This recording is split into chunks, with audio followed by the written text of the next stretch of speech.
So here we go with this is a match between Tiger and Myzel.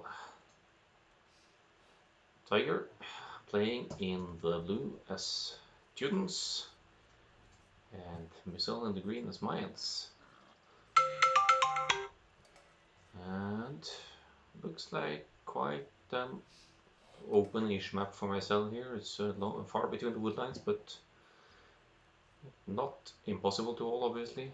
It's towards Tiger. He needs to maybe get these sides first and maybe in a decent spot. Tiger could secure both golds just here with not too much of an effort, and there may be on the hill here, I'm not sure.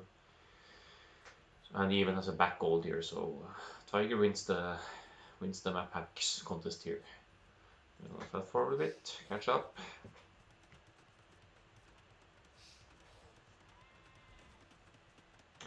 And we see Myzel playing as Mayans. He is so far in the tournament, from the games I've seen, the only civ he's chosen in Arabia first game is his favorite civ, the Aztecs. But now we see Mayans, another Mesa civ. So not as strong monks as the Aztecs, but all civs have monks anyway, so that doesn't stop myself from making them. And he's warding off the far side first, not the side towards Tiger, but the other side. So let's see how this plays out. Goes pretty heavily on wood here, 6 on wood already.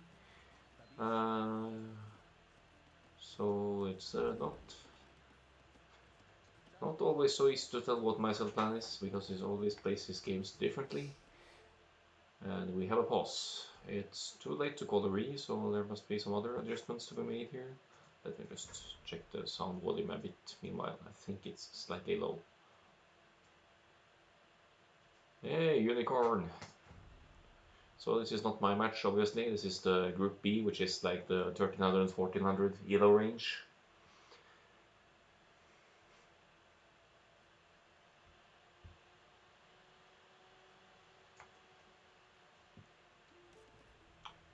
So let's see.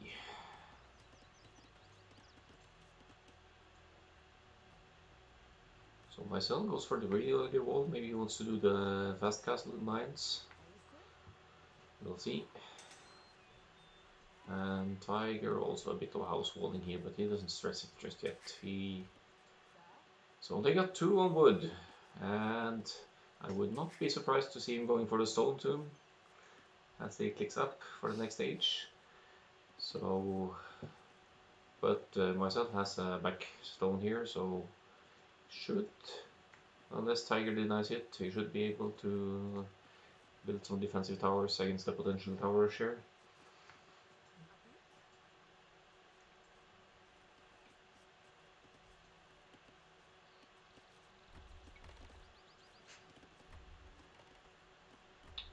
Look at this, Tiger already 30% up. With the Teutons, he's sending 8 villagers. This is as YOLO as it gets, but what's Myzel's rest like? He's 500 food away from clicking up, but that's on this board here, so he might be clicking up before the tower actually starts, but Tiger will definitely get in here. And I'm curious to see what his first tower will be. He seems to want to deny the golden stones over here, not too bad, but he also needs to get in, so if Myzel full walls here, then it's going to be tougher for Tiger.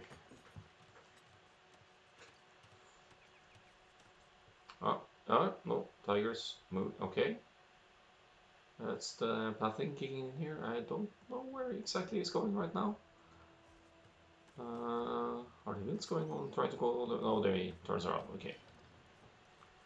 So Myzel not clicking up, but has to happen soon, right? Tiger is already up at 853, which is the nice towers build. Myzel placing a barracks. He's likely to force drop and click up here now. But he will be struggling against the tower rush now because he hasn't even clicked through yet. So he will need to rush the towers down with villagers, but if Tiger walls those in, like he does, then we might see a very early GG here from Myzel. Myzel going for a... Okay, Tiger abandons this tower actually.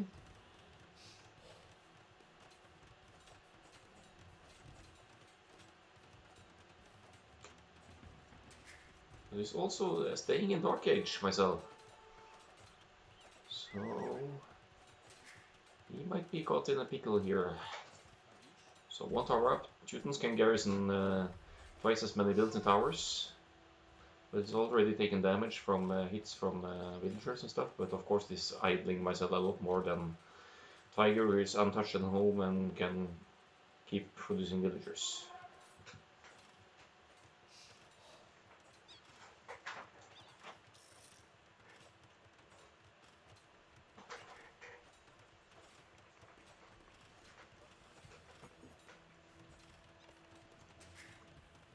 So myself staying in Dark Age, missing the food to click up, and being terrorized by Teuton towers here. Myself actually hadn't even scouted Tiger's base, so but against Teutons you could expect towers always, of course, because their towers potential is strong. But Tiger isn't really allowed to advance here either, so it's a decent defense from myself so far.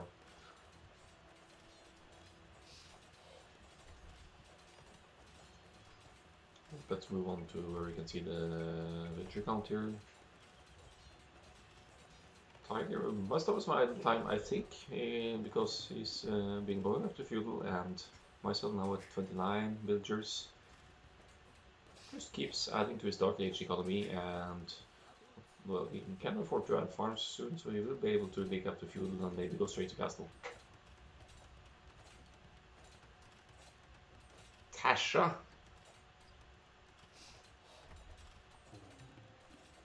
What does that mean, a wolf?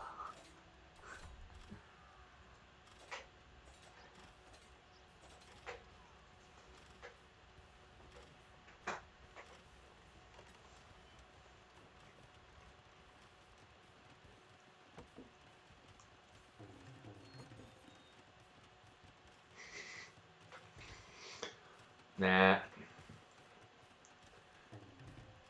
Aner ikke at du snakker om, Adolf.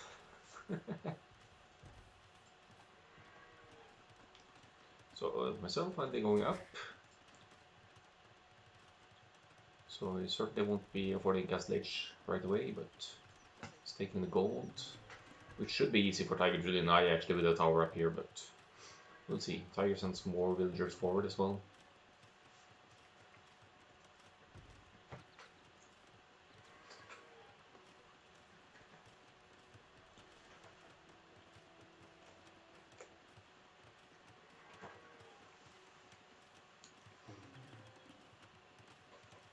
Just stop with that kebab Norwegian Kong and Adolf, I don't understand it.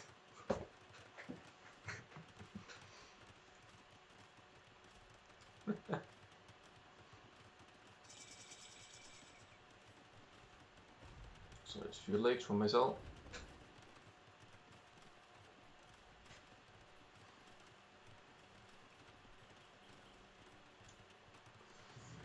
Myself adding archery range. He could go for a forward now because Tiger's base is literally unprotected from walling in the rest from infantry units, but that doesn't help against range.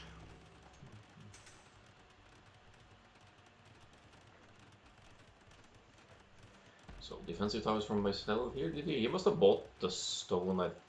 No. How did he? When did he mine? Okay, he mined stone here, of course. Never mind.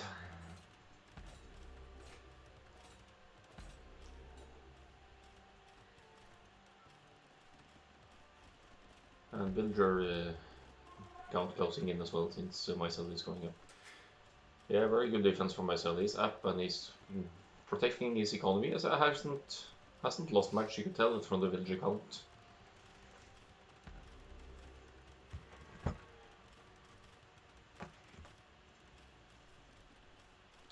Now Tiger will deny this gold. He's denying the back stone as well, which is nice. This tower shouldn't reach this stone, I think, but he can just add another. Yeah, because now Myzel doesn't have any access to gold as this tower goes up, that's true.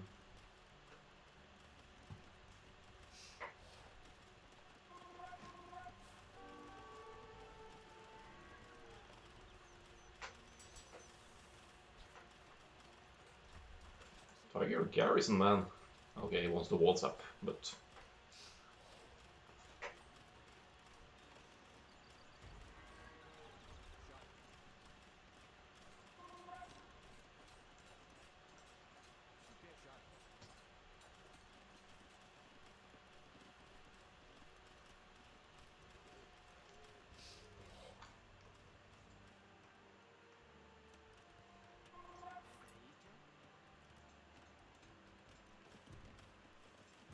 Looks like their economies aren't that different, a bit more for myself. He's also Mayans with the eco bonus they have, so.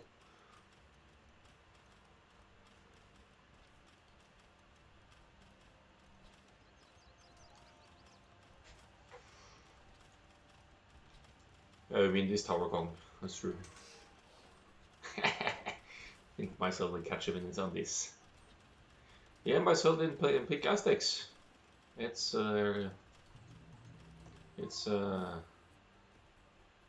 surprise. Mind games.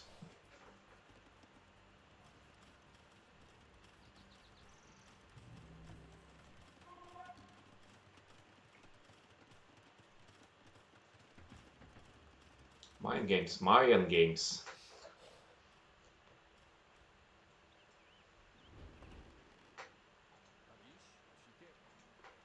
Fletching in now, but Tiger is walled all around now.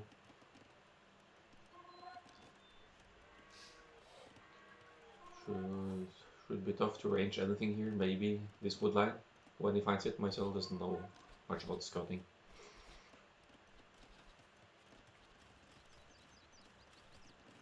Tiger isn't really advancing now, is he? He's just pulled back and stabilizing his economy.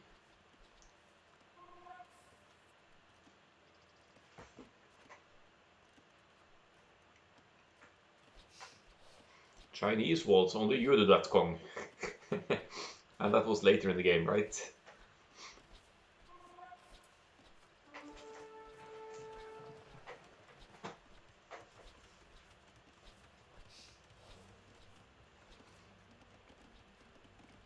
Doesn't look too good for Tiger right now. He's behind more than 20 population. And the village count 11 down. But let's see if he can, maybe he can actually click up to Castle Issue.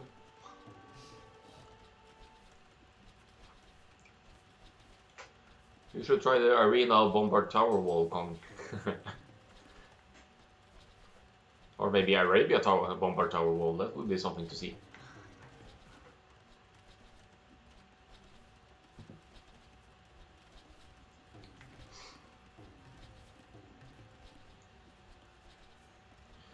So Tiger clicking up, myself focusing on the upgrades here.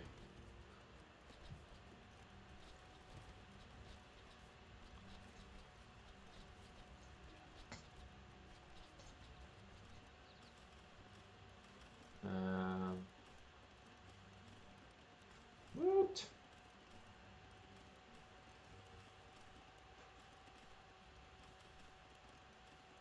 Chinese walls should be banned.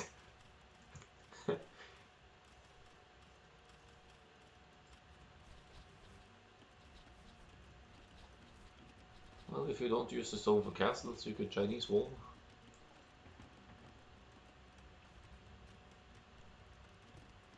Tiger now adding the barracks so he can get the skirms, I suppose.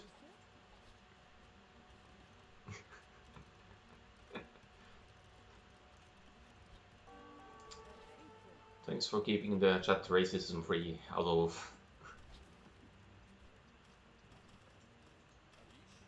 Eagle Scouts coming out now for myself.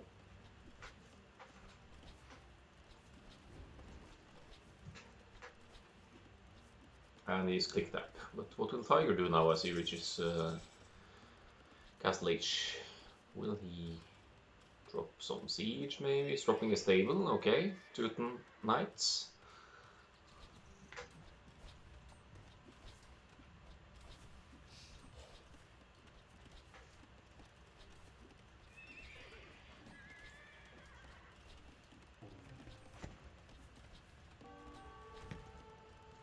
Myself breaks in, but okay, there's not much defense for Tiger, but there's the TC, so it's gonna be tough.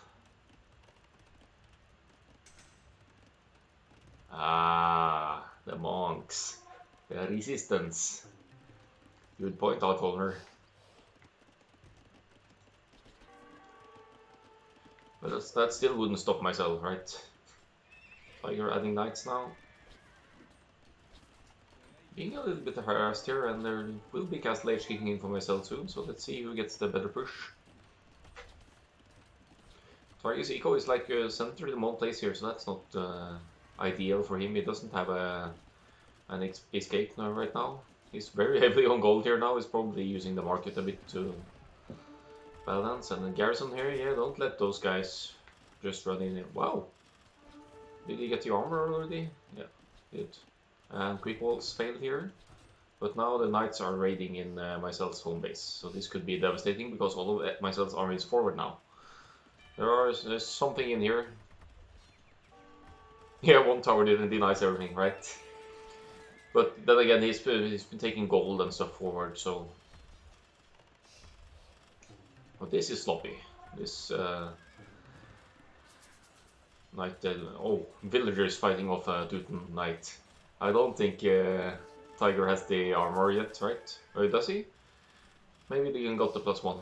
I can't tell with the bonus how it looks like. The backfire on Tiger now is adding more knights forward. But Myzel with a huge villager lead, he's getting crossbow now. These will be crossbows. That's gonna be tough for Tiger's eco here. And Myzel with pretty decent eco as well, so... Seriously, did he have the +2? I know he gets to cast late. Yeah, okay. Huh.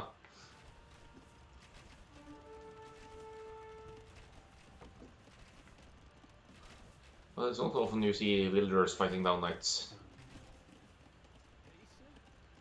Yeah, Tiger's knights are being forced back now, need to handle this, but Myzel needs to not run into the TC as well. Where's Tiger's siege now? One diagonal shot and boom.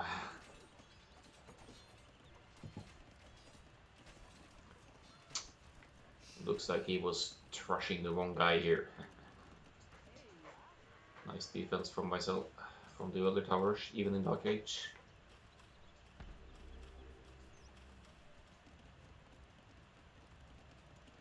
$50 to 32 will recount now.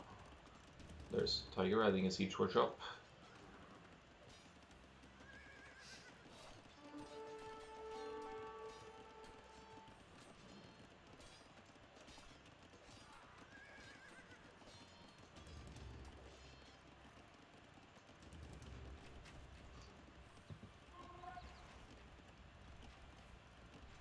Yeah, Tiger didn't use dumbbell. That's true.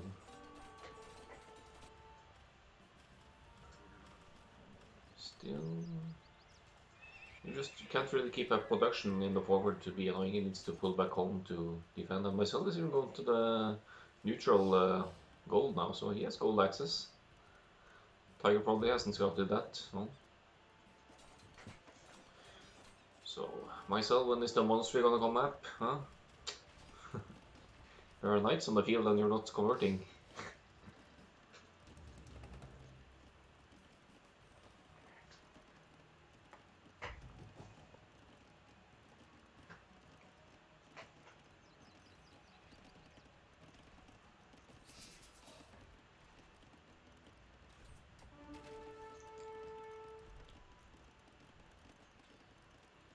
Even more eagles, still scouts though.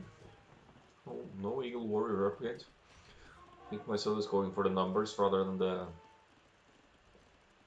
sheer strength, but these scorps will be history.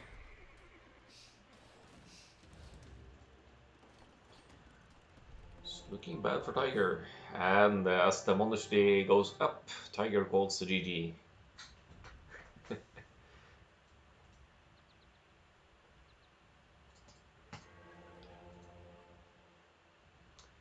Well, it was an entertaining one. Well played, Myzel. Tiger was totally expecting Aztecs, I believe. Since that's what Myzel has been picking all along. We'll be moving on to Tiger's home map. And I have no idea what that will be just yet.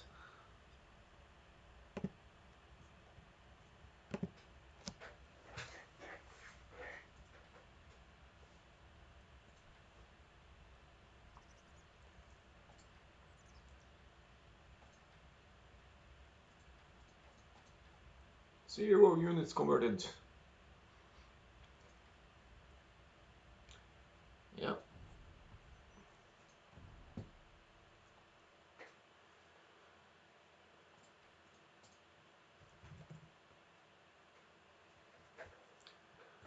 So now I'm gonna mute myself to eat a bit. And we'll be back with game 2 as soon as it's up.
So here we go for game 2. Look, myself with Aztecs, now Tiger with Mayans.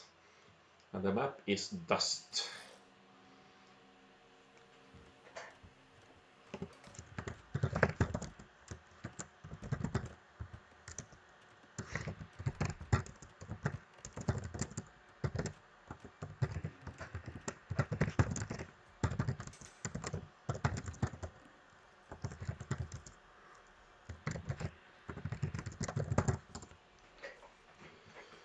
So let's see here, this should be quite open map, like all of the Desert Cup style, but some woodlands around here, and Tiger seems to have a ridiculously much more closable map than myself here. There's huge distance between myself's woodlines. But it does have two back-ish woodlines at least.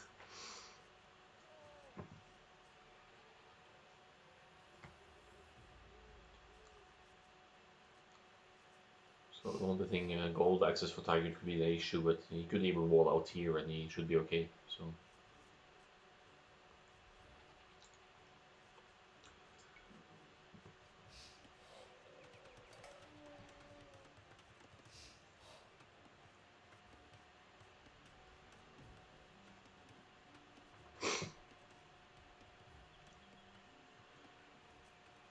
Okay. Myself adding his third house already. 4 houses. Doesn't want to get housed. Maybe it's planning some sort of wall like around here or something. Let's see.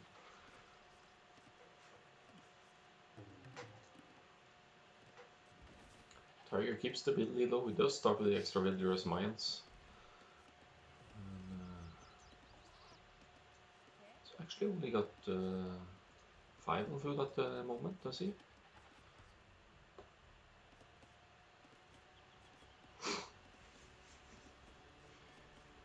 Yeah, Kong, you shouldn't have any issues boosting your Edo to 1600 soon. Just get a better PC with less lag, right? Switch out that potato.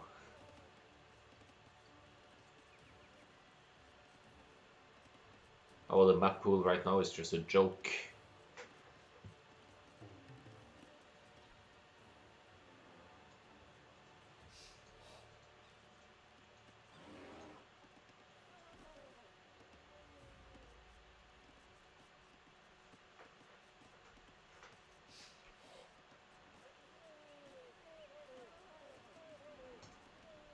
Hey, Hill Fort isn't the worst one. Mountain Pass and Bog Islands are the stupid ones.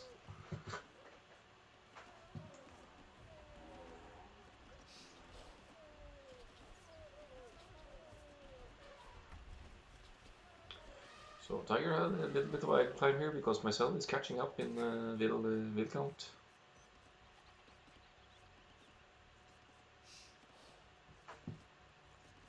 Barracks now for myself. Will it be a rush forward, maybe?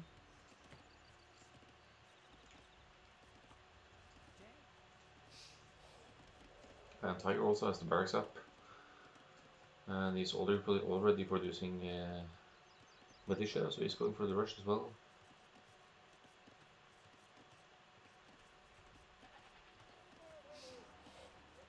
Don't let the player hit the game. Yeah. Something like that. Uh-oh. Villager in trouble for myself here, but he does have Loom, so he's gonna be fine here.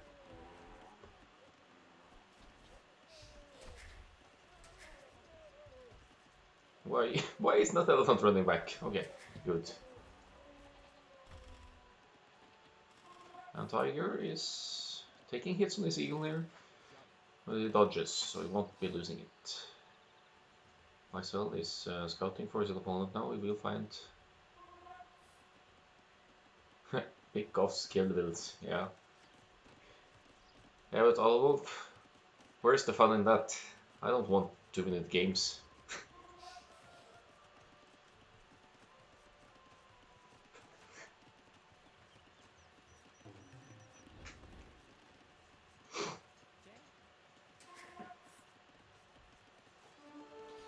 Okay, rush forward here for Tiger. So, but his Eagle Scout is already a bit weakened, so that puts him off a bit here. But he seems to be winning the war here. He's already picked off 2 militia of myself. That's eliminating myself forward. Good work there. He might get this villager now. And he's also walling at home a bit, so he should be secure after a while. And he's with mines, he could go a rush fast castle with no problem. If he secures his walls. He does lose his scout though. Oh, and the scout actually teleported into the militia angry housewife here.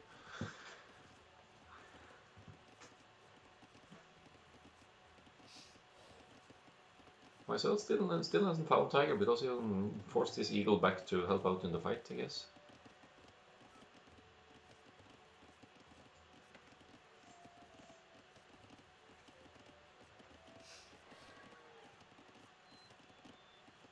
Naughty eagle, indeed.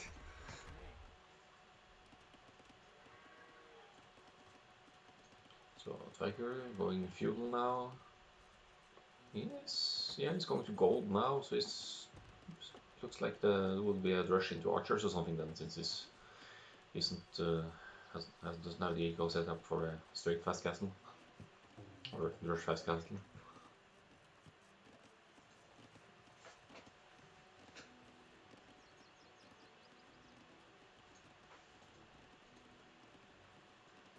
Tiger-Myzel also on the way up.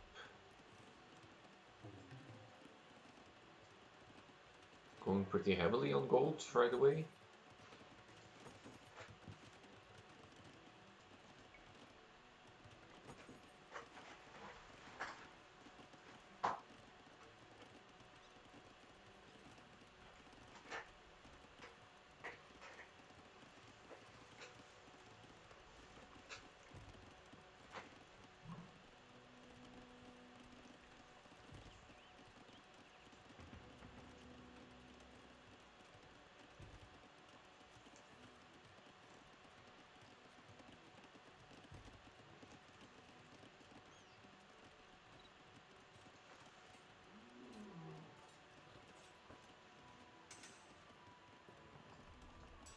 Blacksmith Tiger dropping a range now.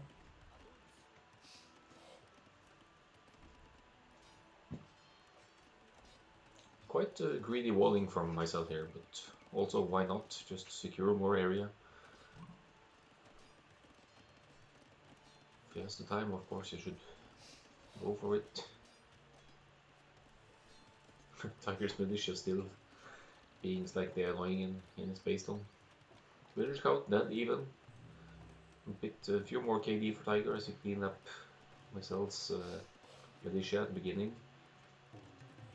And Tiger's also about to be full walled.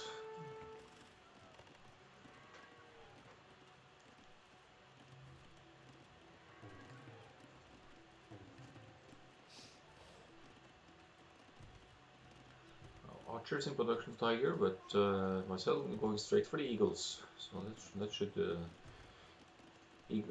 upgraded Eagle Scouts should still do decent against Fuel Age Archers. Or at least force some micro on them.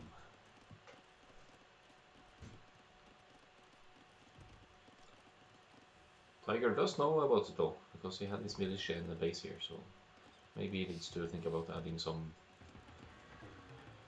militia line or something on his own, but he seems to be aiming for Castle Age now. And if it's crossbows versus Eagle Scouts, then the Eagle Scouts are not in the favor of things.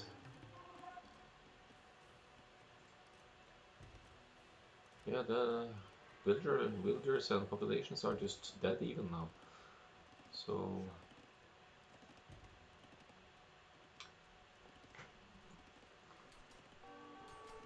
Tiger should never allow these guys to break through. He will go for a quick wall now, yeah. Could also actually send these archers over to get some hits in when they can't break in.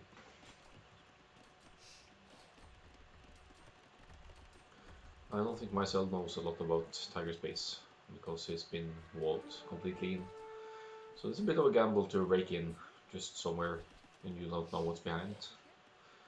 But Myzel pulls back and he's adding the blacksmith market. Will be aiming for Castle Age as he has the food, but Tiger's already on the way up. Military counts even as well. Tiger adding the second range now.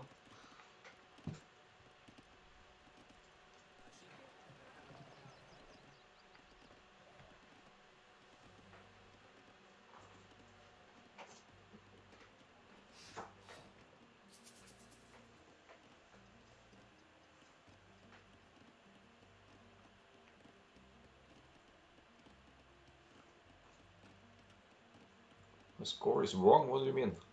Oh, yeah. Thanks. Thanks.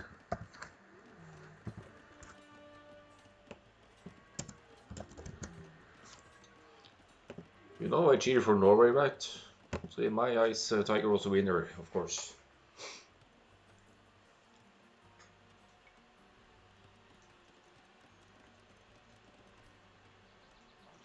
One villager forward for myself. He's building a tower with one villager here.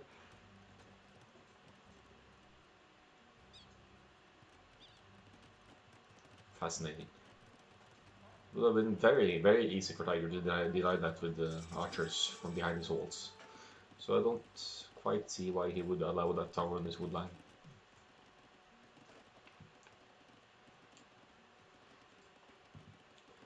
So Castle Age, he could chase a bit, he's outnumbering Myzel here. Good aim for the builds as well. He's getting bodkin and crossbow now, these are going to be crossbows any moment.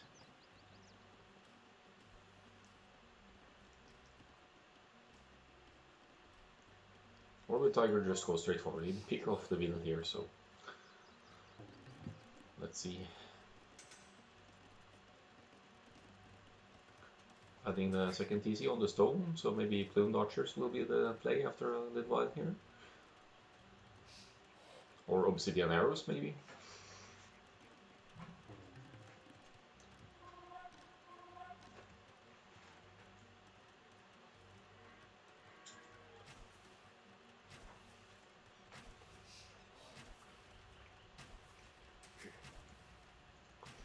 Myself immediately reacting with the siege worker back home, and there's quite a few Eagle Scouts as well. And let's see, can he afford the upgrade? He should be able to afford the Eagle Warrior upgrade soon as well.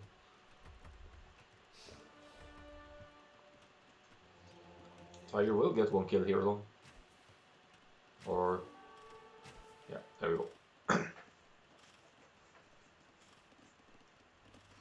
And now he seems to want to go for the wood and stone here. Needs to dodge the TC fire though, but this is a lot of idle time for myself, so this is still a good forward for Tiger. These are Eagle Scouts, but it's gonna take some serious micro to pick off all of them still. And the Mangonel is coming. I. Nice dodge. Nice split from Tiger there. Might actually force the Mangonel to shoot Myzel's own units here. Very good fight from Tiger so far. Split doesn't work as nicely now, but well, he's done some damage. Caused some serious idle time here. He's now up 45 to 33 villagers here. While still producing builds and crossbow atoms, but I guess he's on the 2 TCs right now. Same as Myzel.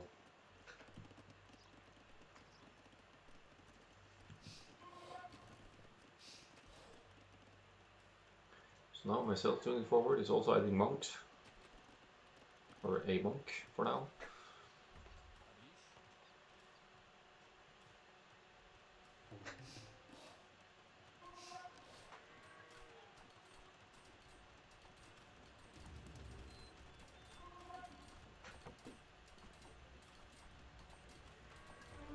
Needs to be careful now, Myzel, with the crossbows in the back here. Might lose units unnecessarily. It loses one eagle here.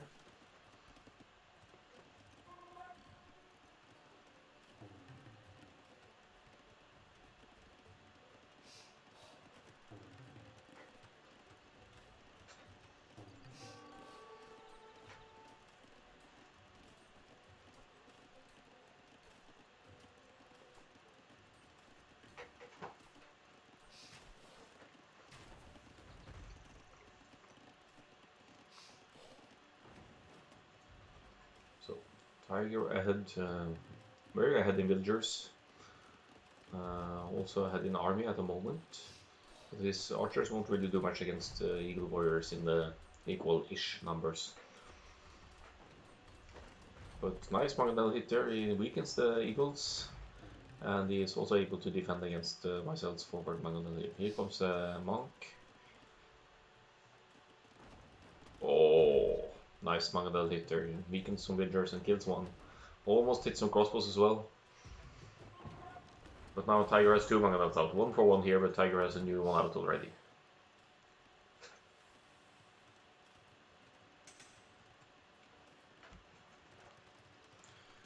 Castle going up.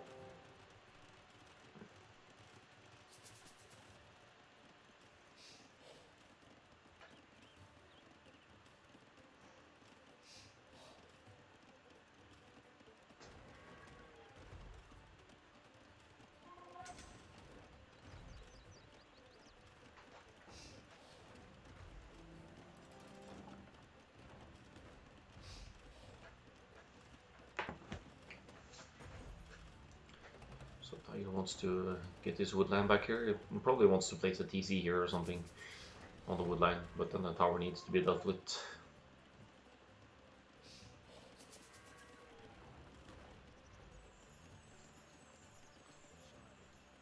So myself going for probably all the relics here with the monks, because Tiger's been kind of confined to his home base at the moment.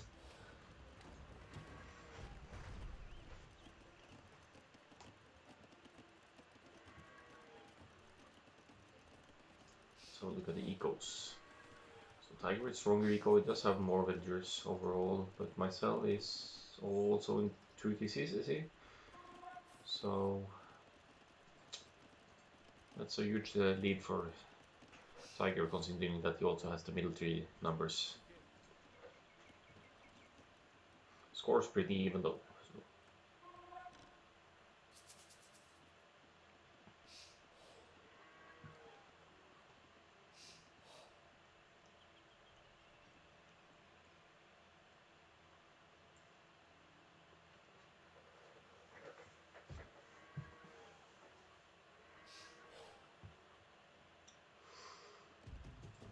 Why isn't Tiger riding plumes?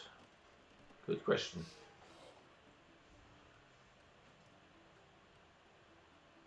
And why doesn't he have more? Oh yeah, he's producing crossbows, but with 29 wood choppers I would expect the production to be higher as well.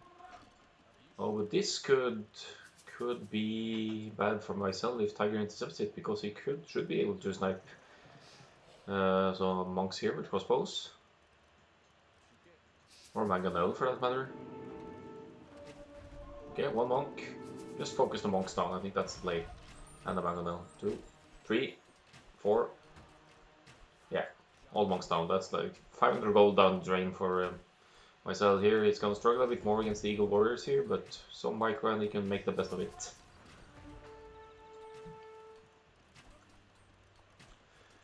I guess it's still a good fight-ish for myself, because he cleans up Tiger's army before he can get to mysel's base and do something here. Why monks and arms? Because it's myself, of course. More rangers. Obsidian arrows coming. And Tiger will have a total of 5 rangers to produce from soon. And why these eagles are attacking the house is a mystery to me.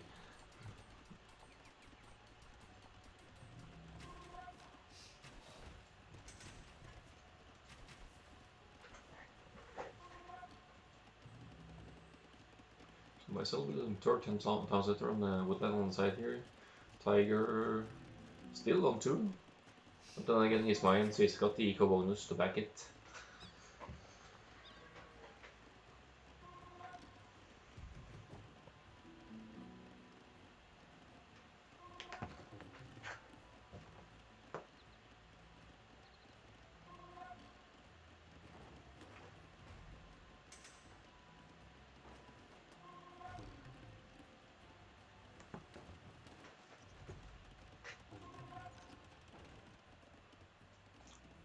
So still pretty close in score. Myself is also catching up in villager numbers, because he does have 1 TC more producing.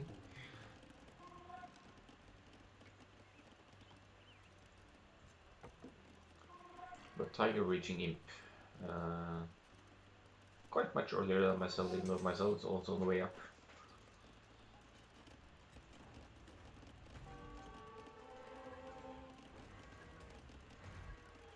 And more monks.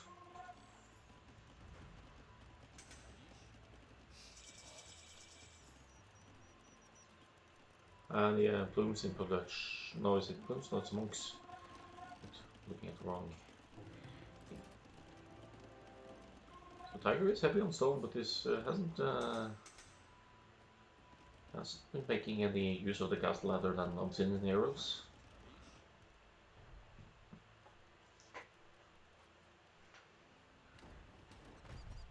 Oh. Can he get the conversion? Ah yeah, Tigress. Either deletes it or has redemption, I'm not sure. Don't know if Lions have the tech or not. But he has allowed Myzel to collect 4 relics now. So should it come to the late game play here, that's definitely in Myzel's favor, but here 5 wheels go down to nothing. They were going over here, I think, yeah, for the neutral gold. So Tiger with Obsidian, Arrow, Arbalest here. Should snipe that foundation easily. But still there's the issue of Eagle Warriors here. They might even be becoming elite soon.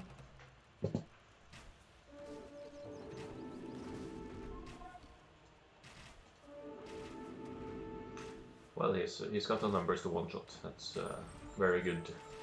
Very good fight for Tiger here, picking off so many eagles before they can get upgrades.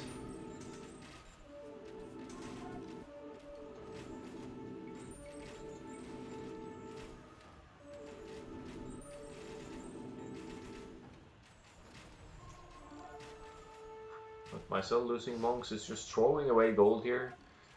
He might be able to get a mangonel hit in here, but more Arbalest come, all with obsidian arrows.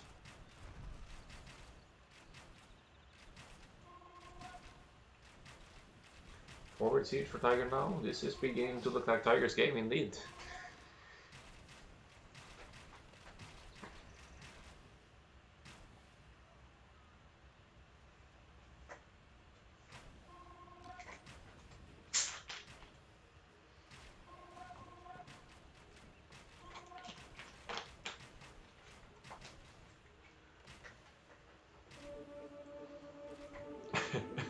Lots of monk clicking from Myzel here. He actually converts 4 Arbalest there, but the mangonel hit. So it's not often you see monk defense against Arbalest pushing like this. And Tiger is just adding more and more. He's researching Cap Ram. It will eventually be Siege Ram, I assume. So Myzel is kind of cleaning up, but he's also wasting res. So, but this eco isn't that bad. It's set up for eagles. He can just spam more eagles.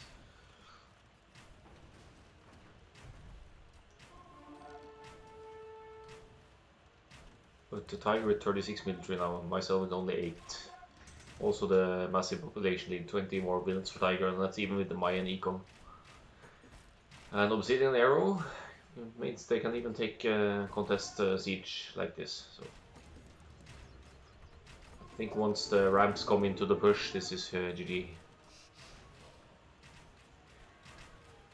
Yeah, elite Eagle Warriors, and that fight would have been another story for Myzel.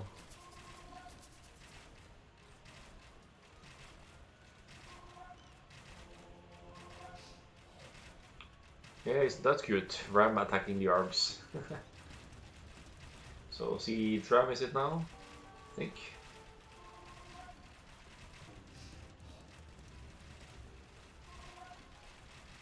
Why can't I see this one? Yeah, anyway.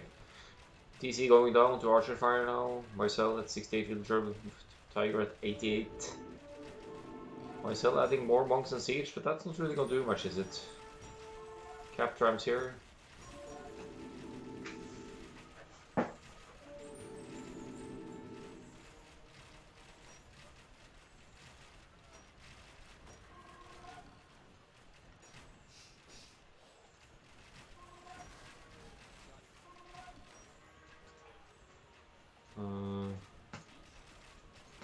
Okay.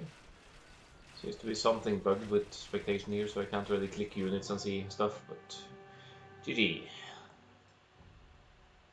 Looks like I may need to restart my game for the next one. So let's have a look at... Okay, nothing works to click on here. Damn it!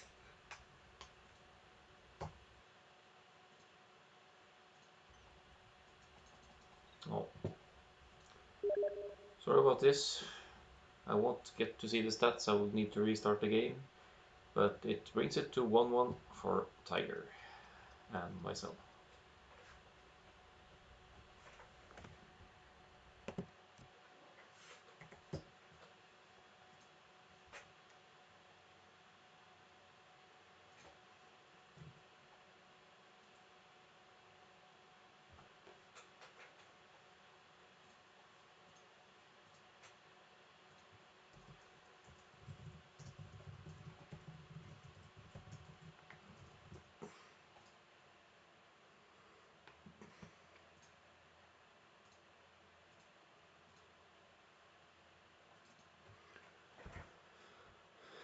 So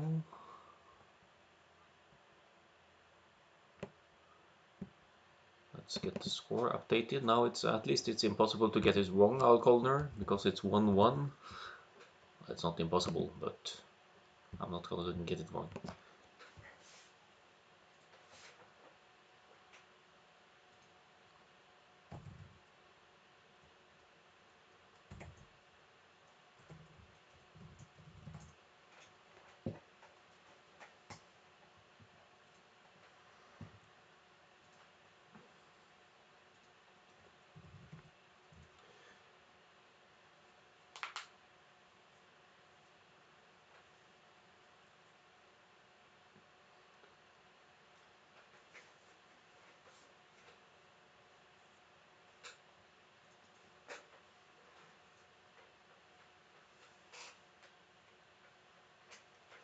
Oh, I appreciate you telling these scores being wrong and stuff. Yeah.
Okay, here we go with game 3 between Tiger and myself. It's myself's home map, which in this case is Plains. Myself picking Goths for this very open map, and Tiger with Franks. It's a very nice mobility they have. So infantry civ versus cavalry civ. So it should be interesting to see how it plays out. Look at these very open areas here. You can more or less just forget about full walling, so you have to play on the aggressive side, and you would always benefit from being the aggressor. I think Tiger has been out laming here, because now he has a total of 7 sheep running around. There's 2 more in the back here for him, so myself will be missing some starting food here. Then we just speed up. I'm also gonna add the sieves here as a command.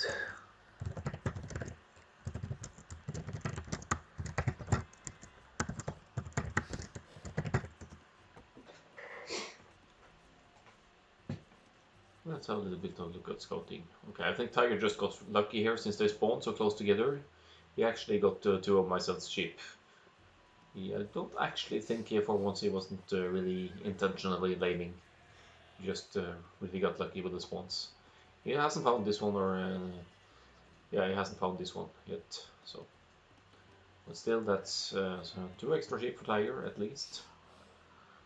While myself is scouting around in vain to find his last 2.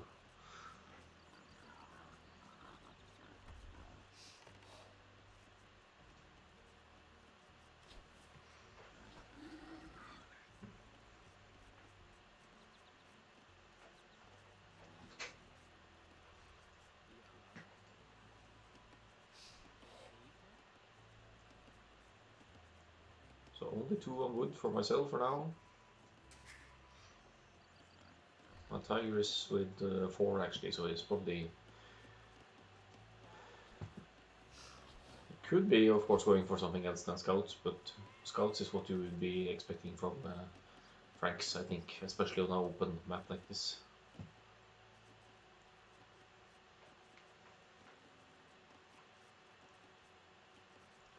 And there, had laming been allowed, I'm sure Tiger would have taken the opportunity here, but it's not, and he runs into DC Fire instead, and dodges, keeping myself TC idle for a while there.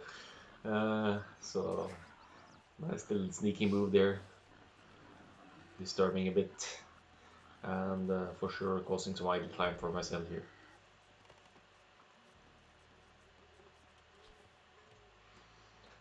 Barracks for Tiger now. Already, maybe we'll be seeing a rush again actually. So since the spawns are close together, that is of course a decent move to do.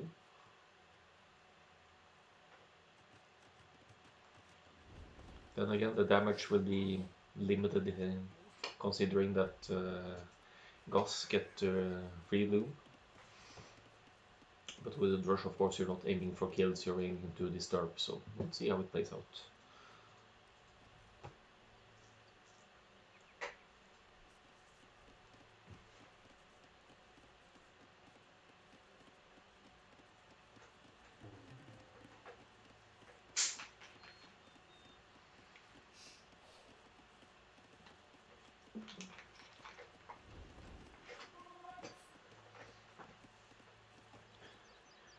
So Tiger has 2 militia out now, soon to bring in the 3rd one. He will likely be able to hit myself before myself can click up to the next stage, because myself, of course, missing some sheep, is going to be forced to go more onto berries or try to find the he finds the hunt, but still it's going to take some time to get the middle up and get the food income.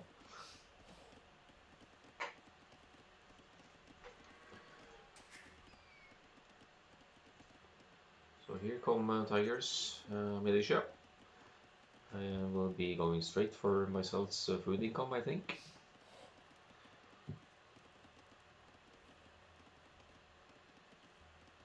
So let's see what they can accomplish here. They're actually going straight for the wood, but it also effectively takes myself of the berries to fight this back, because myself is still in Dark Age, so he needs to just the only military defense he has is the scout and villagers. So causing idle time. Tiger with the build now. Tiger, what's his eco like? He's soon to click up the feudal.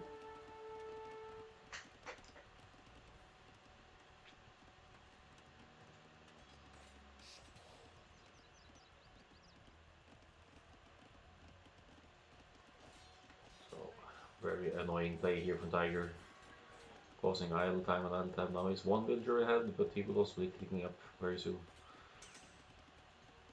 My cell is a bit more than 100 food away. All 3 militias still alive as well, but now they will go down 1. But always walking time for these builds following when they are attacked, so bad news for myself there.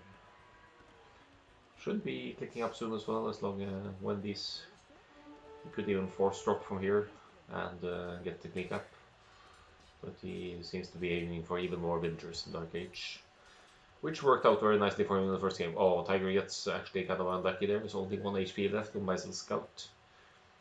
And Myzel goes for one of the larger woodlands pretty far away. So that's one Tiger and hasn't scouted yet, so that's going to be safe for until Tiger scouts that area.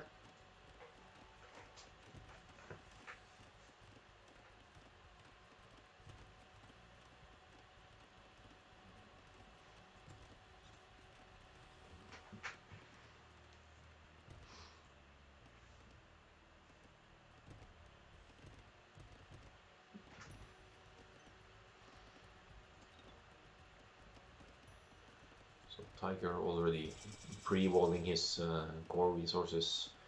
Doesn't want to take any chances against Goth's infantry coming forward. Now adding a range.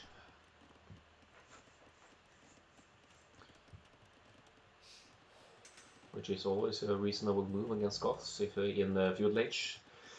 If they bring in the infantry spam like they usually do.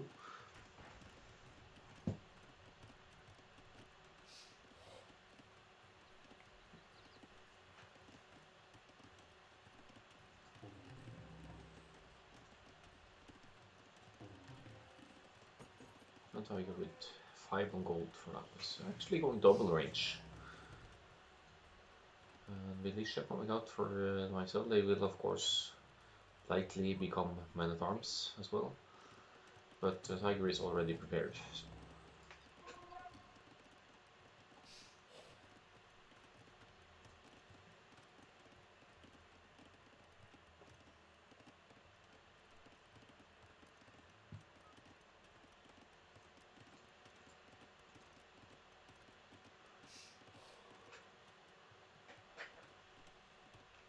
I must say Myzel has held on nicely from the rush and everything, because considering they're both in feudal age now, the villager count is the same.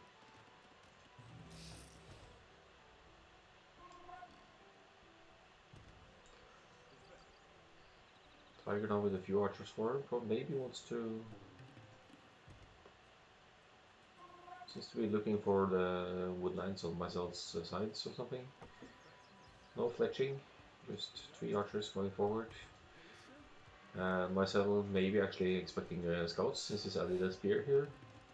Adding more spears in. But what's the scouting like? He knows very little about Tiger. And there he sees 1 archer, he sees 2 ranges.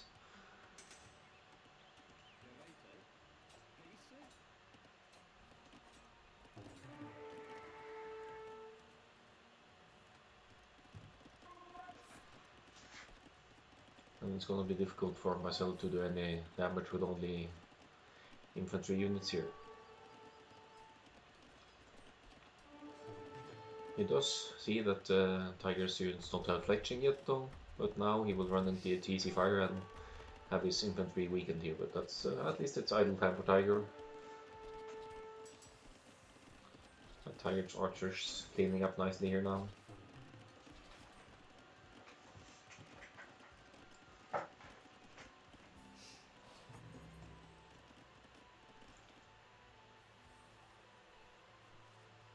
So Myzel, he kind of lost control over this gold because Tiger's forward, so he immediately moved on to another gold in between the players.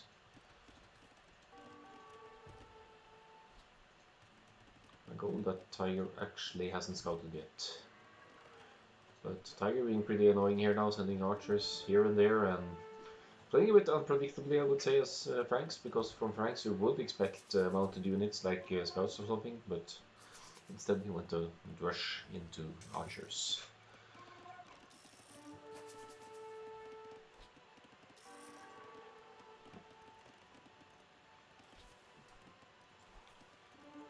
So Tiger's archer numbers should have no problem handling this. He still has no fletching though, but that goes for Myzel as well, so they're even in that sense. Should be able to clean up here.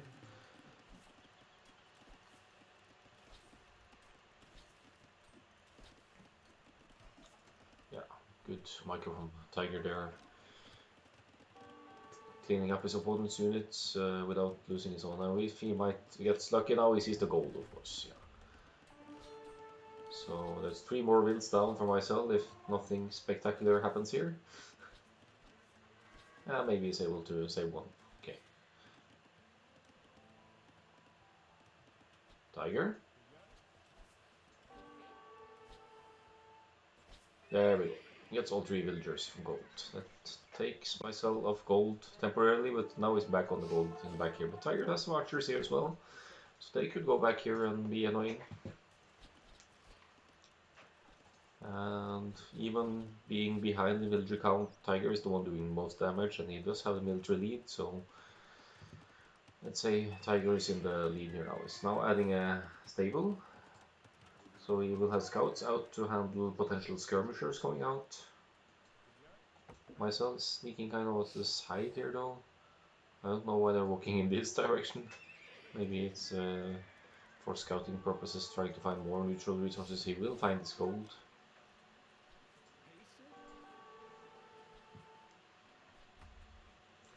But Tiger effectively denying gold here again. So now a villager going forward.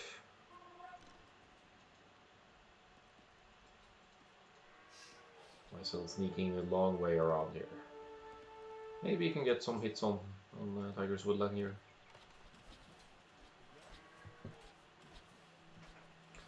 But even more damage being done in Mysel's base now with Tiger's archers. Tiger wants to get an outpost up on the neutral resources here. But now Myself has found a way in here. Still there are some archers at home to defend a bit though. So let's see what they can do here.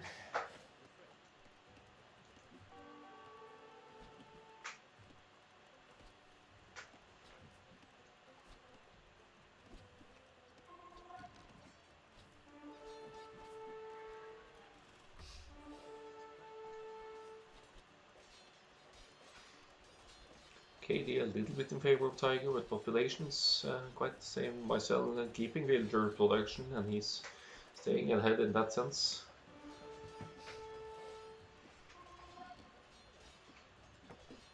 He did take Tiger slightly off wood here though, and Tiger hasn't gone for any of the huge lands yet, and Myself is sending some villagers to the right hand side to sneak some wood on that side.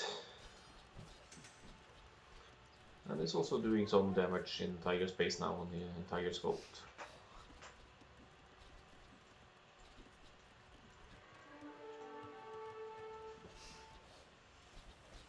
Tiger scouting is actually quite limited, so considering that Myself is moving on to the neutral resources on the sides, that's good news for Myself because Tiger isn't around to see it to be denied yet.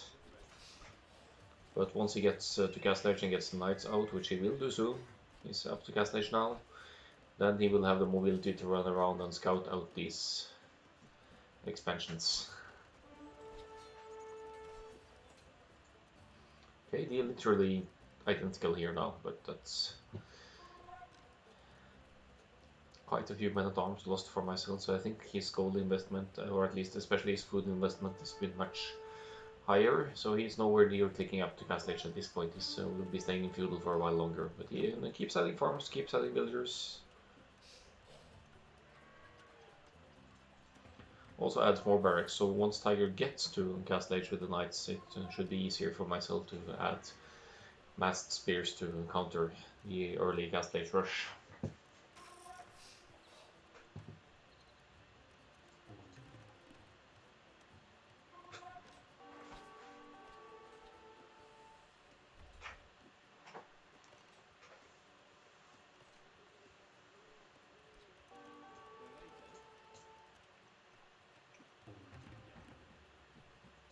Quite a few men-at-arms out for Myself now. Now a tower up for Tiger.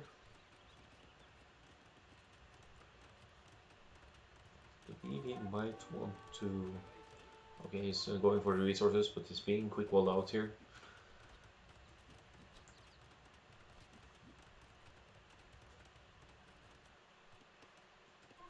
Now a market for Tiger.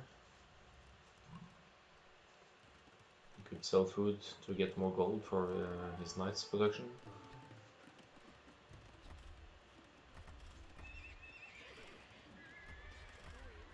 Myself walking into TC Fire here now, but is able to disturb a lot still. Tiger is using the market now to get more knight's production going. And he does have the +1 armor, so he can take some decent fights here. Archers firing at the men-at-arms, and knights should be going for the skirms, I think, and they're doing it now. No production at all from Myself at the moment. He might be saving up for the pick up. No, and he did, yeah, he's clicked up.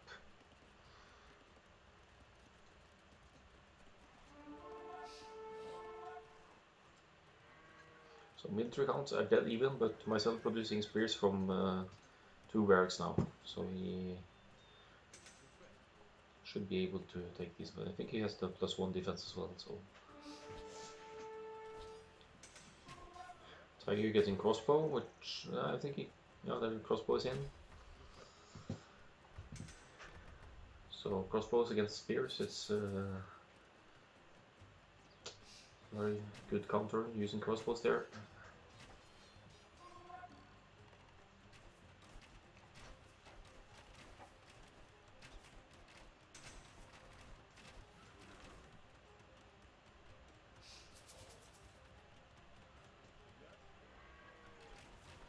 So adding a defensive tower here, I'm not sure how much that's gonna do against 8 crossbows with their +2 range now, but keeps Tiger's aggression away with that. I would like to see Tiger scout the sides to find where Myzel is taking resources now. Myzel approaching castle age actually, and then he will access to, if he is able somehow to get the castle up, he's moving. Okay, he's going for even more wood. So there won't be any castle anytime soon for Myzel. But if he can get the castle up, he will have access to Huskarls, and then the crossbows would be his favorite. Though of course, Huskarls are hard countered by knights, so... but it's an option for raiding as well.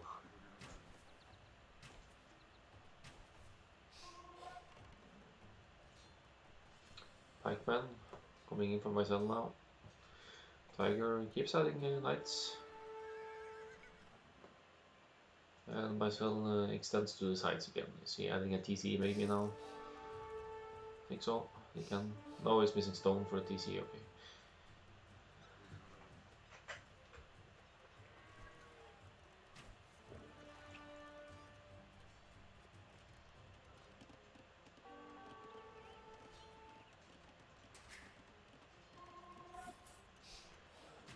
So quite a few knights out for Tiger now.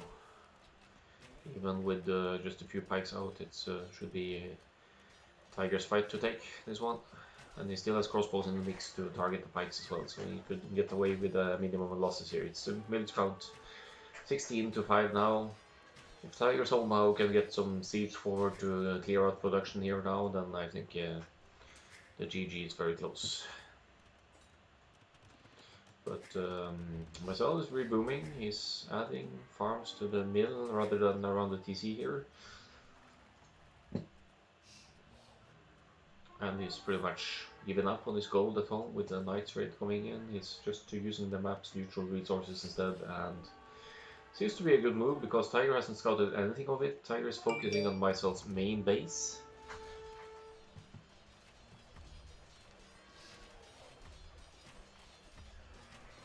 But this is now 2 double TC play up against 3 TCs, so Myzel should be able to continue producing builds from his outside TCs and maybe even gain a villager lead during these raids still. Now production from all 3 TCs. Cancels out one of them actually, that's probably this one. Because his main base is rendered more or less useless right now.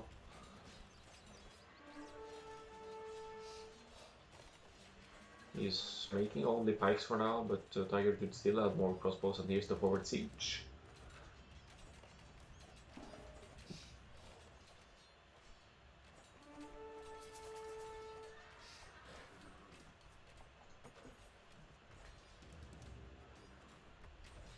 And the Scorpion here doing work against the pikes as well. They take a lot of damage from just one Scorpion bullet here.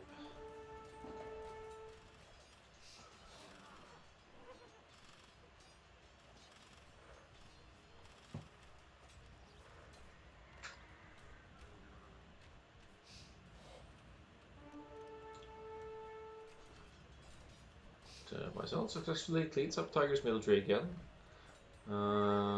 He does have a lot weaker eco at the moment, being forced into the trash production all the time. It's not really making a lot of military, but and Tiger has the means to produce a lot more knights or whatever.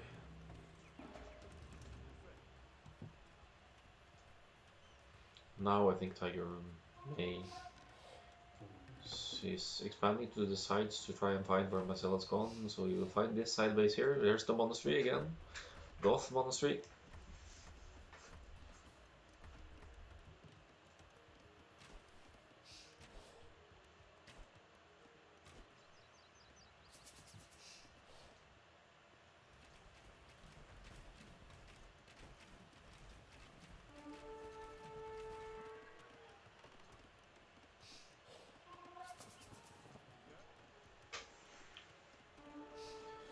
Tiger finds Myzel on both sides now. He doesn't see this just yet, but eventually I think he will, because he knows that his opponents, with his production keeping going, that he must have escaped to sides around the map. And of course the walking time to expand to the sides, that's also idle time. So it keeps Tiger in the villager lead. He has expanded with down to the backwood line here now, and also has rams taking out Myzel's production.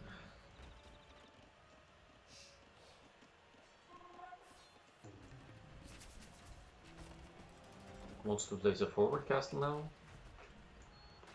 with 10 bills. That should probably go up, because there's not really much military around here to deny it. This Mangonel is yeah, okay, the scout doesn't stop it. That could have been an easy kill.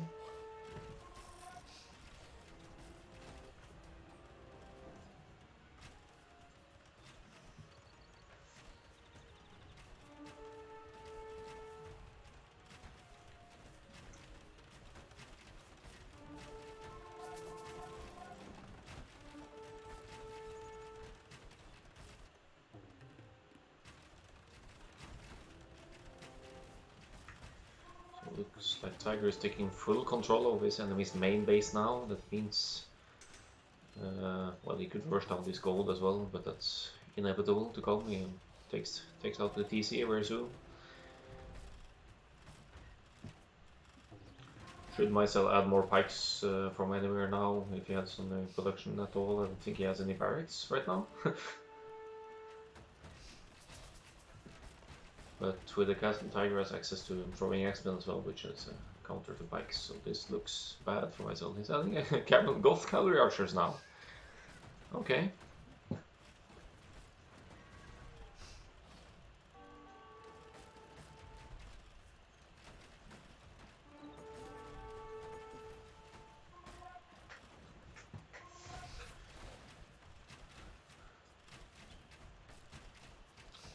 Yeah, cavalry archer attacking a ram here. Doesn't look too good for him. But now a Mangonel out. Gets one ram. Maybe another. Score is still quite close actually, but that I think is yeah, I'm not sure even what it is. Myzel now taking into long swordsman.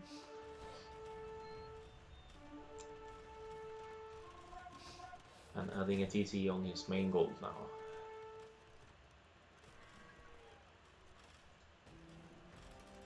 But now Tiger is taking Myzel's stone, and there's only a matter of time before there will be another forward castle, I think.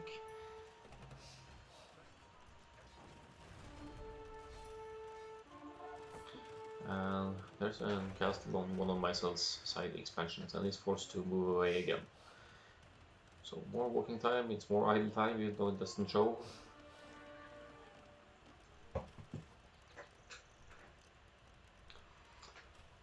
This does indeed look like Tiger has full control over the game. He's just slowly taking more map control, and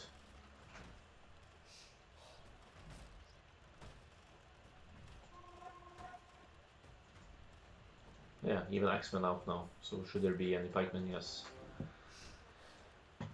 Counters, more counters.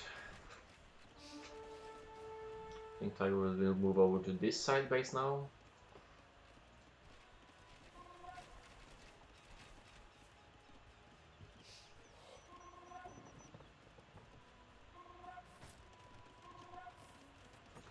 Myzel Sneak booming on the side again as well. But he is off. Yeah, he has a bit of stone here, but he doesn't really have much gold access. He is maybe able to deny Tiger's casting here actually. At least for now. But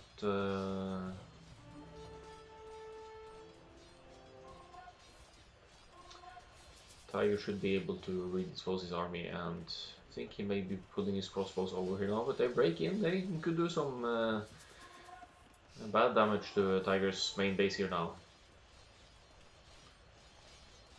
Looks like Tiger... Is he trying to complete the castle, or is he fleeing, or what's the play here? Yeah, he's leaving his main base.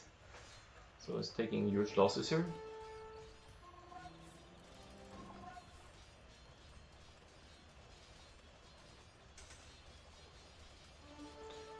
That was very many builds lost to Tiger, and the castle lost. And he's, well, it's not much use deleting the foundation at 92%, but it's going for more stone, more castle drops. But suddenly Myzel seems to have decent map control. He's fending off some rams here with mangonels as well. And the crossbows are here, they should be able to deal with this. But if you look at Tiger's eco now, it's not as good as Myzel's. And alright, there's a defensive castle coming up here now, but this looks like a castle that will never ever complete. But let's see. At the very least, Tiger needs to wall in a bit and force it up, but then he will have the defensive castle up here at least.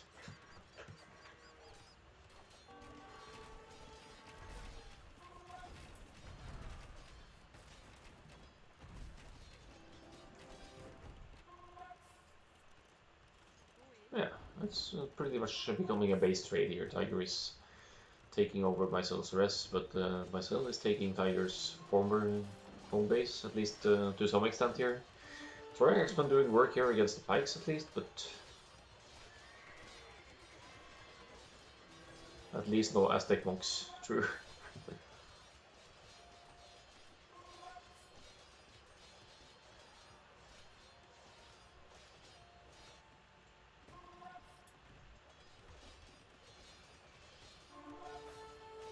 So now Myzel is in a population lead, he's also in the military lead, he has produced lots of long swordsmen. Such a pain in the ass to counter, and Tiger sends only in a few drawing axemen at a time here, so... But he's collecting them in the TC, so maybe he will be able to force this off and get the castle up. It's at 99%, there it is, going up. I think Tiger could need murder holes at this point, but the TC is at least taking some arrow fire, even though the castle can't at this distance. And now more TCs. Tiger wants to reboot and get back into it.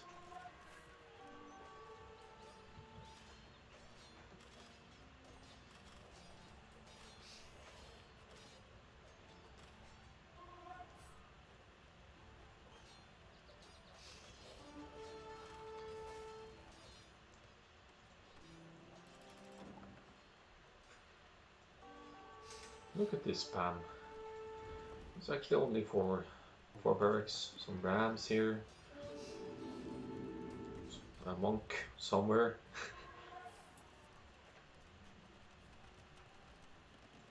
But Tiger still hasn't scouted this corner, so that's kind of crucial for him to find, I think, just to deny lots of production here actually.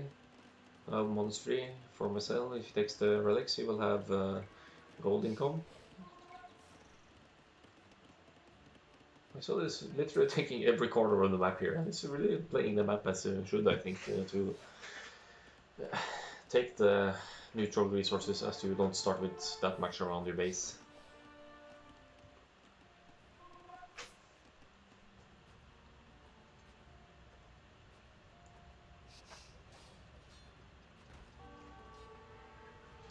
But Tiger has quite a few throwing axemen numbers up now. So with the ranged melee attack, he can challenge infantry like this, I guess. Just luring the spam towards the castle as well. I think Tiger will be able to get back into it here. So for the his villager count is rising, his population is rising.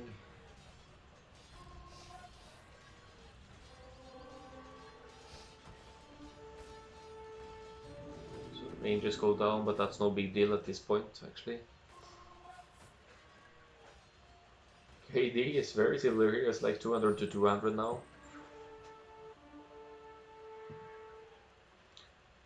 And villager count is slightly in Myzel's favor, but the Axemen, they should melt the rams.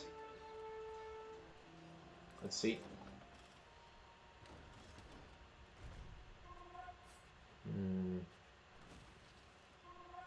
Looks like the rams run over the Vangonem there.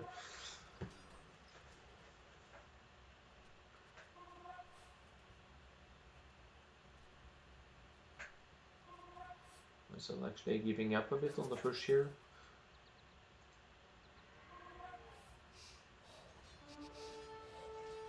So the scores very much even. Villager counts, Tiger is closing in, villager count also the same, but Axeman doing work here now.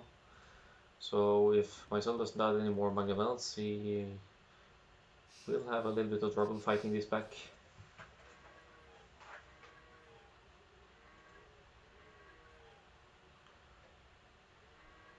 Isn't wasting army what Goth is all about?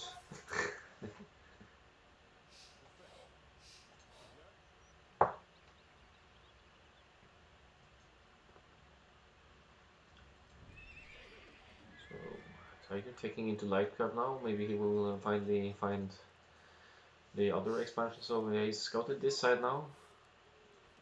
But Myzel has a castle up.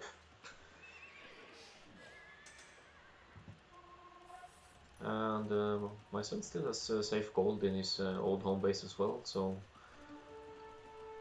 I think Tiger needs to deny some of Myzel's gold for this to work out for him.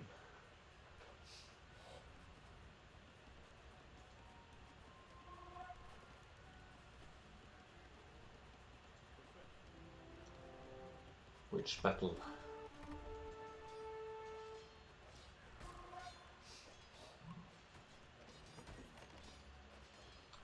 Village is in. Tiger is taking out some production here now. Uh-oh. Uh-oh. That's pity that the Mangonel targeted the ram there instead of the Axeman. And now I think the swordsman will handily go down here.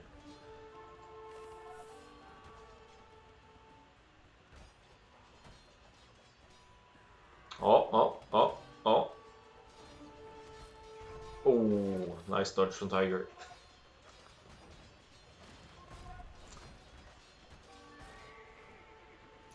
$200 swordsmen for Myzel now. Pascal's going in for some raids here.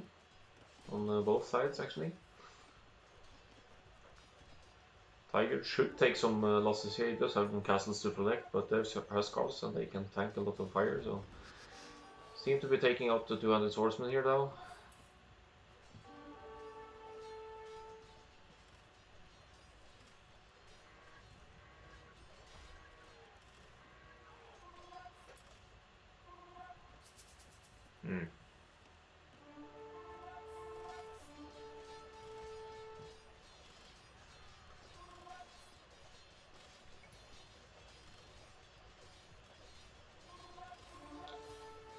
Tiger is actually out of gold. So what's he gonna do about that? There's some neutral gold here that he hasn't scouted.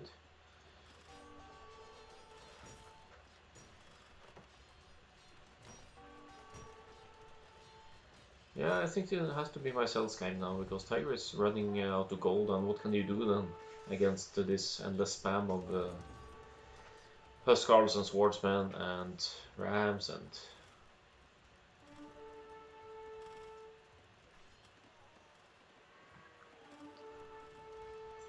Well, there's still the castles to take out though, but... TC goes down, villager, let's get back to the villagers here.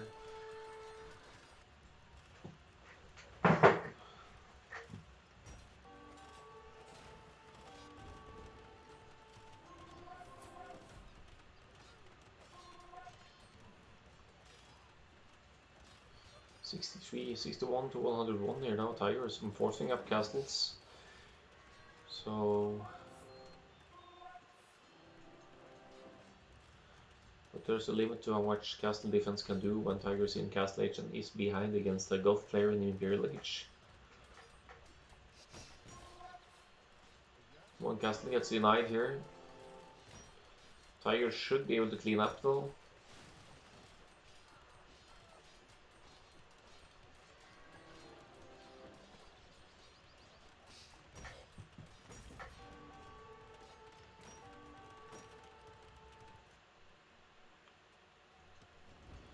There's still neutral goals to be taken. Tiger is securing one of them now with one villager. That seems kind of... okay, another villagers coming in.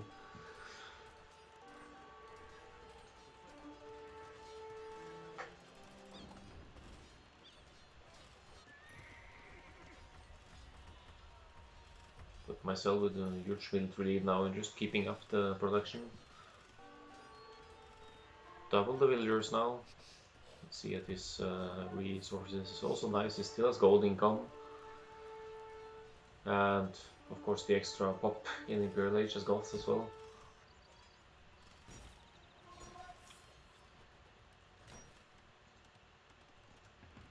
And now myself will spot this castle going up. Yeah, he sees it.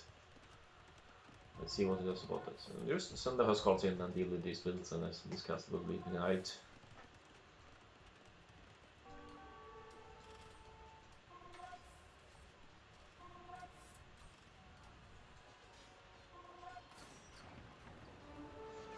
Tried some quick walls there, but still there were traps there that would handle the castle.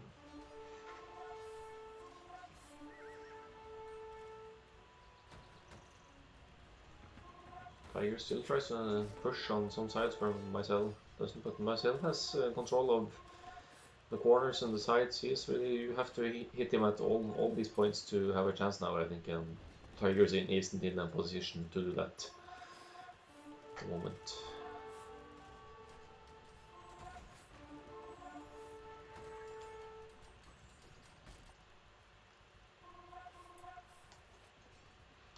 Now the trap push coming in here. Some barracks on this side as well.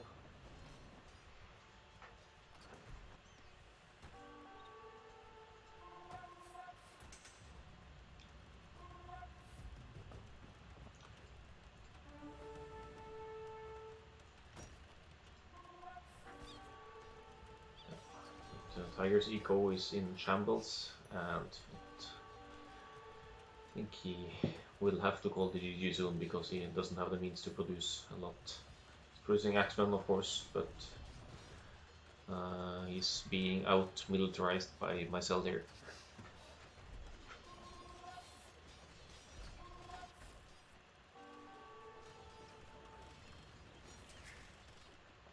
So I'm pushing on different fronts from Myzel here actually.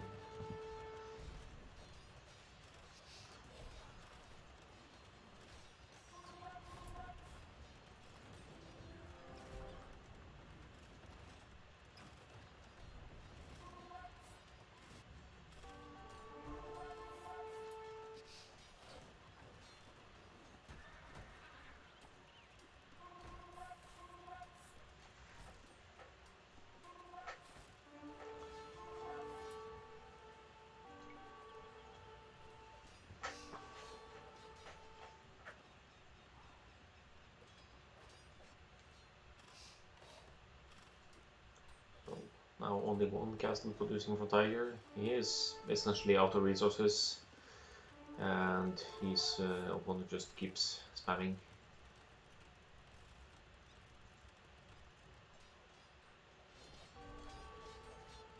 But it is game 3 and he really doesn't want to give up here.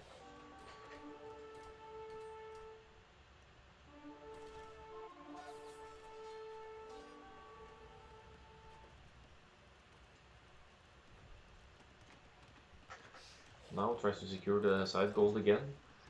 There aren't any traps here at the moment, actually no army to deny this, but it's still only 3 villagers building this castle, and I think Myzel should still be able to... No, actually can't see it.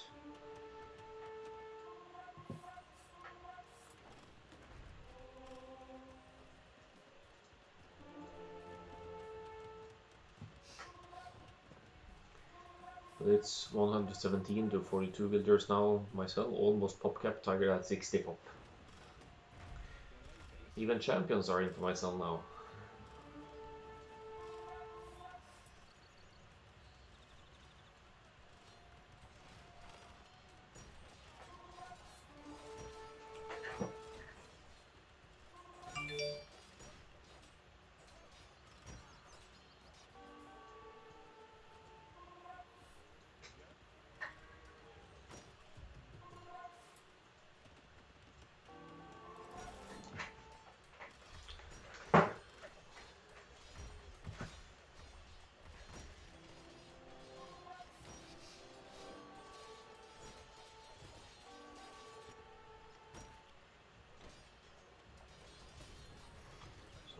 Forecast goes down. Tiger down to 22 builders now. He doesn't have any means to produce, but he keeps insisting on playing on. But there it is. GG.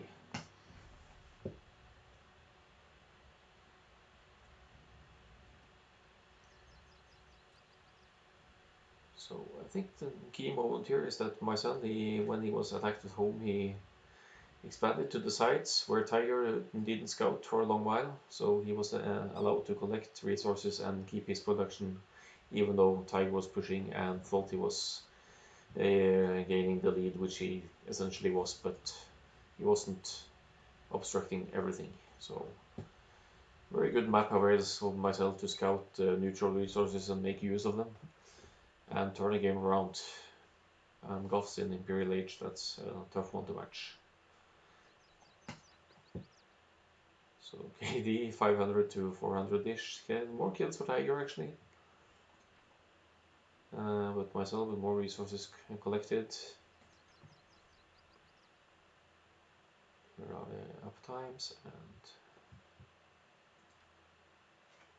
even some ready code for myself actually.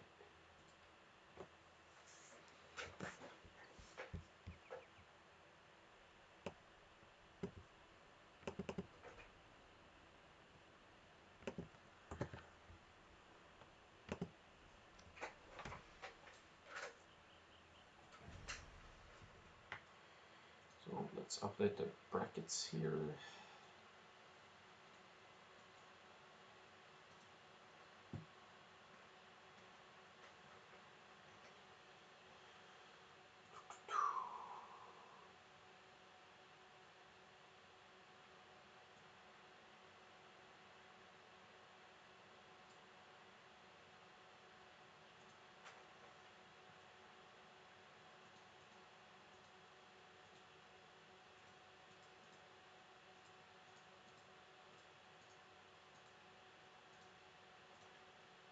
No, no.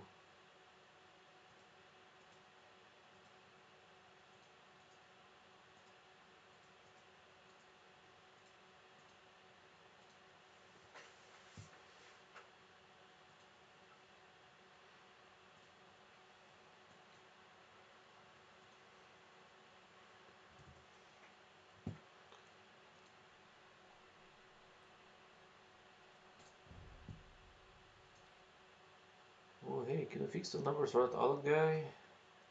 Depends how much you pay, my buddy. Okay, now it's time for me to play.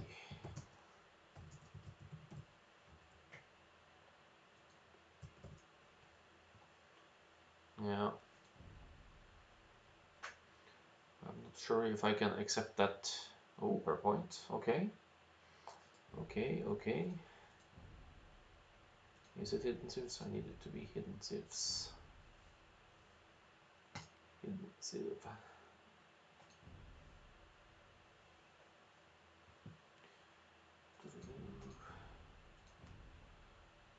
Arabia.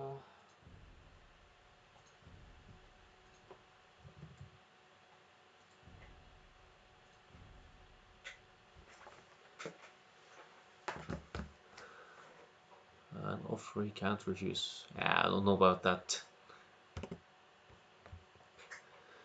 Do do do do.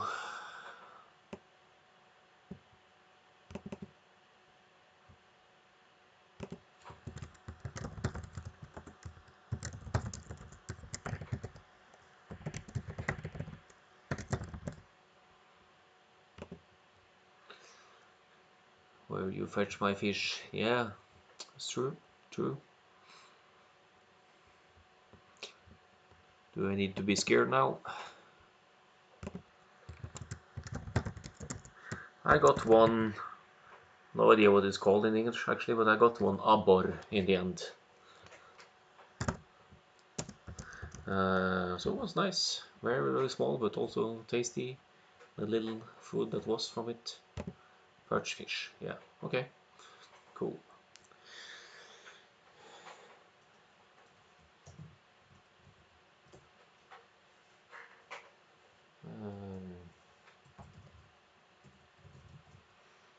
Mhm.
All right. Here we go.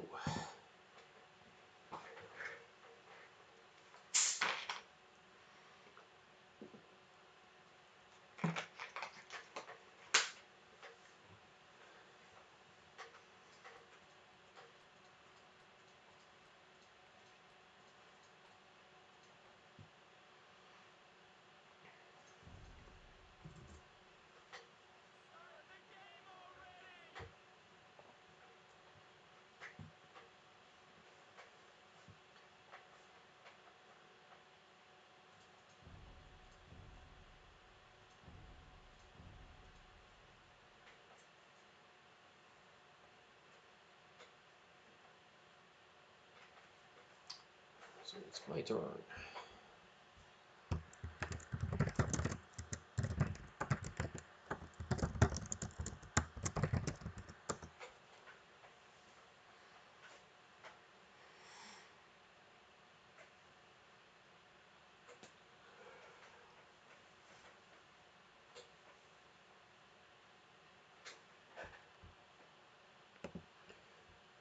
Thanks, Akkal-Knutan. Gonna need it.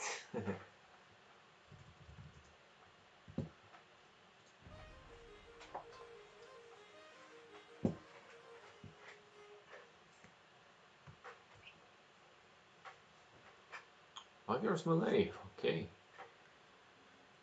So I Should expect some archer play then, maybe. It's not great for me, not bad either.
Go to work.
Okay, nice.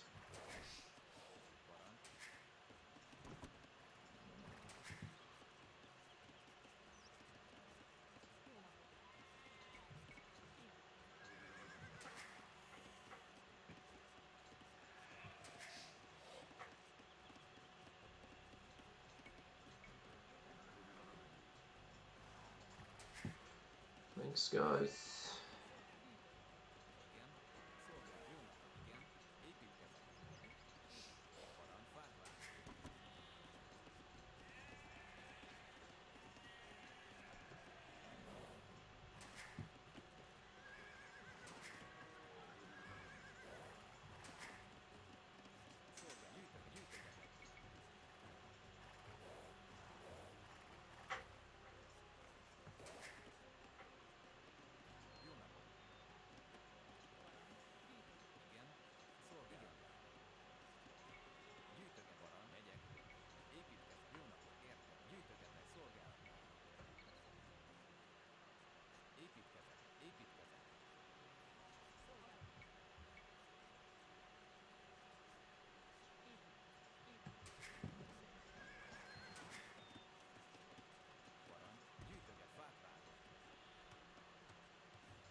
Definitely archers.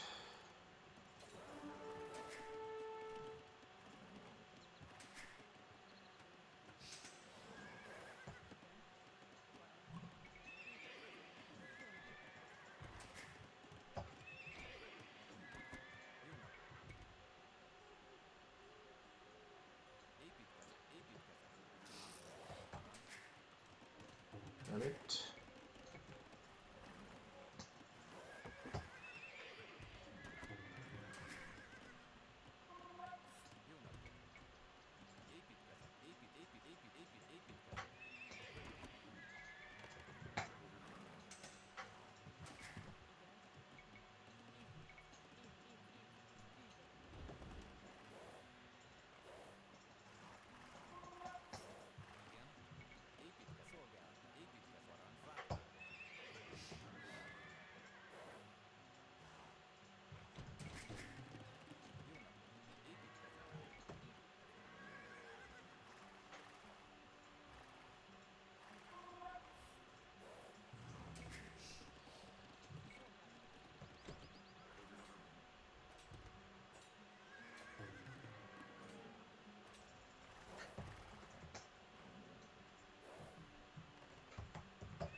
Free hit, not good. How did that get on? He didn't even hit him. Bastard.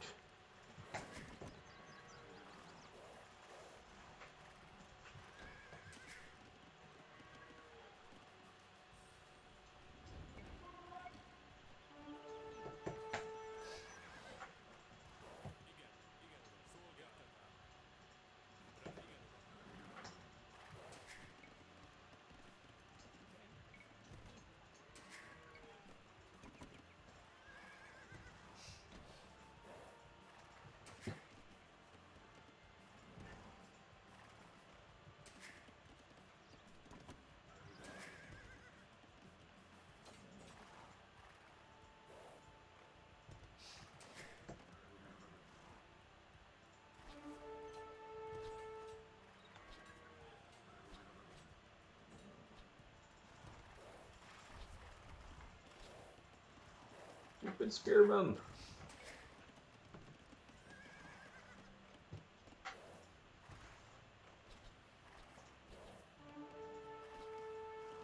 Stupid quick walls. Stupid spearman.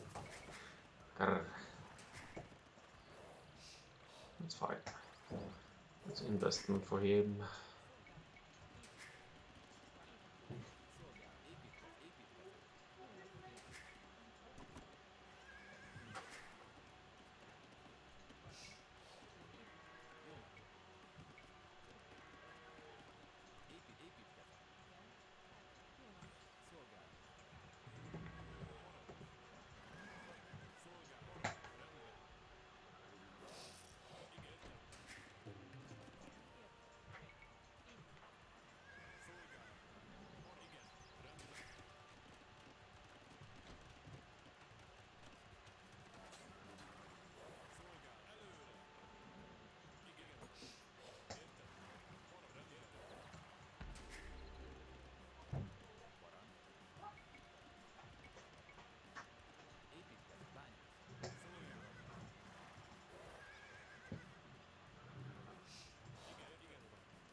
Lots of watchers.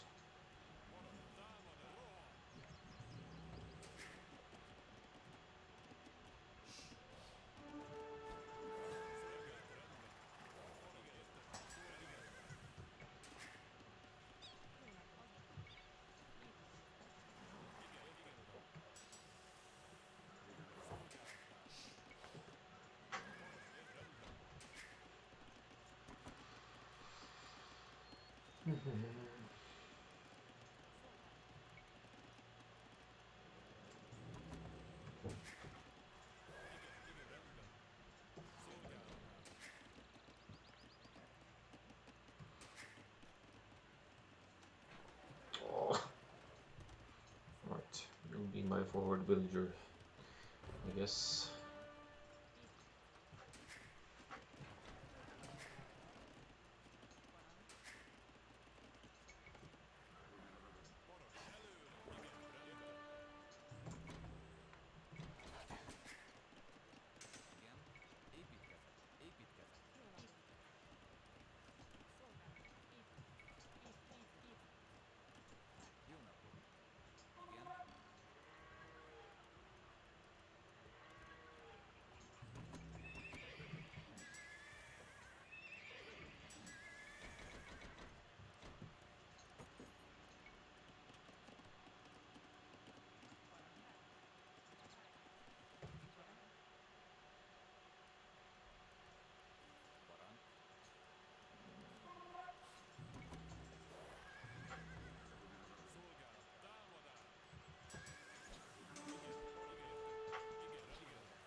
Huh.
come on.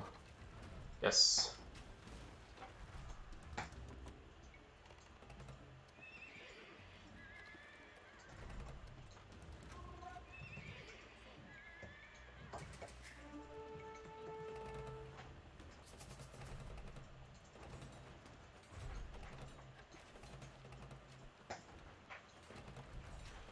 Stupid splits.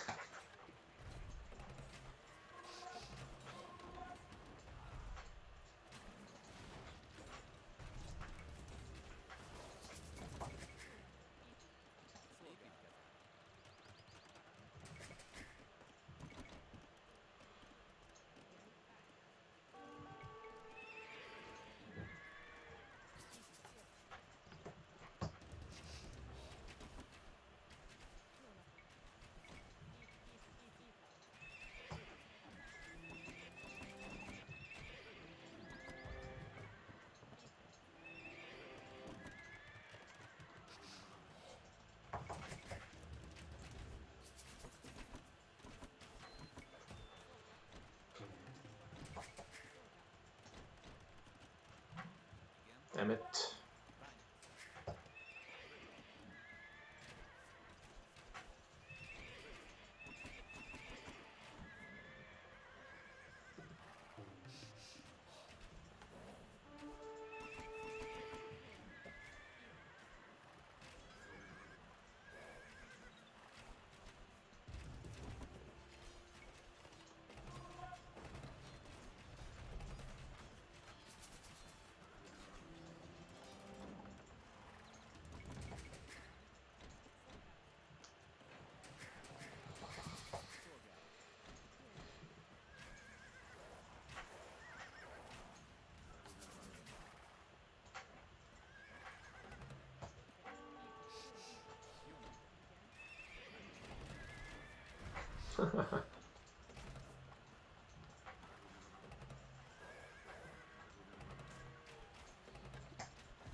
What?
2 castles.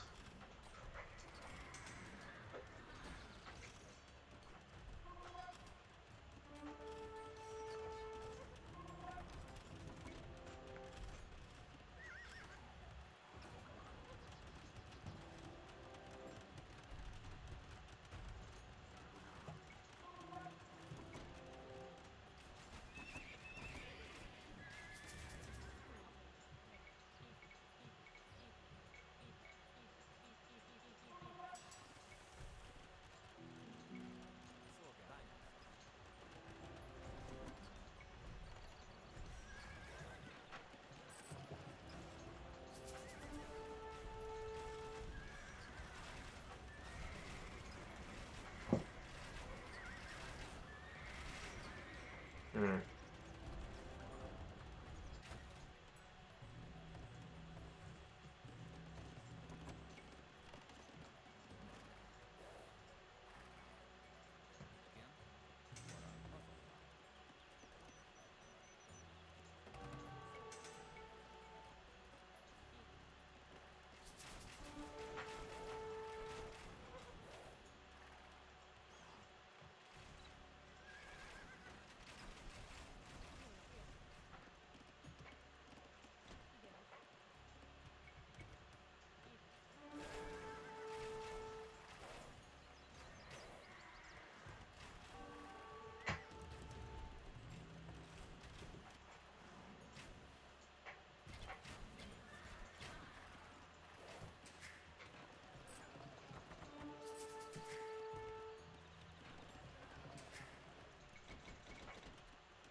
Mhm.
Caps lock.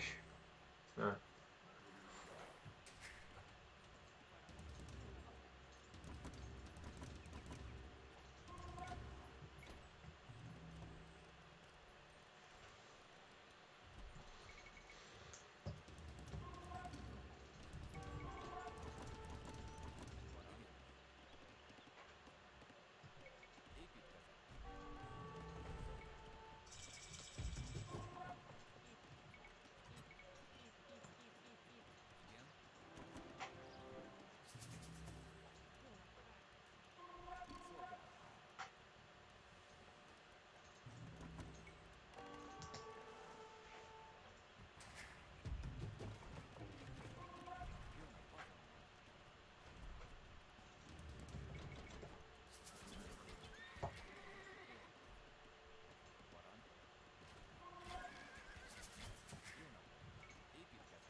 more cards. Damn it.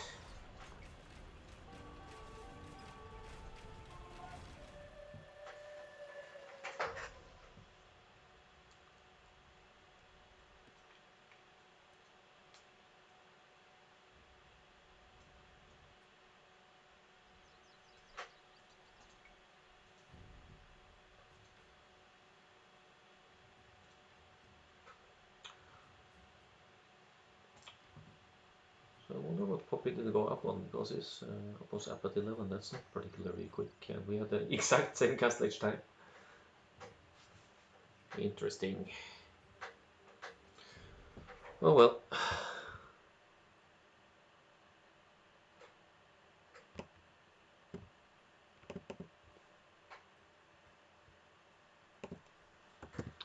Oh well.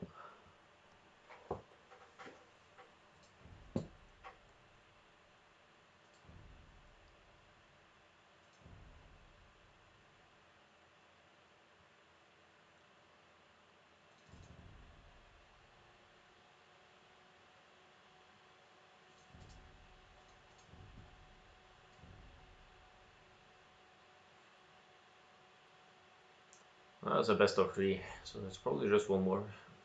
We'll see. We'll see.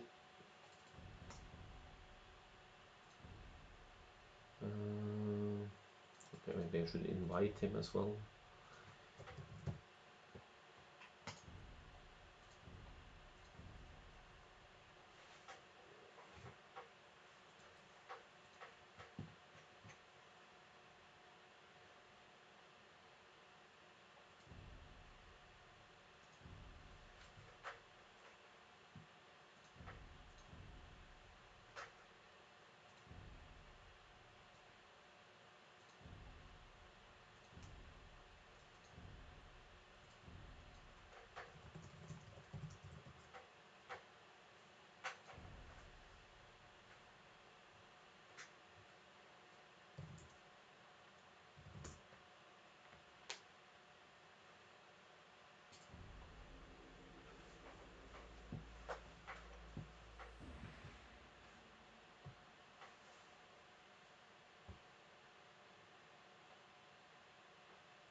Hmm.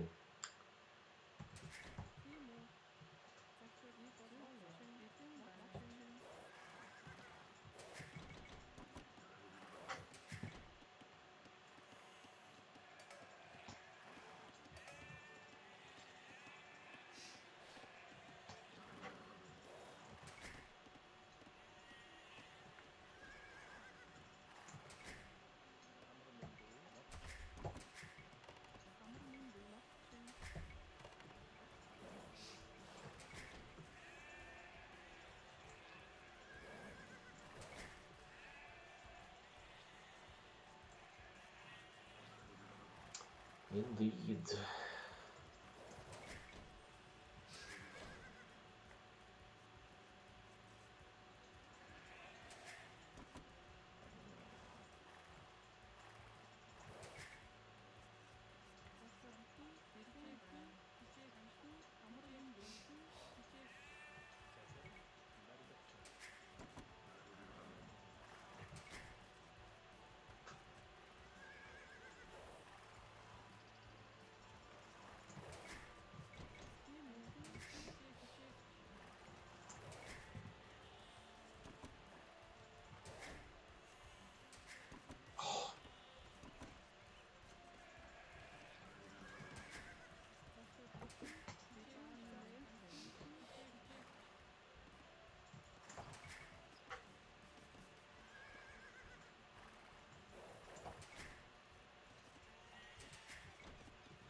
Why are sheep like light years away?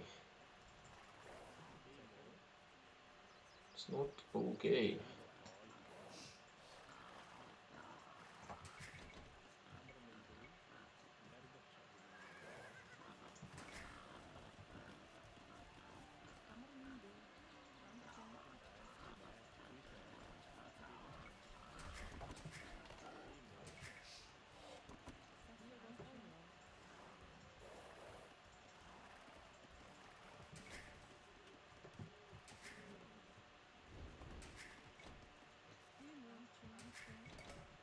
Oh, finally.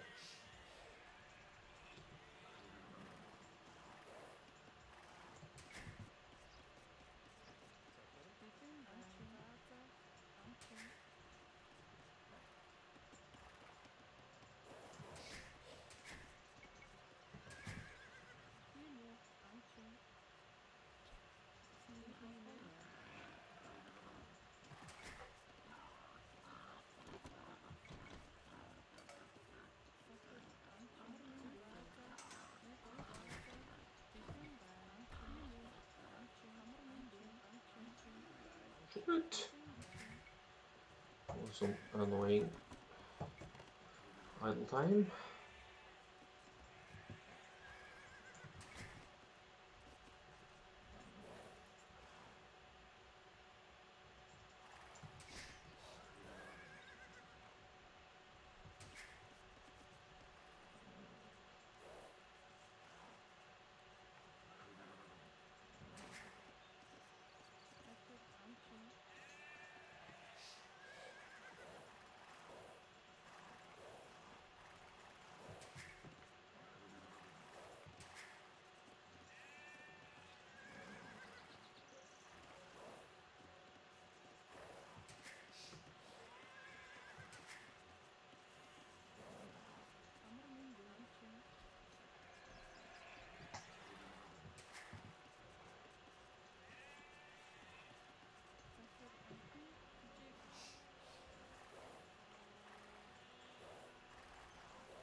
Oh!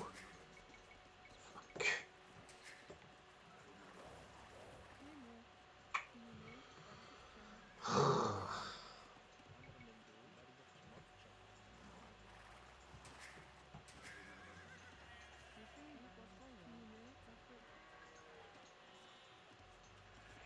It's impossible to select single units in this game.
What?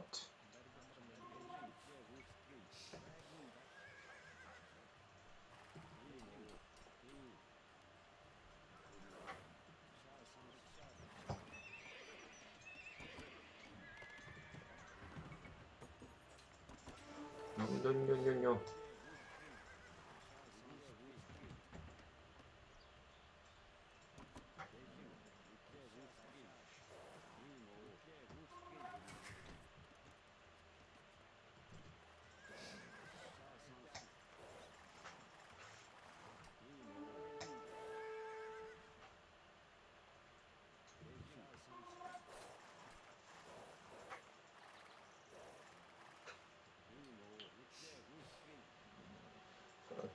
Stupid Lithuanians bonus. Faster moving trash.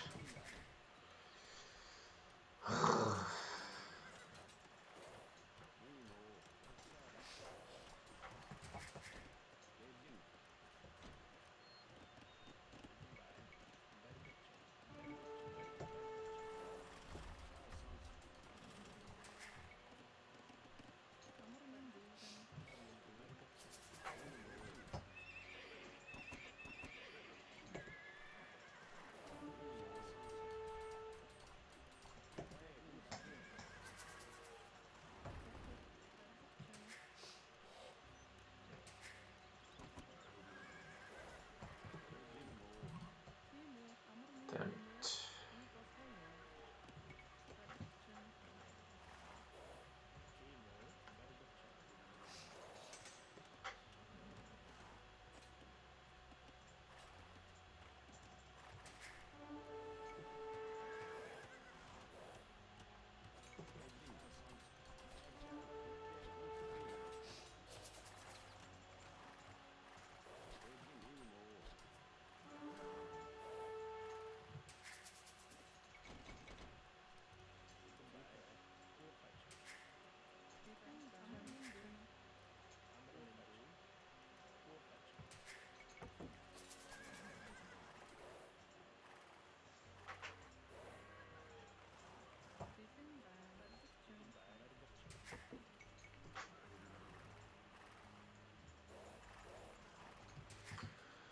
So unfair that Lithuanians have faster spearmen.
Why does he always go archers?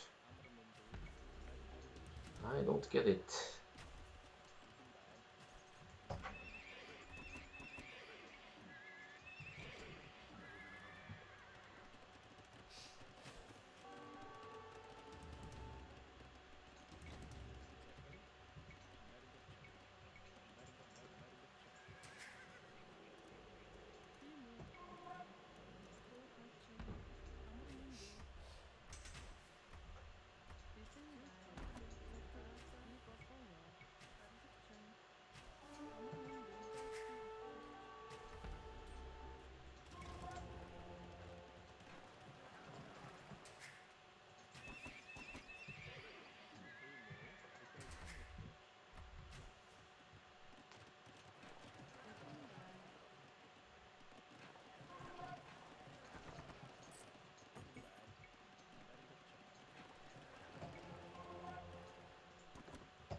Yeah, no, I saw his ranges, so I knew what he was up to, but I just don't hit it. It's not their strength.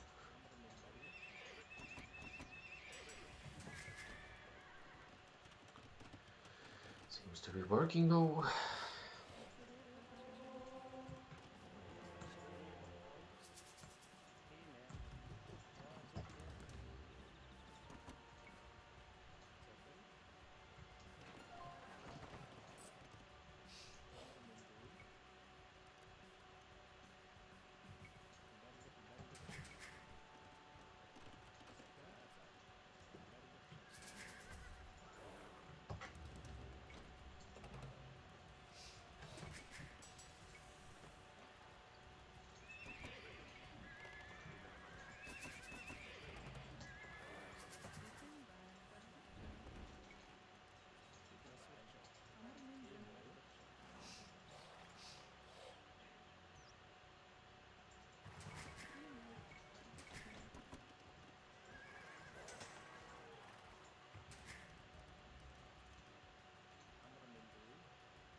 Damn it.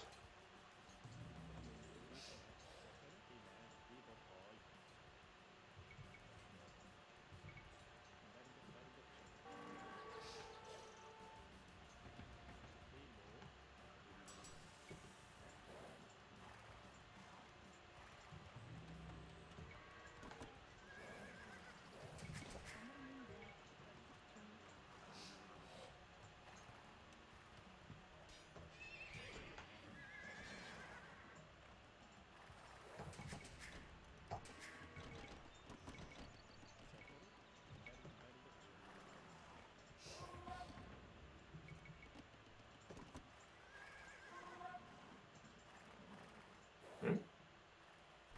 Yeah.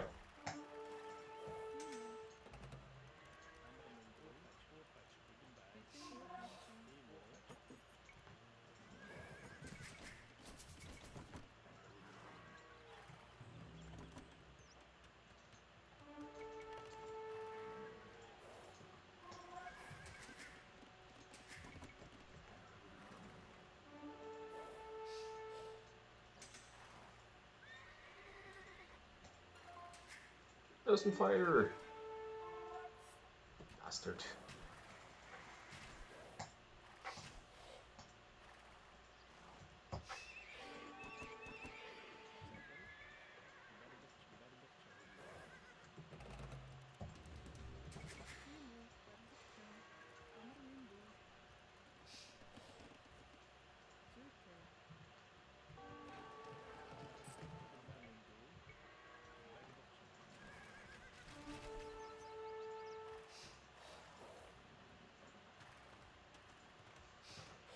On the sticks. Hmm?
Where are they?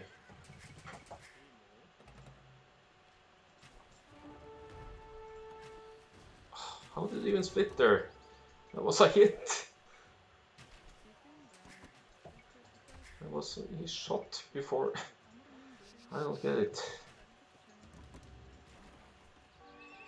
Stupid.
Oh, okay. Should have hit here first, but there was a castle, so maybe not. Mm.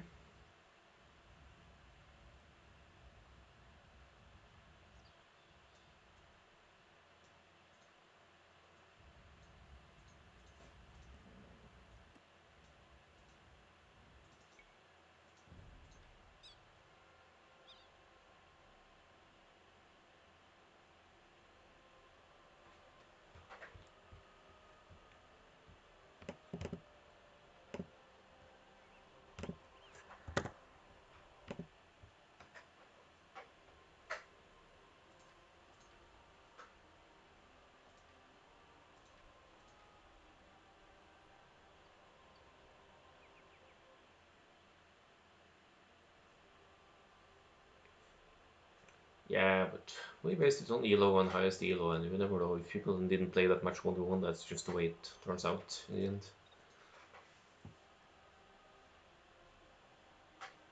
Yeah, it's quite okay. Good practice.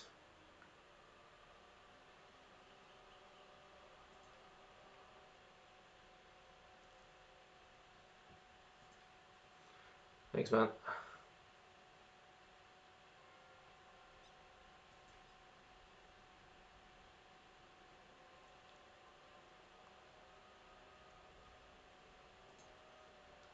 First game I couldn't decide what I wanted to do, so but I'm happy with my gas stage time here, considering I invested so much into scouts and spears and whatnot, so I can live with being a few minutes slower.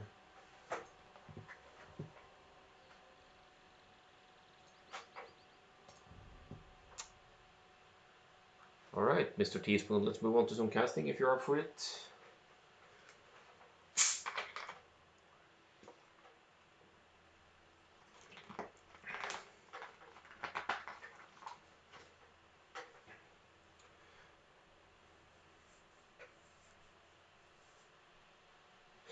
Main event. Yeah, we'll see, we'll see. We're just gonna switch to the other screen just to not to reveal any spoilers, and let's see which ones we will start with. Going, yeah. Hypes in the chat indeed.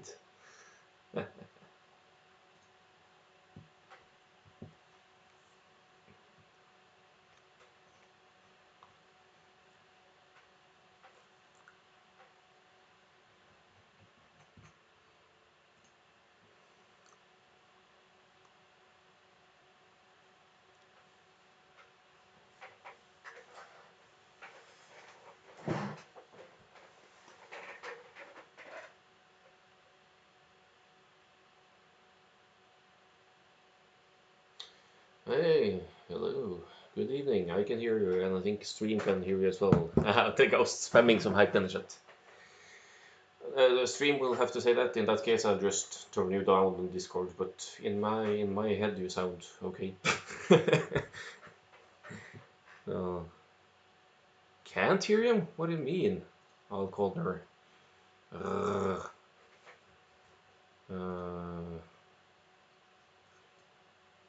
yeah, I'm gonna know, but I did save a screenshot of how my setup was like. But it really hasn't been an issue for long now. So hold on. Where did I save that picture?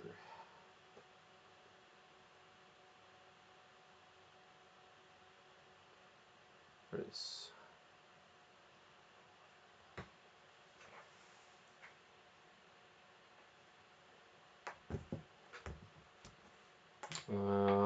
Yeah, but the thing is, it's a connection between my one computer to the next. But let's see.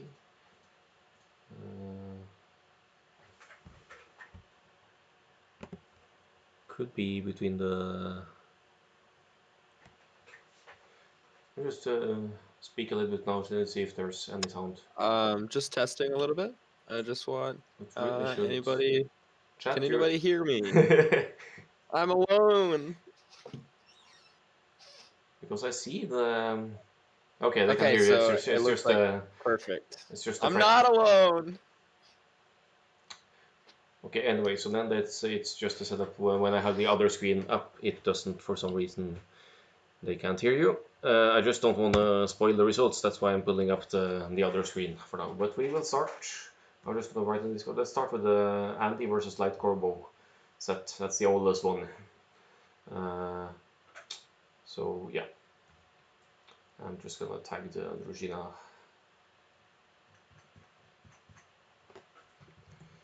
Discord.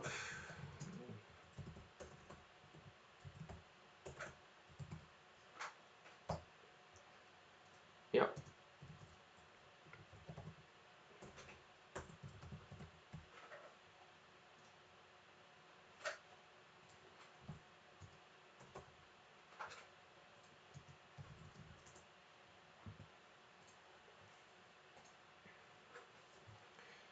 Sounds good to me. Let's do the game one. Actually, I've casted game one live, but then I had some spec issues for the next one. But here we go. I'm at second 4, looks like. But we'll synchronize that a bit. No, I'll go ahead with the first game. No worries. We can. Yeah. I'm just gonna. Yeah. I'm gonna set up a score tab here. Just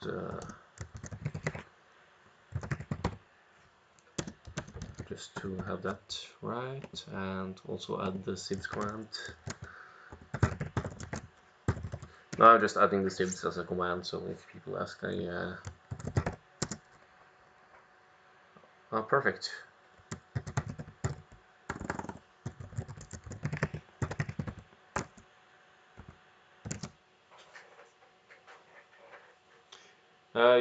I'll get it back up. It should.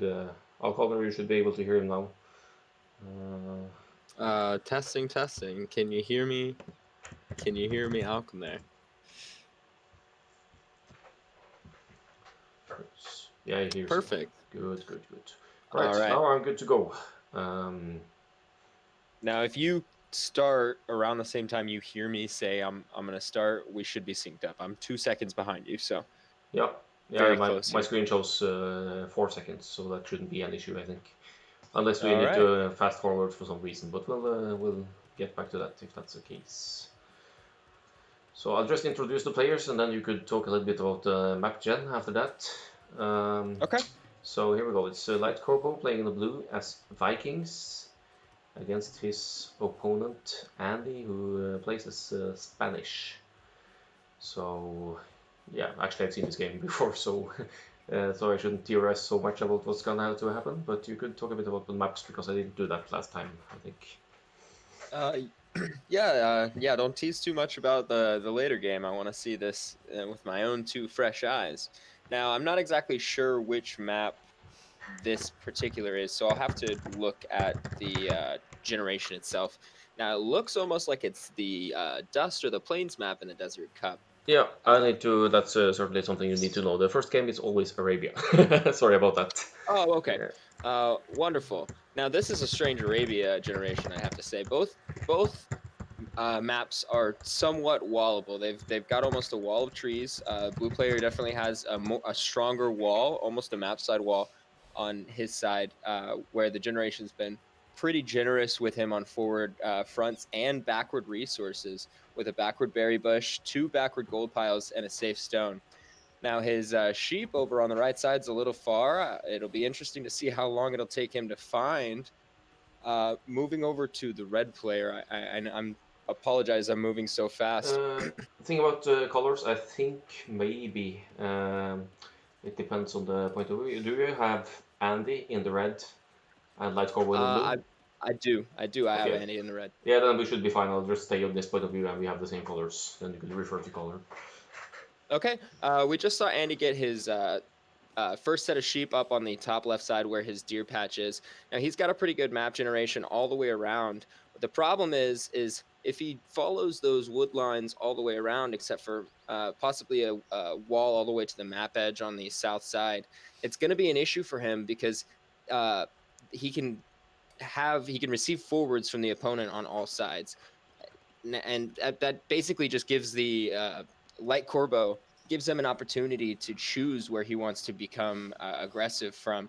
Whereas Andi on the other side isn't going to get that opportunity. He's going to see a wall of trees and palisades, and Andi's base is going to be a lot more circular, a lot more condensed, and that might be an issue later on.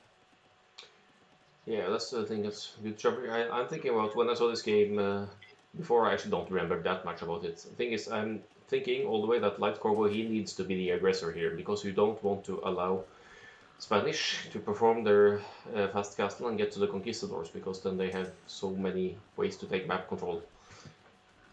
Absolutely, and if Andi is smart about this with walls all the way to the edge of the map, he could in fact have a very safe map for a Spanish fast castle. He's got stone in the back corner. He's going to be able to get both piles off of a single mining camp. It's going to be really efficient for him. He's just got his second boiler. I wonder if he thought perhaps there was a lame coming. I know lames aren't allowed in this. Yeah, that's true. Boar lames aren't allowed. You could take sheep, but yeah.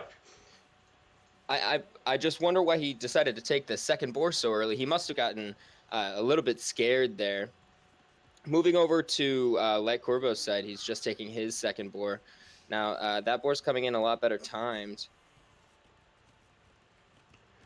Could be also, it looks like Andi is going for a drush, and then he needs the food to sustain both tree militia and villager production. So that could also be he wants to harvest the food as quickly as possible to make the militia and get then really early drush going before Lightcørbo can wall his side. Absolutely. I was actually on the other perspective. Surprisingly, it doesn't change the colors on mine. That's interesting. So I didn't see the drush incoming. This is going to be an interesting game, because the drush from Andi is going to mean that Lightcørbo is on the back foot, and he's going to panic. He's going to try and wall up.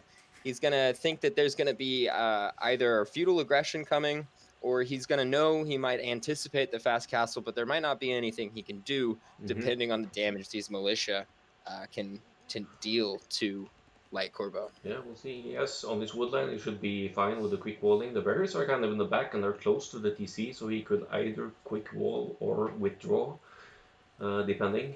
We'll see how he handles it. The militia are coming in right now. So let's see here. Now, there should be a relatively easy quick wall for Lightcørbo. We'll see how well he can do here. But look at this block here. The scout blocking. There's one wheel down.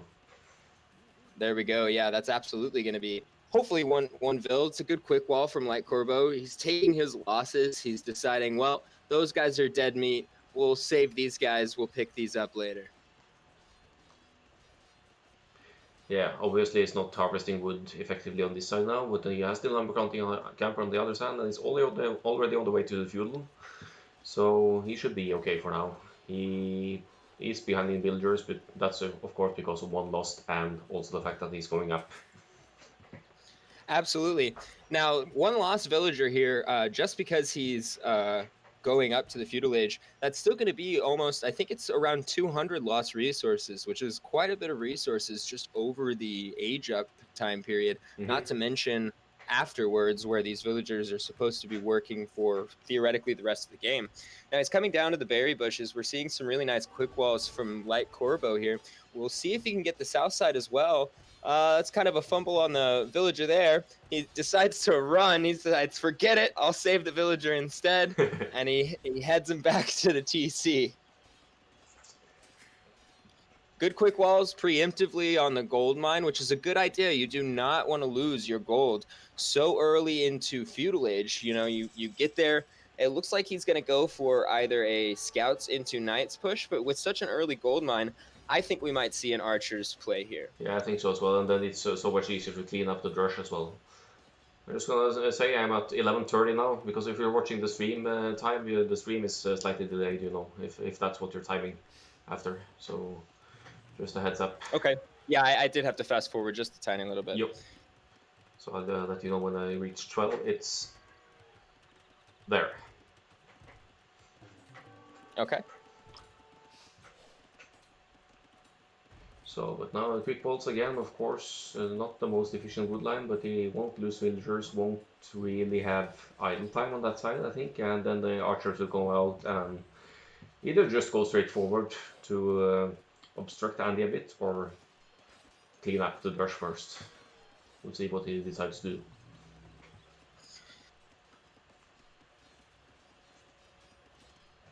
We see Lightcørbo getting housed here.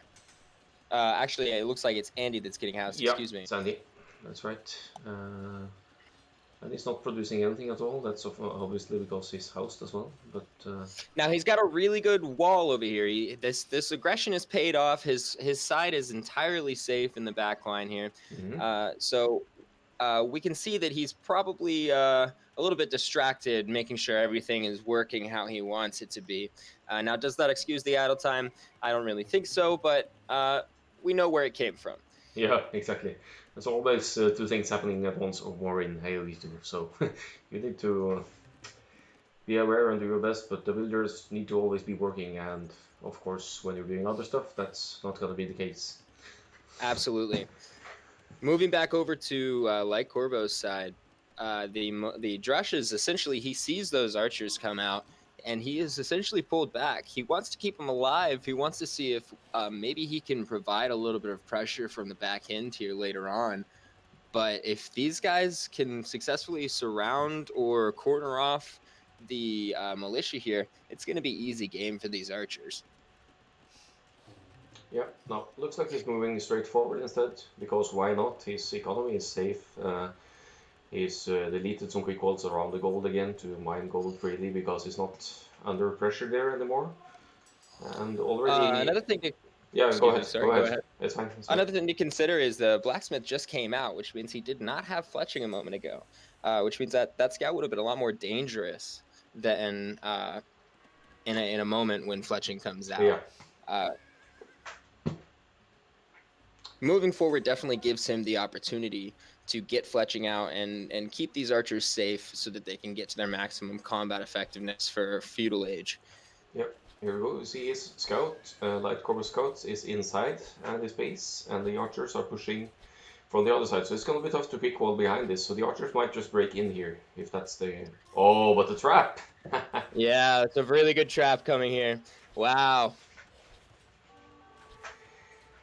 I'm not ahead of you. I'm on the other perspective. So I saw the foundation come down as they headed forward, and it was almost like the Darth Vader music started playing in my head as the scout did not realize that he was about to be trapped in. Yeah, it's good awareness from Andi there, just taking the opportunity to walk out. Look at the double palisades down the south as well.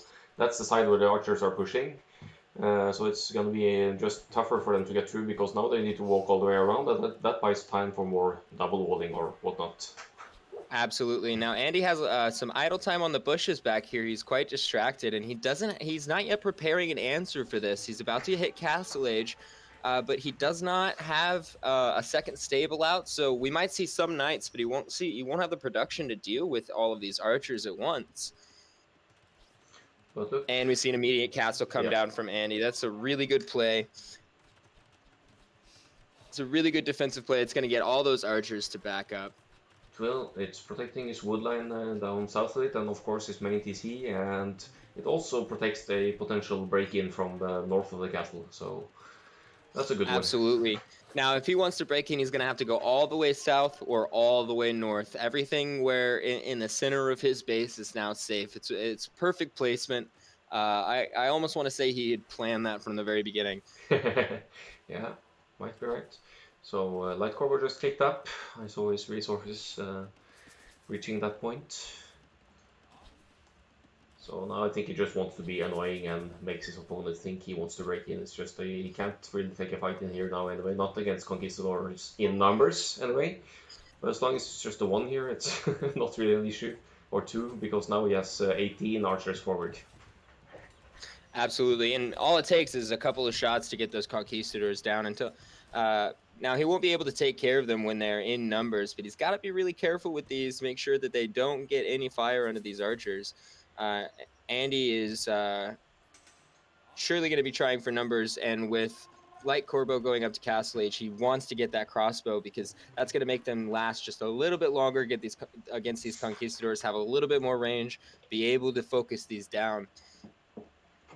I'm a little bit interested to see that there's no skirmishers coming out from Light-Qorbo right now. That would be a very good counter to these conquistadors, specifically because in definitive edition they now have a bonus against conquistadors. It's true. But for the moment, there's only 3 conquistadors, and these no Light-Qorbo's archers are here. He actually Just should passing, take it this. He seems. should totally take this Oh, fight. yes. Okay, yes. It looks like he is just taking a couple of shots, just peppering them a little. That's interesting. Yeah, because they were close enough to take some real hits at some point there, but maybe he Yeah, also yeah, won't definitely. wait for a crossbow as well. He won't be able to get crossbow now. He needs to take the engagement, but he will reinforce from his archery ranges. I don't know why Andy went forward in the first place here. Actually, it's Yeah, the numbers are definitely not enough to handle all those archers. You know, and that's even before they hit crossbows. That's a scary amount of archers. And there we see the crossbow upgrade. Yep. Now, this is a really good trap on the few conquistadors that Andy has out. He doesn't have any back at his base. Okay, he has one back at his base. With only one castle, it's very slow to production, these conquistadors. So you want to keep them safe. You want to keep them in the back line until you have enough, that critical mass to handle anything that can be thrown at them. Yeah, the conks go down, and the military count is 24 to 4 at the moment. That means there are maximum 4 conks out. I don't know what happened to the early militia, actually. They probably got cleaned up at some point. Yeah, I missed that as well. So it's almost as if they never existed at all. They disappeared. They found families. They must have. Yeah. And he's getting relics now. He's moving back with a monk. Just found his first relic. We'll see if he goes for any more. Now, there's one on the south side of his base, but he's got archers here. It's going to be a really dangerous game to find and capture that relic. Also, he hasn't scouted it yet, that relic, Andy. So, yeah, he basically doesn't see any more relics as far as I can see from his point of view. Yeah. That relic might as well have found a family as well. So here are crossbows breaking in now through these double palisades. No, that's like paper to them. So, oh, now there's an echo for some reason. I think it's on your end because it wasn't there before. Is it better now? Yeah, yep, now it's fine. Okay, perfect. Yeah, it's a bit. If chat is fine with it, we'll leave it like, oh, mango shot. Weaken a lot of archers there. Ooh, that was a pretty good shot. It didn't exactly get as many archers as it could have, but it like you said, weakened quite a bit of those. He's getting some splits out. He's trying to preemptively split around here. Yeah. That was a pretty good one. He only got one casualty. The guy was right. Tristan would micro that mango. Absolutely. But now I would absolutely charge that mango. Yeah, he definitely had the numbers for that, so he could have.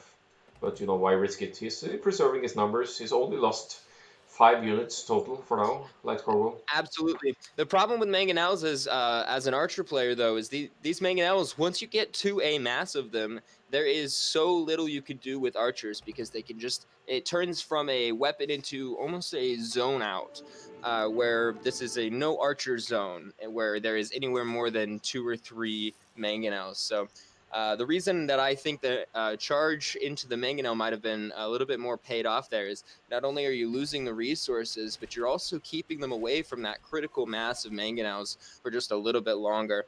Over here we see conquistadors getting cleaned up by these crossbows. Does he already have ballistics? That is my question, because that was a very good. He must have ballistics. Yeah, there's a university there, so I can just check it. It's a quick check here. Where's the university, please? Damn, tech trees. Yeah, he has ballistics. Ah, wonderful. But that's a waste of conquistadors again, so not good for Andy. Now, and that is a really good point. If he had kept all of those conquistadors safe, he'd have up to 8 or 9 of them now, plus these mangonels, and it would be much easier to defend this rush. Look at the conversion. He actually converted a crossbow here. You don't see that a lot. Well, you got to get something, and hopefully he picked one with a lot of health. So Light-Qorbo is going to break through on the other side now, I think. Then he will have the hill towards the TC here as well. Well, the interesting thing is he's losing his time advantage here. These mangonels are slowly encroaching on this Yeah, archer mass. and he doesn't see them. Let's see. Lightcørbo cannot see the mangonels, but I do believe Andi can see the archers, which is something that has to be remembered here. Let's see. Yeah, you're right. Because they're right next to the wall, you can see them. And there are the mangoes. Nice dodge though from Lightcørbo. Still, he's not. Yeah. Ooh, yes. He's doing very well with his splits. It's important to dodge not only on the original split, but Oh, but also on there's the coming hit. back. Oh, and there So it is. I think he lost like 8 crossbows there now, but I'm pretty sure he's replenishing at home as well because if you oh wow wow wow wow, that was a really good hit for Andi. I'm a little bit ahead of you. It seems because, wow, I just saw an incredible hit. Let's go writes what the fuck. Yes, wow. Now that is a complete change of pace for the game. Andi is now in the aggressive position here. Lightcørbo now has to start basically from scratch on his army. He knows that, Andi knows that, and now I bet you Lightcørbo is sweating a little bit. Yeah, that's something that shouldn't happen there. He was dodging so nicely up until that point, and then yeah. 11 idols for Andi though, so this has taken some focus from him. Well, As an answer to DeGost in the chat, it looks like he did not do the delete trick. He might have just lost the mangonel at the same time. He might have tried to do the delete trick, but he was uphill, so he didn't necessarily have to.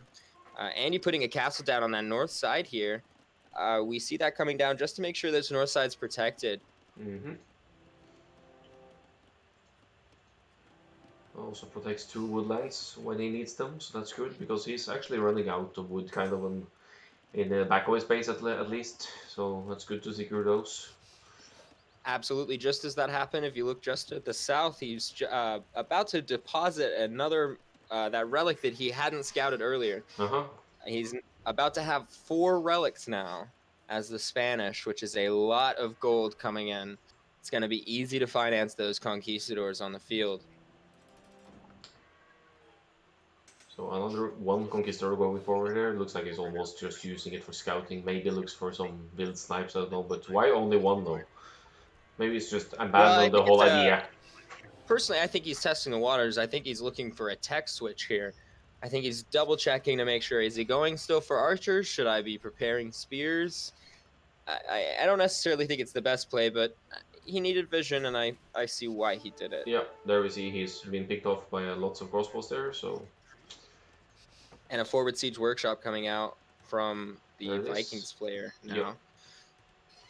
Look at the scores, they're very much even though, and Andi has the huge boom, he has 95 villagers, he probably has stronger eco overall. No, actually he doesn't, because he's playing against Vikings here. So... Not only that, both players are floating a lot of resources here. We can see that both players are trying to save up for Imperial Age, with Lightcørbo actually about to hit Imperial Age. Yep. Andi here has mismanaged his economy just a little bit. He's got almost twice as much gold as he does food. Now that's great for the Spanish players, but it doesn't seem he wants to use that on anything. He's trying to save up for Imperial Age, so all those resources are doing is just sitting in the bank, which is an unfortunate use for them. Yep, now he's up. It's like closing in on 10% up. Andi as well, but he's really going to be forced on the defensive here now because Lightcørbo is already preparing 1 trap from his castle on the hill. So that town center, among other things, should be an easy target. Absolutely. Not only that, but his production for these conquistadors is about to be cut in half. He's only got 2 castles, and I can almost assure you that castle is going to be the first thing that those trebuchets aim for. Maybe the town center on the south, just because of the easy target from the hill. But yeah, that castle is surely going to go down soon, and there won't be many conquistadors for the Spanish player in this game, it seems. So it looks like he's adding only 1 turbo queued too, but then he unqueued, and you see capped ramps coming forward. They're definitely going to become siege ramp at some point.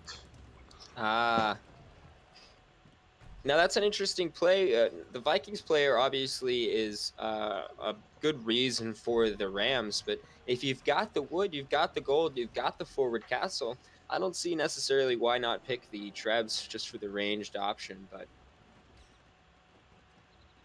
we'll see how he gets it to work. I'm eager to see this play. The capped rams are coming forward. Now, we don't see siege rams coming out. We do see chemistry coming out Yeah, for but these archers, for these arbalests. there's siege ram as well in the queue now. There it is. Perfect.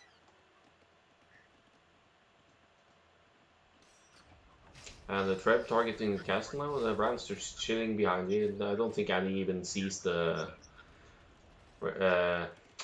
workshops. He does not see the rams. He does not see the workshops. In fact, he doesn't even see the castle yet. He just knows it's there because, surprise, there's a there's a trebuchet. Yeah. So he should, but Andi is in... Hold on, he's only 20%. Oh man! It was his imp TC, the one that was on the outside here that got fell down. Oh no! So now he's only 30% imp. Oh dear. Oh dear. I was wondering why it was so late, but now he's he's in really big trouble here. He's got 5 archery rangers in the back. You can tell because he's producing out of all 5 of them. Now, is those skirmishers going to be able to counter those arbalests? Absolutely. But those rams are there, and he has no answer for the rams.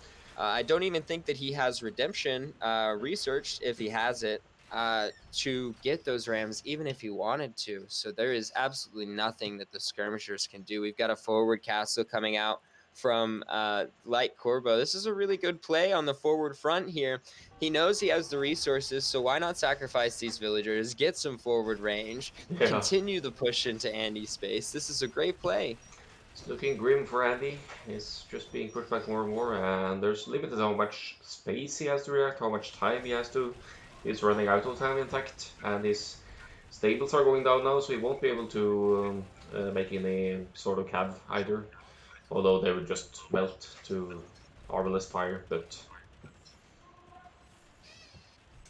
Absolutely, and I do like your observation that he is running out of space, and with that he's running out of time. There's only so long he can keep this push from hitting the edge of the map where he is just nowhere to go. And he's running out of time, and Light-Købo's doing really well keeping this push going, keeping the momentum going. You can see in the score in just the last 5 minutes how far he's snowballed into a lead. And we see Berserks coming out on the front lines here. It's going to be a really good push. The skirmishers are going to try and get those arbalests eventually. That's a decent amount of skirms now. It's like 45 skirms or so.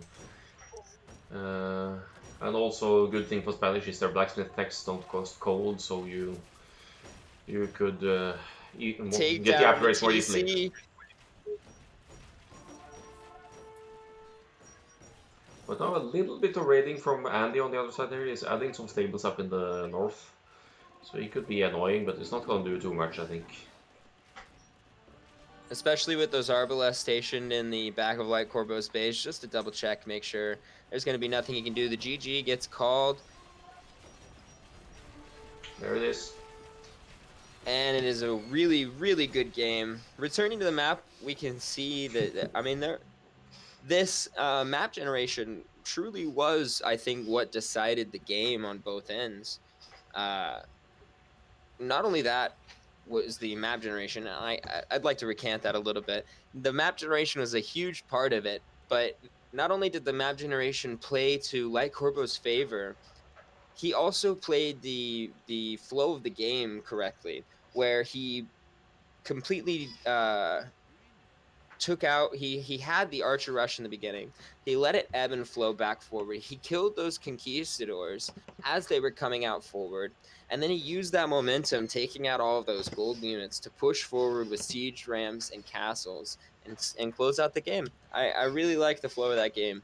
It was a good one. It was a very strong push and very nice defense from the early rush as well. Well, he lost 1 villager, sure, but he kept the action of...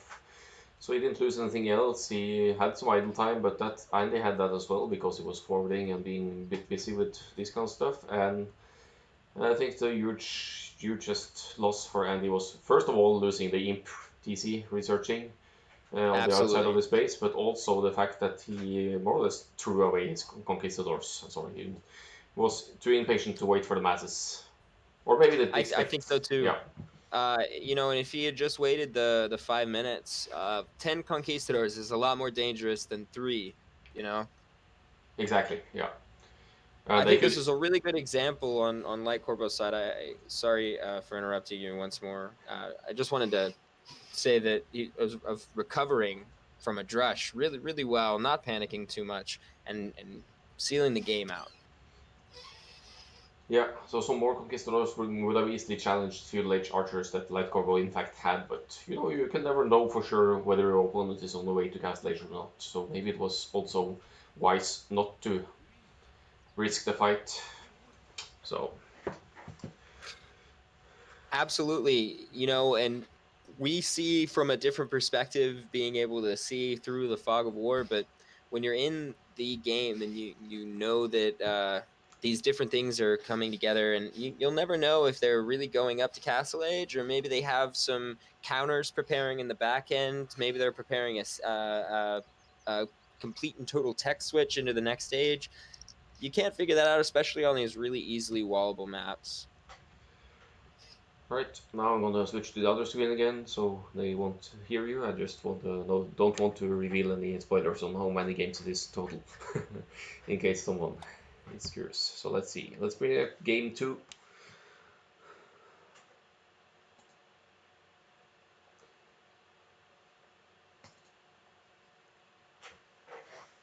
Yep, hold on. Yeah, no worries. I'll just add some commands and stuff meanwhile.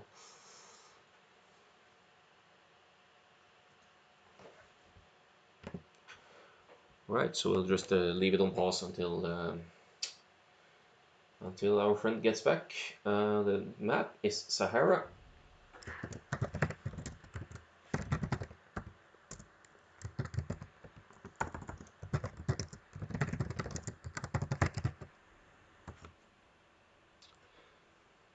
And the civs are Britons versus Cumans. So we have Lightcorbo versus Britons.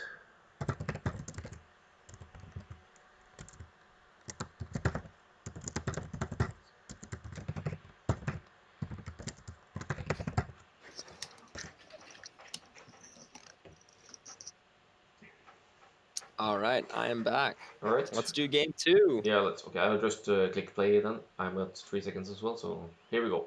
All right. So we have Lightcorbo in the blue on my screen. Is playing as Britons for Sahara, which is the map, by the way. It's called. And there's Andi playing as Cumans on the far side, on the other side. Perfect. Now, something to note about this map, Sahara is a really interesting desert cut map where almost the entire center is devoid of resources, save a few neutral piles, and both players' boars are centered within that center seat. Not only do you have to kind of greet the center a little bit, but your boar is quite a bit forward from your TC. Sure, there's one boar on the hill there. That's always dangerous without bloom, because if the boar gets the hill advantage, you will most likely lose your will if it's unloomed. The gold generations don't look too great for Lightcorbo at least. He has 2 4-tile golds like outside of his base, but his main gold is of course in the back, which is ideal. So maybe it's actually worse for Yes, Andi, who doesn't have any gold in the back. Come to see it. definitely doesn't have any gold in the back. Not only does he not have any gold in the back, but his if we look at Lightcorbo's generation, that gold is going to be really easy to protect, whereas Andi does not have that gold easily to protect. He's going to have to use that hill to his advantage to protect these gold piles later on in the game. And that could be a big contributor into whether or not how this game goes later on. Just simply because there could be a castle on the hill, there could be a tower rush on the hill. You never know. You want to protect those gold piles as much as possible, and it's always a bad thing when they spawn within a singular tower or castle Yeah, yeah. range. Look at this. Those 3 golds here on Andi's side. If you have 1 castle there, it actually effectively denies 3 golds. It's just ridiculous. Yes, and that could ruin the game for Andi. That could completely turn it around. Just on the chance of not seeing it, or perhaps just getting forced out of there. We could also note though that Andi is Cumans, so once he gets to Field Age, he gets to build the second TC, which means he can, in fact, secure his primary gold with a TC in Field Age, which is maybe something he should consider. Absolutely, and there are a couple of good spots for a secondary TC for the Cumans. You see down on the south wood line, protecting both the golds and the stone. And you can also see just a little bit to the west of that, protecting both golds and a woodline, as well as this relic. So he's got some options, and that's not even including the options he has on the north side, protecting a stone pile and a wood pile. Now that's going to be less efficient. Maybe an option for the Castle Age expansion though. Simply because you want to get those stone piles, it's just doesn't have as much priority as the gold piles do. He definitely needs to secure his gold as Cumans though, because they're a cavalry adhesive, and you need it's a bit of a gold and food investment. Absolutely. Now we see a boiler coming in. He tries to house out the boar. He successfully gets it to de-aggro, and he's going to be able to get safe with it. But that was pretty scary there. The boar did get a good hit with the hill advantage. I'm not sure how I would have handled that. I think I would have panicked a bit. Yeah, it's a nice move there to know exactly when and where to place it to save the villager.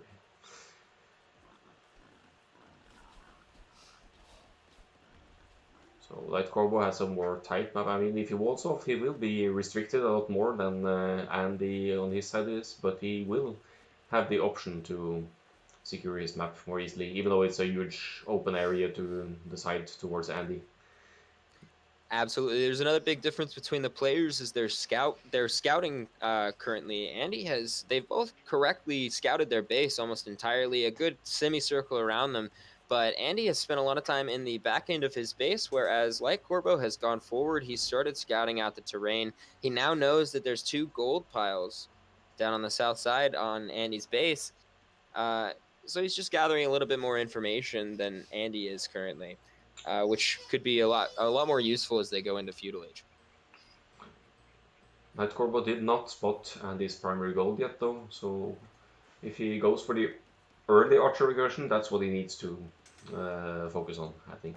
But he's about to find it now, very soon, I believe.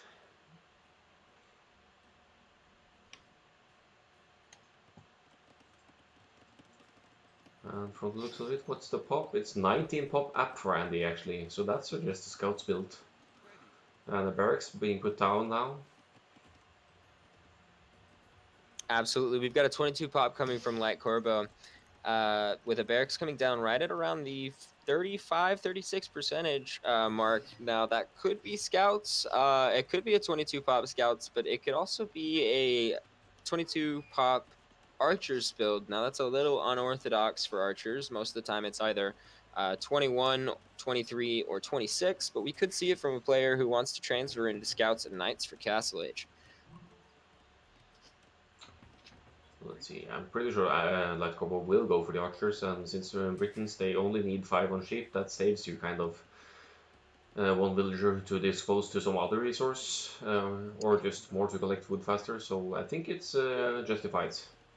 Absolutely. It's a very safe play, too, for Britons. Having that extra resources means you can do a lot more at the very beginning of feudal age with got a lot more leeway, rather.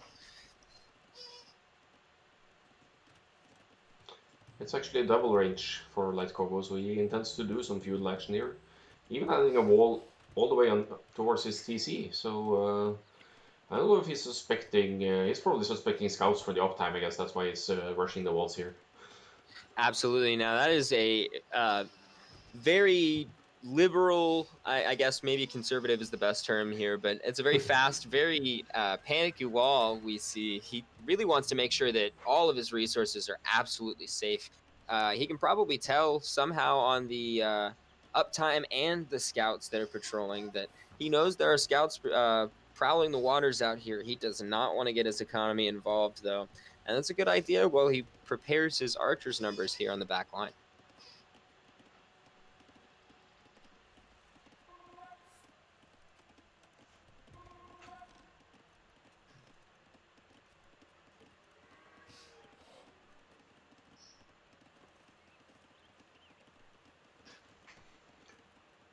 Moving over to Andy's side, we see the feudal age town center coming. Yeah. It's around 70%. On the main goal, yeah. So should be fine. His scouts won't be able to do damage either, but now of course he can use them to scout the map and get the overview instead. You see he's yeah, using them to that. Also, he could hang around the ranges and maybe get some archer snipes with these scouts just to have them useful. Absolutely. You know, and unless he's going to go with a light cav castle age play, I would actually think that perhaps doing that, forcing some repairs on a building, might be a better option than just idling all 3 scouts. Andy coming up with his walls now. He wants to wall in both TCs, making looks like he's going to make the second TC part of his wall. He's done a good job protecting that that gold line there. He wants to make it right on the TC, make sure those villagers can pop right into the TC if there's any danger. Now the problem with that is it's going to be a little bit further away from a wood line. It's going to be a little bit inaccessible if there is any enemy in the base. Now, does he have to worry about that in this game? It's yet to be seen, but he's got the aggressor position here, and so he knows that, at least for now, he's safe in his base. Scouts doing a bit of harassment on the left-hand side here. They obviously won't break in, but they do force some houses and repairs. That's one villager that could be doing something else. So not. Absolutely. And the wood that you lose from that is actually somewhat you can definitely tell you're repairing when you're repairing with a villager as you're playing.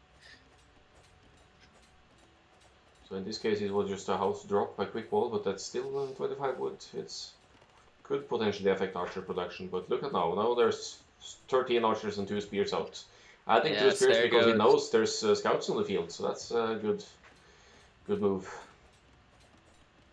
Definitely a good try at preemptively countering those scouts that are going to be there when he gets to the base. Now, if those archers don't get spotted, this could be a really big push from the Lightcørbo.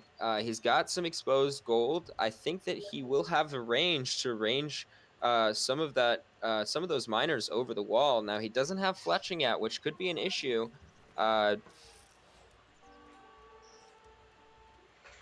Yes, yeah, he doesn't have fletching yet. No fletching. That's definitely an issue. So if he walks into the TC fire now, he's in big trouble. But the scout walks into the TC first, so it's definitely better if the scout does it than the archers. Yeah, definitely, definitely. Now it looks like these scouts coming back, just passing over these archers. I'm not sure how that engagement would be with the scouts on the hill advantage there. Looks like they're going to break in through this palisade. Now, once they get in, he's going to have a hard time getting through a secondary house wall that's just dropped from Andy. Blacksmith being part of that wall. Now, has anything started to come out on from the blacksmith on Andy's side? The answer is no, but we do see fletching and the first archer armor coming from Corbo's. Oh, and a hole directly into the TC. But he runs into these fire, loses 2 archers to nothing, or almost 3. Absolutely, and those skirmishers getting a couple shots off as well. Now, not only is that going to reduce your archer numbers, but that's going to make you think twice about doing this push in this direction at all. It's going to make you think, maybe I don't want to have to spend so much effort into what I'm trying to get here.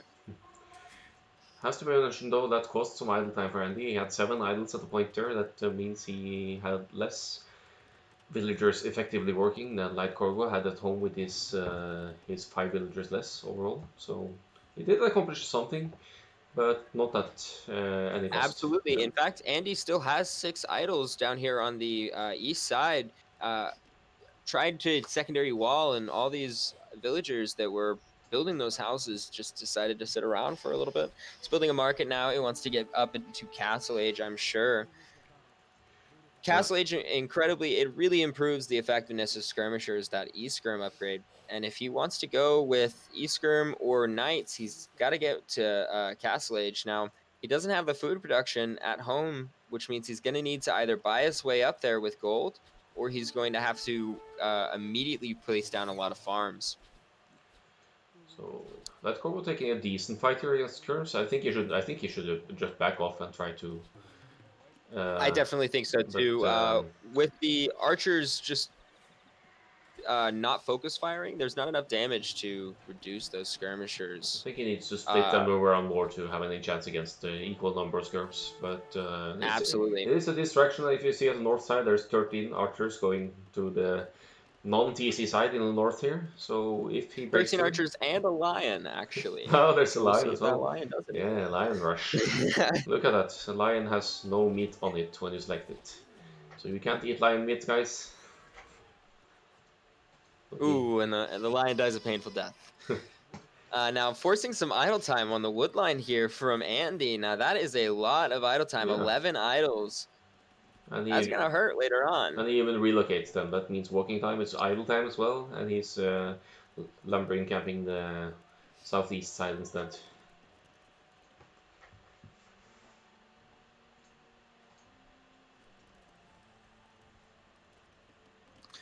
Both players kind of just circling the water in the middle here. We see the archers moving in on the top side again. He wants to double check, make sure there's nobody gone back to this wood line. Can he break in on the top here? Yes, but I don't think he's actually seen those palisades up there. No. He has not, so he definitely believes that this wood line goes all the way to the map edge. It's unfortunate for him because there is a very easy path to attack on the north end. Yeah, but now he sees it. And just as I say that, absolutely. It's almost like I'm talking to the players here. It's kind of scary. He doesn't do anything about it though, but now he knows about it. Maybe Andy thinks he doesn't know about it, which can be used as an advantage. Now you'll have to translate if there's any Norwegian. Yeah, that's German there, so I'm not much of a help there. So, oh, but okay, they're definitely talking about lag issues because I know they had that. They had to pause and wait and see if it worked out. So that, of course, that makes micro impossible, more or less. Yeah, there's an interesting desync bug in this game where it gives you can get up to like 5 minutes of input delay, which can be very hard to play with. So Andi reaches Castle first, just slightly ahead of Lightcørbo, but there's the castle already on the hill. That's a very nice place. Securing all the 3 golds. Now he knows that if he doesn't get a castle there, Lightcørbo will. So he wants to get a preemptive castle there, make sure everything is protected. Not only does it protect those golds, but now it protects that secondary TC that he made in the feudal age. It's going to make sure that it not only has a layer of protection in its archers, but it has a secondary layer of the castle zoning things out of that area, making sure that villagers have kind of a warning before they have to run into the TC. Mm-hmm. And we can tell from the villager count, of course, that the feudal TC has paid off for Andi. He has a villager lead of 14 or so. He's well ahead in the boom, and he also... Well, he isn't adding a third TC as of yet, but he's ahead anyway, so why stress it? Absolutely. It is really important to note that the humans are almost like a time bomb. The longer you let them go, the longer you let them prepare, the stronger they're going to be because they've just been so far ahead of you for so long. We see Kipchaks coming out of the castle now. Oh, Kipchak. Yeah, why would we make Kipchak against Britain archers? I am not sure, but we see it, and I suppose maybe with their... I'm not sure. Their fire rate is quick, but they will be outranged. They could serve as raiding units instead of like scouts or knights, but for now there's not really any range potential for the Kipchaks in Lightcørbo space. Now the problem with Kipchaks in this scenario, they wouldn't be so bad if it was anybody else's crossbows, but the Britain crossbows just have too much range to have these Kipchaks be able to do anything. By the time these Kipchaks can fire shots, they've already taken several volleys from an archer force.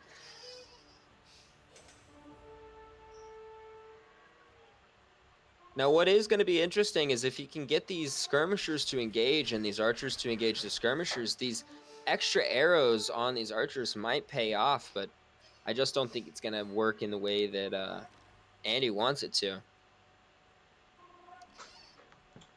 Let's see here. I'm looking at the build tree numbers. It's definitely in Lightcørbo's favor here, but there are some skirms. If he picks off a few before they become elite, then it's fine, but they're still on hill, so he backs off. Okay.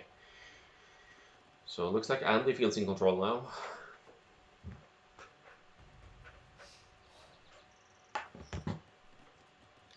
Absolutely. With those Kipchaks coming over, if he spots these crossbows before they're an issue, before they hit their numbers, he might be able to get this hill advantage. But instead, he decides to back up. He says it's too much. I don't want to waste these Kipchaks. They're expensive. Yep. They take a long time to produce comparatively to other units. So I want to make sure that they're useful and they stick around for a long time. So actually they produce quite quickly, but with only one castle, of course, there's more production time because you only have one production building. Absolutely. So that's the issue. But he takes sort of a fight here. He really needs to back off. It's just dodging and being annoying here, but he's losing numbers. And you could question the decision as to why he sent them forward in the first place, because they didn't do anything here. Not only did they not do anything there, but he's also under attack on the north side on his base. These archers have been slowly working into these palisades, just, I'm sure, making his UI ding and ding and ding. They mention you in the chat right here. I was casting this at live as well, but then after the pause, when you pause for too long, it bugs out the spectating. So actually I wasn't allowed to spectate the rest of the game. So from now on, I have no idea what's happening, which is good. Well, this will be interesting for both of us. Now, what I find interesting is he hasn't decided to pull these forward Kipchaks back. They're hurt. They're all damaged to varying degrees, and he would have an avenue to garrison them in this castle if he would just do it. But it seems like these crossbows are going to catch the Kipchaks coming out. Look at those step lancer going out now. I mean, it's a nice raiding unit, but they will melt to crossbow fire, trust me. But he's using a meat shield here, I guess. Okay, so he wants to focus the fire on the step lancers, maybe get some hits in because of the range, and then let the skirms do the job. This is actually a really nice fight for Andi. I didn't expect that. These skirmishers are really paying off here. The good thing about skirmishers is after you get E-skirm, you don't need too many of them to be really effective against large numbers of crossbows. Interestingly enough, those Kipchaks on the north side didn't die. The secondary archer force that came in just decided to just pass them. They got peppered a little bit with arrows, but Andi decided to go north and start raiding on these houses in the north. Look at that. Now sending crossbows back, surely to take care of that issue.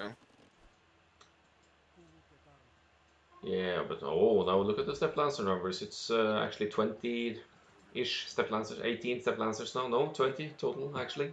But there's a cast player. Quite a bit of step lancers coming in now. Now that is going to be a lot to take care of for these crossbows. They do melt to crossbow fire, like you were saying, but the good thing about them is they can get that full surround, and with their extra range, can do a lot of damage on stacked units. But he needs to stay clear of castle fire. He takes the hill though, which is great with that one range he has. He gets some picks, but it's not ideal by any means.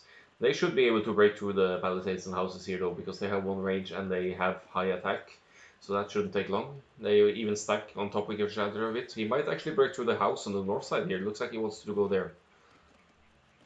Absolutely, and why wouldn't he? The castle is almost, I think it actually will run out of range just before it hits that house. This TC will be able to fire on the step lancers, but it's not going to be enough fire to take care of 21 step lancers. Now we see an engagement happening down on the south side. These skirmishers have decided to distract these crossbows. They've lost the engagement, but they've taken good shots. It looks like there is 6 losses on the crossbow side.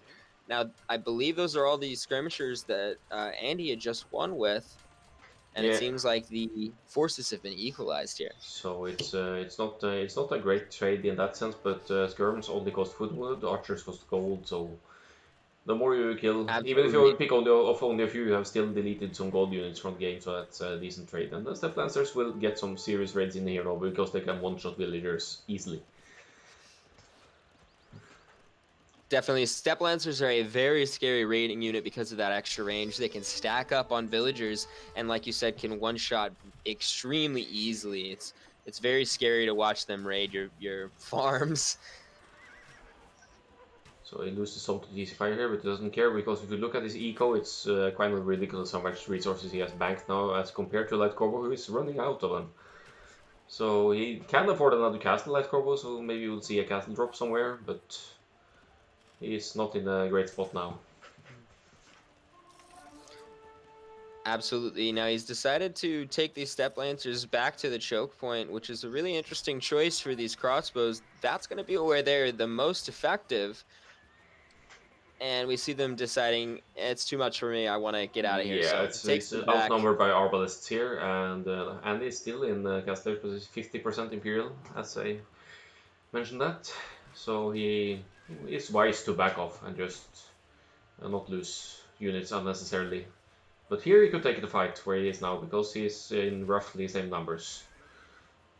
Absolutely. Now, arbalests are we said that crossbows melt these step lancers, but arbalests are much more, much scarier. Much smaller numbers of arbalests can take care of much larger numbers of step lancers. If we look just in this engagement, the step lancers have won, but without some healing, they're not going to be as effective in a fight later on.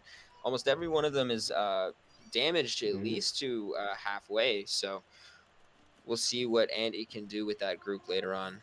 So he has at least 5 rangers here now. He has 6 rangers total. He has, I think it's only 3 stables. It's a bit hard to tell from the.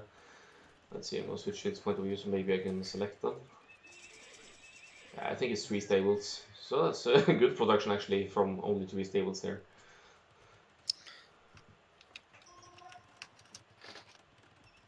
But what will be the follow-up now? He's getting Elite Step Lancer. Ha! Wow, he is really insisting on this Step Lancer E-Skirm combo. Well, the interesting thing is not he doesn't see these pikes coming up, but they are a pretty effective unit against stacked units. The issue is these archers are not stacking very often. There's just so many of them that by the time these lancers can get the full surround, they've already lost half their numbers. Yeah, We see a trebuchet coming down. But look at the left side here. He's raiding with Step Lancers on the Lightcørbo's gold. Lightcørbo's gonna lose loads of villagers on gold here. He doesn't have any defenses. There's probably producing from the barracks. Halves coming out, but it's too late. He's losing so many units here. Far too late. So many. In fact, it might be almost every villager there. While this has been happening, there's a treb push from Light-Kørbo in the middle. Slowly working into these archery rangers that Andy has, trying to get into the defenses. Lots of skirmishers coming out from Andy. The Step Lancers in behind and a trebuchet behind that. We'll see this engagement probably pay off for Andy, considering the halberdiers are going to be extremely weak to the skirmisher fire. But it's all down to the micro here. Yeah, lots of skirmishers queued here, and they can handle the health. Even the Step Lancers could take decent fights against small groups of health because they have the range. Then this trap of Andy looks a bit. Well, it's covered now, but that could have easily been sniped, I think. But he's pulling it back now. Now that's a lot of skirmishers to just have lost in this fight. There was a lot of arbalest losses, but at this late in the game, when you have the map control like Light-Kørbo does, gold is going to be much less important than it was in the beginning. That's why it was so important just a little bit ago when Andy was getting this raid on the gold line. You can see in the production of archers, these arbalests haven't been reinforced in a while. It's because Light-Kørbo doesn't have the gold. He does now in the bank, but he's trying to prepare. He's trying to take care of these elite step lancers that are now back for revenge on the same gold pile. Tough fight again, and you know, it's only 2 ranges for Light-Kørbo to add arbalest from. He could mix in longbows, of course, because now he has 2 castles, but then he would still need masses because their HP is pretty low. So maybe they wouldn't challenge a huge group of elite step lancers. Absolutely. Conscription coming out for Light-Kørbo. That's going to help him push these halberdiers out of these barracks faster, but is it going to be enough to stave off the elite step lancer apocalypse? It's yet to be seen. On the front line, we've got a good engagement. It seems we've missed some. The engagement is still firing on with arbalests versus skirmishers. Elite step lancers on the left side here. A forward castle from Light-Kørbo has come down. He's putting pressure on these buildings that are holding out Light-Kørbo's forces. he doesn't exactly want to get in right now. We see that evidenced by what he's targeting with the castle. His focus is definitely somewhere else, but he wants this position so that later on in the game, Andi has to go through this position to essentially have a safe home base again. And it's also denying stone with that forward castle there, so that makes counter castle slightly more difficult, even though Andy can afford it.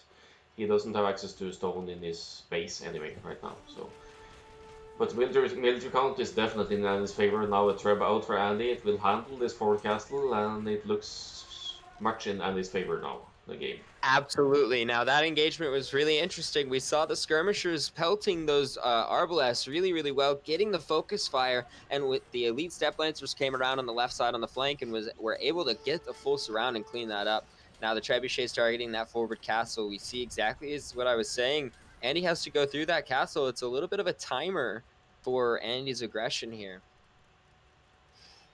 But now look at the military count. Andy has been replenishing, he's been producing. He has at 64 military, whereas Lightcørbo is added Rangers, but he has halbs and Arbalest, but he's half the military numbers. He's 60 less population, and he's closing in on PopCap here. Absolutely. Not only that, but we haven't seen a third range come down from the Britain's player, which I think is probably the most egregious offense. We need to see more ranged units here. We need to see maybe a mangonel to clean up these skirmishers, but it's almost too late now to deal with the masses of e-skirms that are coming from Andy's side. Yeah, so Britons are great archers, but they lack in other options. So when you deal with forces like this, of course it's making houses. So even making 200 sportsmen now. If they can get close, I guess they could challenge the skirms as well. But I think like Corbo might be a bit stressed out now. Absolutely, and who wouldn't be? I definitely would be. You know, you're defending essentially from two fronts. You don't know if there's going to be those elite step lancers on that south side ever again. You don't know if he's preparing a secondary force, and then on top of that, you're trying to stave off these elite step lancers on the north. I mean, I said it earlier, elite step lancers are a terrifying unit. It's because they can get in, they can get out, and they can attack essentially whatever they want. It was very weird to see him not charge the gold right away, actually. But he's getting a few pickoffs and just backing away. Now, what I think the play here is he's noticing these arbalests. They're not necessarily going back towards the castle. He wants to trap these arbalests in there.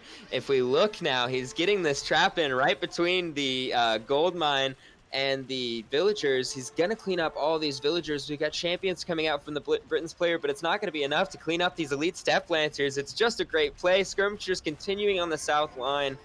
Oh, it's wonderful. Andi has done really well this game. So he keeps adding ranges. I mean, it makes sense because Arbalest, they do counter Step Lancers to some extent, but you need huge masses. You need like at least Absolutely. 1.5 times the mass, I would say, to take some valid engagements. And then it would be cost efficient as well, I think, because Step Lancers are 30 gold and 70 food, I think. They're incredibly cheap for what they do. They're a really good unit. You know, in early game, I think that the archer play would have been a good scenario, but with there being so many numbers to deal with from Andy's side, it's hard to justify continually pumping out small numbers of arbalests and losing them all over and over again, where he could be going for something like mass halberdiers with scorpions in the back. Anything else than something that is essentially more of the same for Andy's army. There's the GG call, and it proves how strong the humans can play if they are allowed to boom up a bit and push. So the map was actually, like we said, was actually in the Lightcørbo's favor, to I would say, in the beginning, because he had a more easily securable opening, but he wasn't.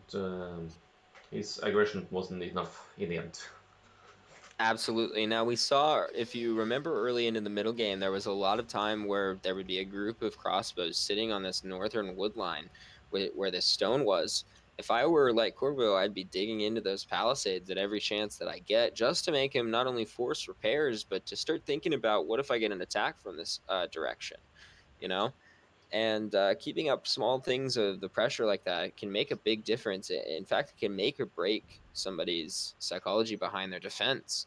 So I think it was just a mismanagement of the aggression of the true units on Light-Kørbø's side. Yeah, it all comes down as usual with high-level play that it's decision-making that can decide the outcome, and it's just these small decisions that decide how the game plays out later on. And this time it was Andi making the right decisions, right units, right push.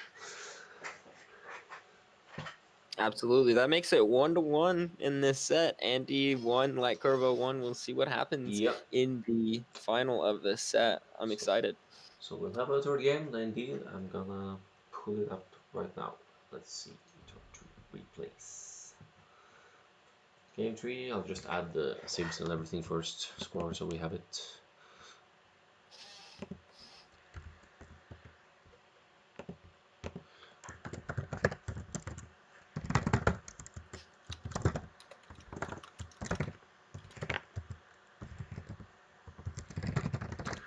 So the map is a desert void.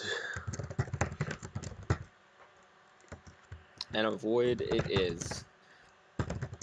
This is truly one of my favorite. I love the generations in this tournament. The maps they've done have truly been crafted to be not only unorthodox, but relatively balanced. So you can really see a lot of variation in each map without it being unfair to each player. So here it comes. We're launching it. I'm just a few seconds in. Hold on, let me know when you're ready, if you're all not already live. Yeah, absolutely. Let's get this rolling. Okay, so I'm at 4 seconds and I'm pressing play. Okay. I believe we're matched up. I'm at 10 seconds now with playing. Yeah, you're slightly ahead, but that's fine.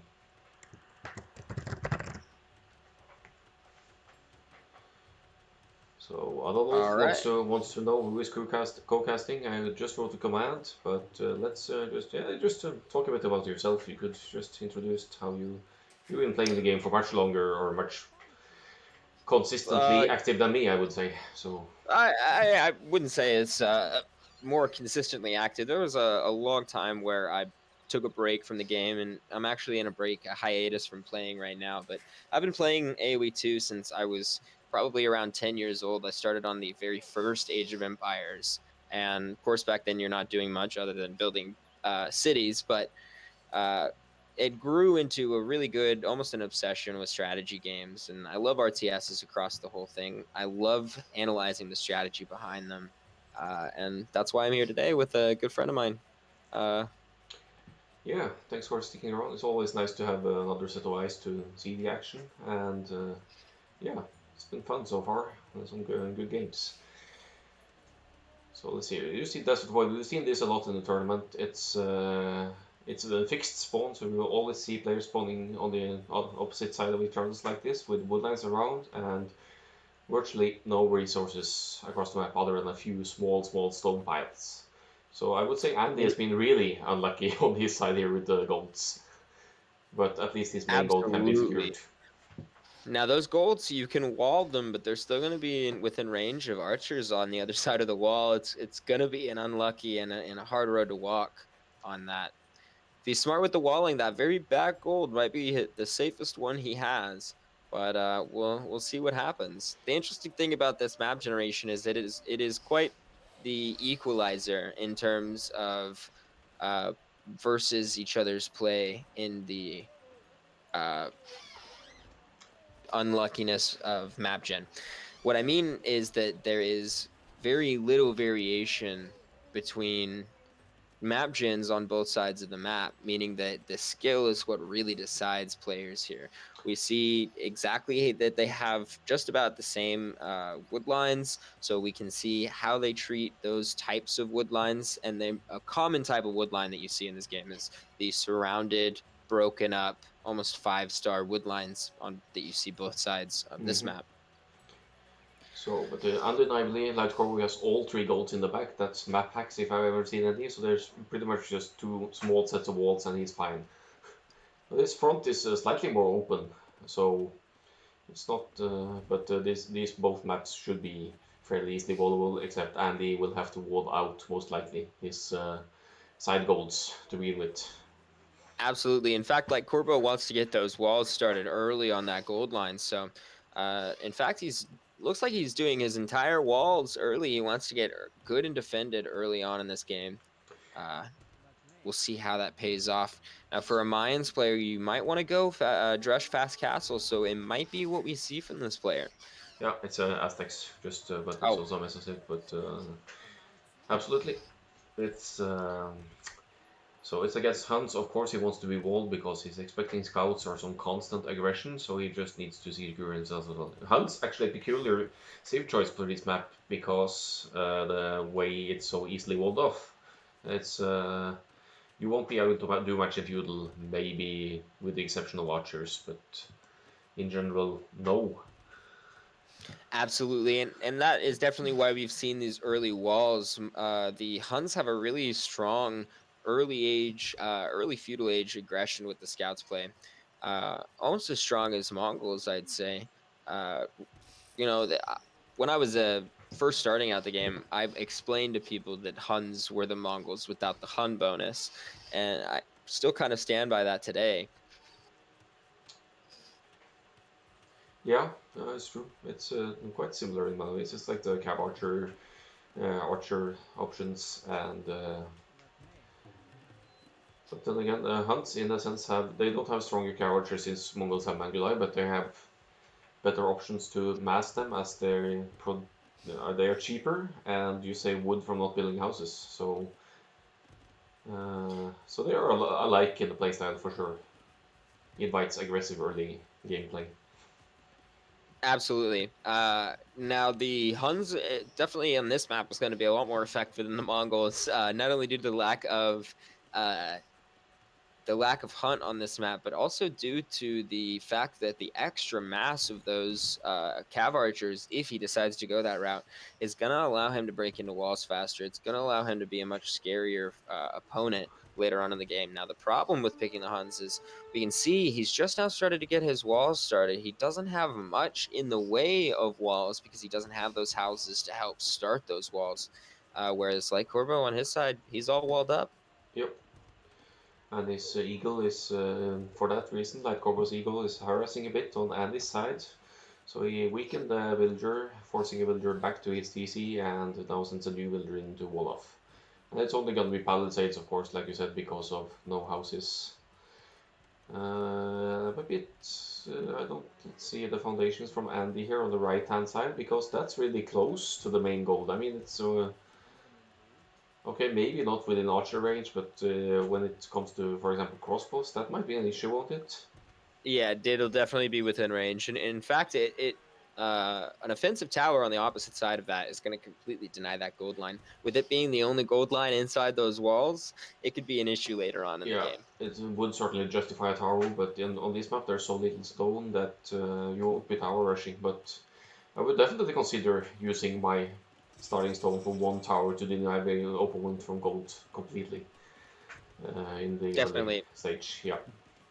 and this is the exact scenario you want to look for if you're going for that type of play, where they've essentially played themselves that they have to exit their walls to get at the other golds that you are going to leave free while the other tower covers that gold. I like Andy's awareness here. He's scouted all the way to the edge of the map, so there's actually a one tile gap in the southeast here that he's covering with a palisade now. So that's good job. That's very good because you could see that Let Corbo's scout, as it was coming around, was kind of pathing into it, and he didn't want to spoil it for Andy. But it's really good awareness from Andy that there was a hole there, and he was able to patch it. So I Now, guess we won't be. interestingly enough, Aztecs are going to hit feudal age faster. I would have assumed that the Huns were going to speed up through feudal age and go with maybe an extremely fast scout play into cav archers, but it looks like we're going to go and see a fast castle push from the Huns player. So let's have a look at the rest. It's definitely going to be like overreaching Castells first because it's very close to He's only missing 200 food for the Castle Age. Andy, he is not in that spot. He only has 2 farms. He has 7 on berries actually. He might not be too familiar with this map overall. Because he seems to... His food income seems very inconsistent, so to speak. It's just too few on food to contest Absolutely. the Castle Age of the... Not only that, if you take a peek at his Oh, wood I'm resources, misunderstanding. if he Andy is of course first up to Castle Age. That's why he was so low on rest. That was wrong on my end. But so yeah. if you take a look at his wood resources, though, he's just past the point where he can spend all those berry villagers onto their own farms. So we'll see how well he is at managing those as they run out, because it could be an issue if he wants to make units at the same time at the very beginning of Castle Age.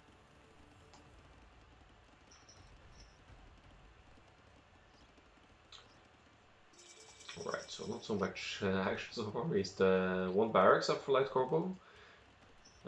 He will need that, of course, for ranges or whatnot, but if he scouts his enemy and sees what kind of... Okay, Andy seems to be going for the boom here. He's adding the second TC already. Absolutely, and he's decided that he wants to make sure these golds stay protected. He's probably realized his mistake with that wall being so close to the gold, and not only does he protect that original gold, he also can range that northern gold just a little bit, and hopefully protect the villagers that are sent to gather there eventually. Yeah, then they can run back to the TC and save some HP and lives there, that's true. So, but it seems it's not the worst idea to go boom on this map, because you can wall off and be safe, and he does get a head start now. The villager count is the same, but the TCs are already up, so Andy is gonna spike up in villager numbers, and let's see how the Aztec player responds to this, if he's going for the same approach. He does have some idols on his berries right now, actually.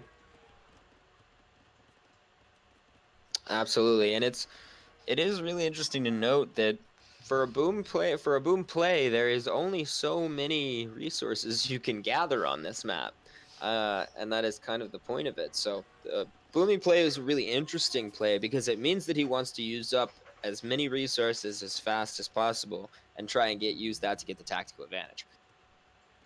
So Light-Corbo is dropping an archery range, but if you're going archers now, no, I'm assuming he hasn't scouted the TCs. This might be a spec bug, the farms on the right hand side. So archers won't really do much at this point, even in Castle Age with crossbows. Andy has placed his TCs well here. It's essentially protecting all of his economy, so to speak. Almost his entire base. He's Yeah. actually deciding to produce skirmishers out of those ranges. And in terms of what he scouted, he can see those forward farms, and a smart player is going to realize that that is a 5-tile break in the farms on the south side of Andy's map, from Light-Corbo's perspective, with the Fog of War on. Mm-hmm.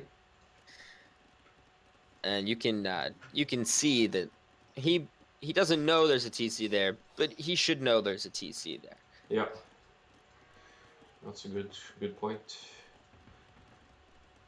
So Andy dropping his barracks now is not in a rush to do anything here. It's I can't really even. I'm guessing with this farming economy, it could be a knight's play, a cavalry play, but they could still also just put more wood and go for the cow archers. So I'm not sure what's happening here.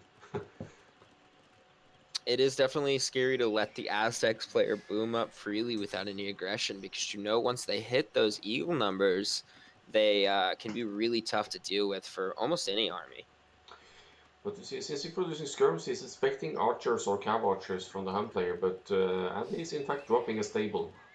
It's 2 stables he's dropping. So that might be a surprise, because Light-Corbo won't have the counter prepared. Necessarily. We'll see how it plays out. Now, this is especially interesting because Andy doesn't seem to have the gold income to be able to produce knights from both stables. So we might be seeing... Do the Huns get the Steppe Lancer? I thought that was only Mongols. No, it's not Steppe Lancers, it's true. It's only knights for Huns. Okay. So he doesn't have the gold income right now to get the knights. He's got to put some more villagers on gold So to make sure he can produce constantly. it's true, he's producing now from One stable, yeah. So getting some armor numbers up now. It's 3 knights for Andi. He's also scouting the map to find the neutral stones, and yeah, he won't find much else. He will find the relics, so if anyone goes for the relics, he will know the locations at least. I don't know And the about relics are Black going to be, for anyone on the stream, the only source of gold outside of the bases. So if you're going for the long game, you're going to want to get those relics. That's true. Thinking about this map, it's been quite short games overall because someone takes the aggression and just pushes. And we had one exception with Adolf versus Kong, which was just ridiculous and almost the map almost ran out of resources. It was I think it was Vikings versus Persians, and it was As base those trades games and usually do. Yes. so that was. But mainly it's been short-ish games on this map after the boom and stuff. So yeah.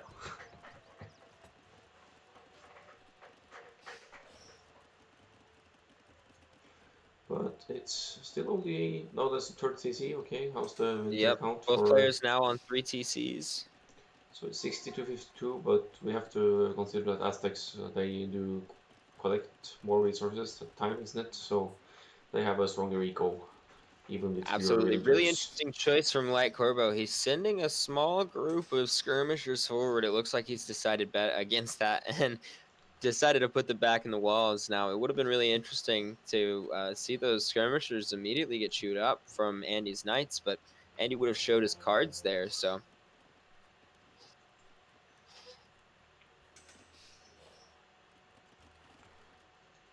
So there's 10 Now we've knights got on the way now. They should break through that palisade gate like paper. So this could be very, very bad for Light-Cørbo.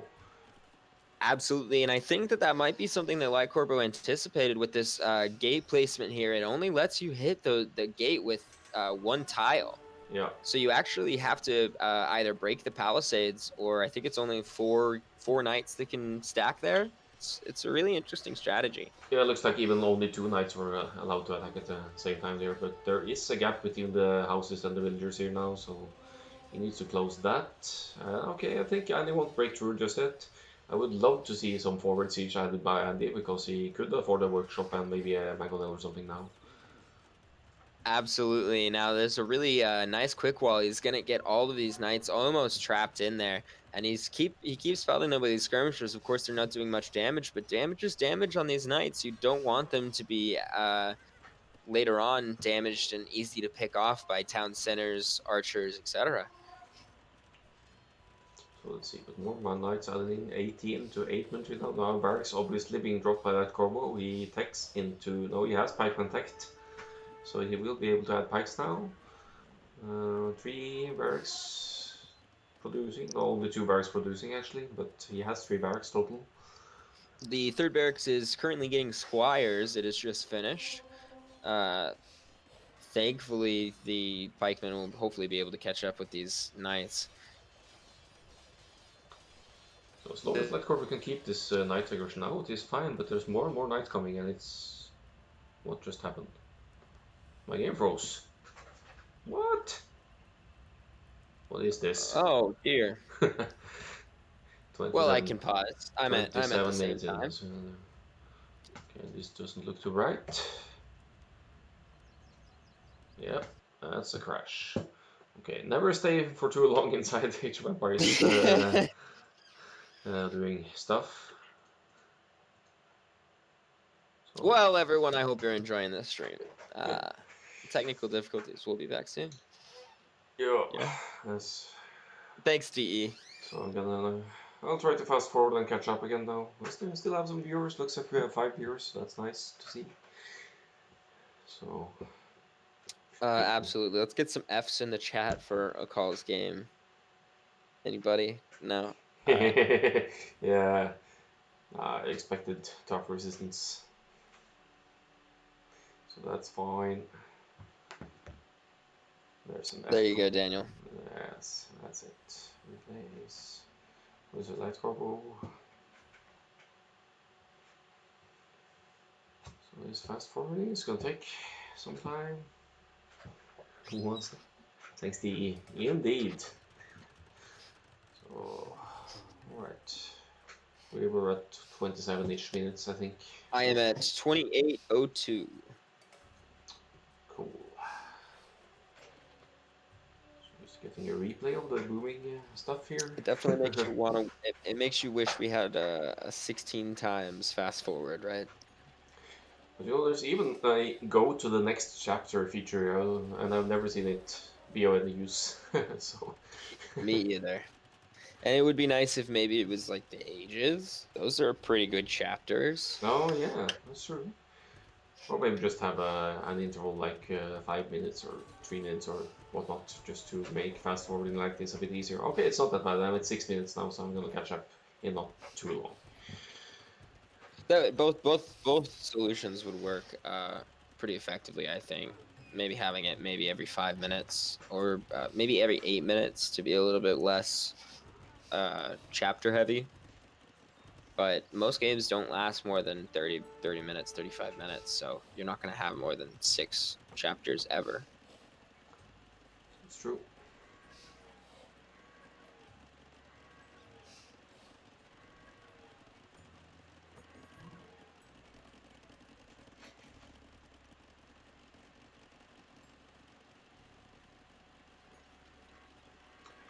So 12, halfway there.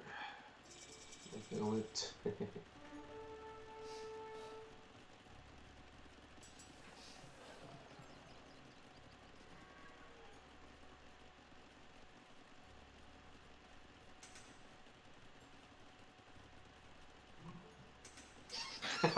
Norwegian's just gibberish, you're just typing random letters. Yeah, maybe.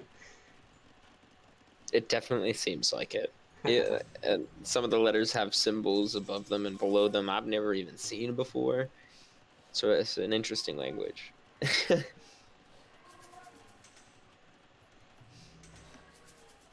You have words that have traveled with the Vikings from like the Norse language to English and then back to Norwegian again, actually.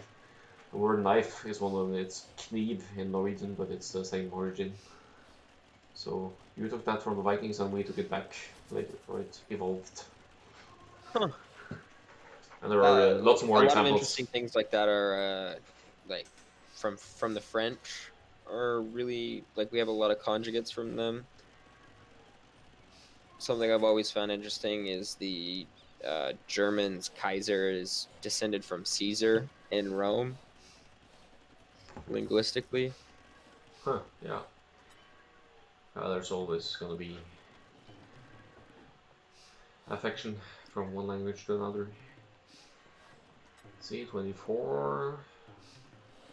I'm just waiting for the knights to run in here to 5. You say 28 something, right? 28:02. Yeah, okay, so we're nearly there. Catching up. Lost at least one viewer.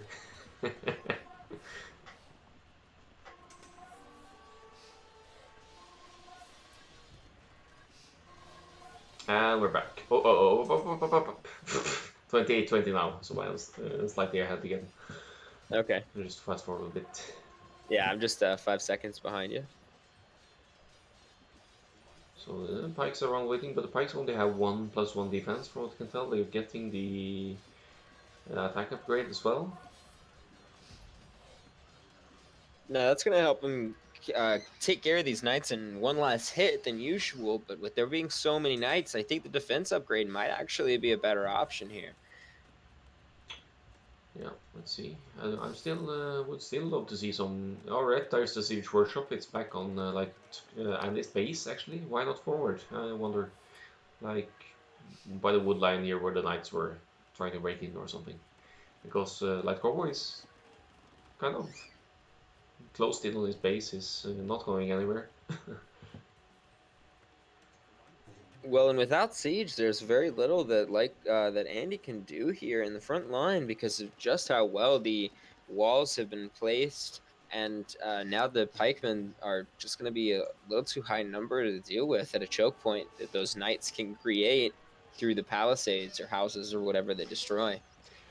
So I'm pretty sure we'll be seeing Imp from the Implic from Light-Körbo as well. He's getting ballistics for his curves. That suggests he wants to extend his range during this approach, I guess. But he's very much Now we focused see on defensive. pretty decent quick walls coming out from Lightcørbo here, protecting his entire base, creating a secondary wall from these knights. Uh, and now he's essentially fully protected here from all sides. The only thing that that Andy can do is perhaps get an offensive tower or castle out here, start zoning off these villagers.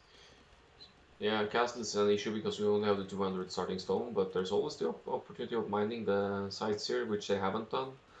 But I'm still baffled by a siege not being added forward because, of course, Eagle warriors are an easy counter to siege, yeah, but Lightcørbo doesn't have that text, so he needs to take into it and mass it for that to work. Absolutely. I'm a bit interested to see how long this game will go because I mean, we have already gone through maybe around half of the map's resources, which is a really interesting pace of the game. The trash wars will come early this Christmas. Yeah, true. So, and all right, so here's the skirm standing on his own by Andy on the right hand side here. So you're right on the trash war. There's still a Night Stone alive, of course. They haven't taken any losses. And Lightcørbo getting imp as well. So Absolutely. Lightcørbo not only has imp, he also has 2k gold stashed in the bank. He knows that there's very few of it on the map. He wants to save as much as possible. It looks like he's trying to mine it so that he can move on to something else with those villagers. yeah, it could be. And when you're that heavy on gold, that really suggests some Eagle warrior play. So, Absolutely. And he's already got the barracks for it from those pikemen, so he's in a good spot to make that switch. Yeah, he certainly needs a lot more of them overall, but since Andy is adding skirms on his own, they're just gonna melt to these Eagle warriors. The knights, but there's the Eagle, elite Eagle actually being attacked, and lots of barracks added now. So very patient play from Lightcørbo here. It's just quick walling and stacking up resources, and now again he gets banned Eagles forever, honestly, until the gold runs out. Absolutely. This is a really good play. It's almost as if he anticipated the entire playbook from Andy's side here. And it's really interesting. And all those pikemen have to do on the left side is wait there for those knights to get in. They win that engagement. And now Lightcørbo's in the aggressive position, making sure that these barracks can go out. And then it's Eagle time. And there's not much that Andy can do with skirmishers against those. No, of course he tried to break in, tried to hurt Lightcørbo's economy, but Cavaliers are really, really much needed on the right hand side, no, forward side here to not allow more barracks to go up and to fight any potential Eagle warriors coming forward. But look at Andy's base; it's open on his north side. So if the Eagles have such a speed, they can just run in and demolish his economy if he gets the numbers up. Absolutely, and that's one of the Eagles' strong points is going to be getting in there and raiding. So if he gets those numbers, gets a couple few extra Eagles snuck in there, it could be devastating to Andy's economy. And the Pikes will chew up these Cavaliers, I think, now. He obviously doesn't have a castle to get the unique tech for infantry for Aztecs, but still got some good hits in here. Absolutely. We saw, I believe, 3 losses, and there's a 4th one going down now. That's an incredible play from those pikemen when you think about the resources traded from those Cavaliers. Yeah, and the Cavalier are running into the Pikes here now, and the Pikes do have the extra defense. They have everything they need, so they're gonna tank a lot of fire still from this Cavalier. So it looks like Andy wants to clean up. And he does it okay. He does very, very nicely against the Pikes, all things considered here, since he has the skirms as well. Absolutely. Now, he's got a lot of damage on these Cavaliers, but surprisingly enough, it's relatively localized. He's got a couple of them that are really hurt, but a lot of them that have stayed full health, and that's going to be pretty scary for Lightcørbo to deal with. Those pikemen didn't do nearly enough from what they should have done. So more ranges added for Lightcørbo as well. Of course, he needs the production. There's basically not a way to get conscription here until you have a castle, and Lightcørbo has not been mining stone, but Andy is. So let's look at his stone count. It's almost 1400. He can afford 2 castles by now, so he could castle drop the economy of Lightcørbo now. He's also adding in monks to his front line, healing up these cavaliers. He's trying to make sure he maintains this momentum. He's got a lot of pikemen, like Corbo does, preparing in these barracks. It's And it's probably going to come actually, out for a big pop. oh, the GG is called, yeah, because there's 37 cavalier on the field. There's a forward castle coming, and there's skirms stopping the pikes as well. So yeah, that's what being What an forced on the incredible defensive can play. do. I didn't see that coming. I'd honestly assume that The pikes would Aztecs, win there. yeah, that the Pikes would win, that the Aztecs would do better, or just get one raid in on these farms, and yeah, I don't know. Yeah, when those Cavaliers turned around, I definitely did not expect them to win that fight. But uh, I mean, maybe Andy shouldn't have been so scared of the Pikes in the first place. Maybe he could have closed out the game much faster if he had been more confident with where he was placing his cavalry. It's an interesting play. I definitely agree with you. I thought the Aztec, even without the unique techs, would be able to hold up. Yeah, so it's nice to see some other civs play there as well. We see Britain's picked a lot on this map because the woodlines and the extra range that gives you domination if you have the patience. And there have been other picks as well, but Britain's very common. Archer civs, Britain's Khmer, those kind of things.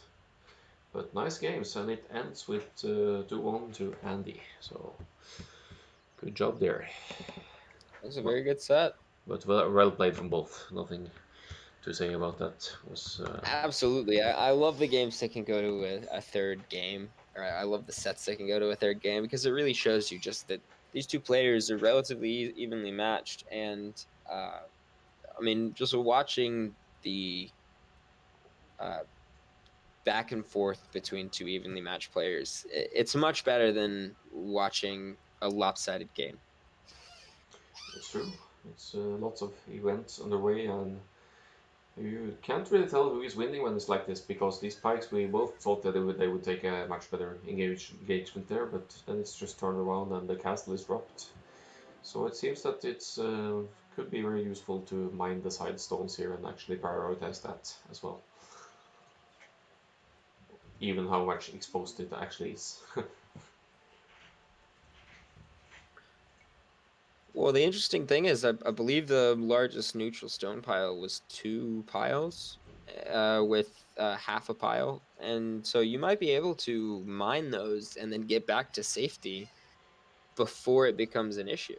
Yeah, I think each pile has 300 or 700 total, so it's 2,800 stone on the map total. So that's not a lot. That's 4 castles if you mine it. Absolutely. So very nice map. It's been picked a lot as a home map. So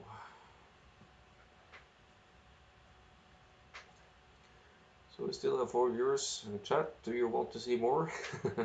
Can you bear another game, or it's getting late as well? It's like 11:40. Yeah, I mean, if you would like to schedule for another day, I am perfectly fine. If you want to continue, I'm perfectly fine. Yeah, I'm I getting just up. know it's late for Thing you, so. thing is, I'm getting up really early tomorrow, but I won't be getting any sleep anyway. So why not just stay up a bit more? And Okay. so should be fun. I'm gonna see if I can find one that will potentially be a bit shorter. So I'm gonna switch to the other screen again. Then they likely won't hear you until I work that out. That that's fine. I'll be just right back in that case. Yep, go ahead.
All right, let's get it going. Yeah, look for the game with Andy versus I think it's old habits in the title. All right, He's I'm in. in, and surprisingly enough, I'm at the same time as you. Ah, perfect. I'm just adding the zips here. What are they again?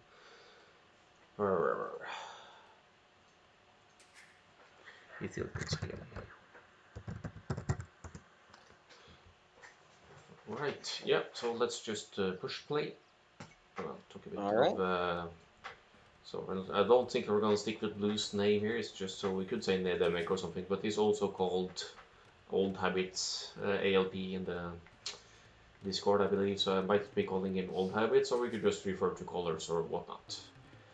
So we Okay. have Yeah, it gets a little confusing sometimes, but I think we'll get through it. yeah. So that's I'm gonna try to stick to colors for safety. So Blue here playing as Ethiopians on Arabia. Arabia is always the first game. And in red we have Andy playing as Spanish. So Now we've got a yeah, really interesting map gen on this one. Now this is much more Arabia-like than our last Arabia map. This one has different types of walls between the wood lines on both sides, with Andy, I'd say, having a much more generous wall opportunity between these wood lines all the way to the end of the map, protecting almost every one of his mining piles. Whereas the blue player, he is gonna have to do some more creative walling to make sure he's safe. He's got a cliff on the north side with a wood line there. Now he's gonna have to choose if he wants that cliff part of his wall. yeah. A lot more choices for the blue player than the red player, and that's going to cause a lot of confusion. It's going to cause a lot of trying to figure out the best wall. Whereas Andy, he's going to zip down those palisades. He's going to know exactly what he wants, and we'll see a difference in how they lay down walls for sure. So Andy's side, yeah, indeed, much easier to wall, but there's still a lot of area to be covered to be like totally covered in walls here. Maybe especially for blue, but yeah, let's see what they decide to do. I mean, Andy with Spanish again does suggest the typical conquistador play, but he could always go fast casting knights, of course, as well. And it looks like he wants to open scouts, but he has because he has 3 on wood so far. And we didn't see it, but the blue scout was actually idle there for almost 20 seconds. That's going to hurt his scouting opportunity by quite a bit here. Whereas the blue player has actually done incredibly well with his sheep scouting compared to Andy, which we can see reflected in the score. Yeah, slightly ahead due to scouting there. Blue might get housed, or is it just in time? It's in time, okay. So, and he's obviously, no, he's actually, I was gonna say he was 4 on wood, but he has 3 on wood as well. But it would be strange not to see Ethiopians go for archers. Hey, Absolutely. Logan the Now, Hamster. their scouts aren't necessarily bad. They're just not as effective as other races, and you can't lead them into other cavalry plays as well because of the weak options. Yeah. Now, scouts and archers is still an option for Ethiopians, but over the other option of just rushing into crossbows, having more archers, uh, it's going to be interesting for sure to see a non-archer Ethiopian play. It is truly where they shine.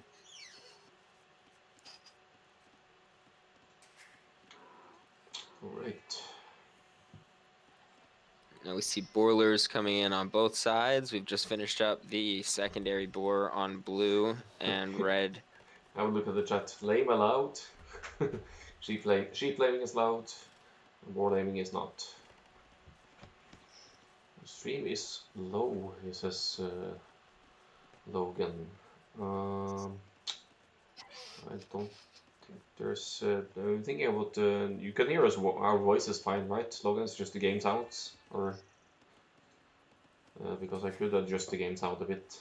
I just want to adjust the general volume because it might be too loud in our voices in that case. Voice is fine. Let's just chunk up the game sounds a little bit then.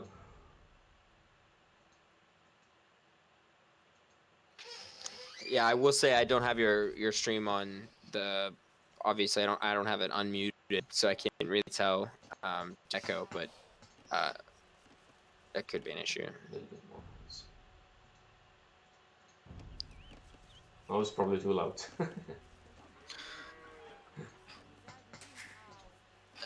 Yeah, I'll try it here. As we're doing this, Red has just clicked up to Feudal Age. He's dropped an early barracks, hasn't produced anything out of it yet. It might suggest he's going men-at-arms for this play. Yeah, but he is... Okay, alright, he does have quite a lot of food under his TC, so that would make sense. But then again, he's not mining gold, so he won't actually be able to afford men-at-arms that easily, I think.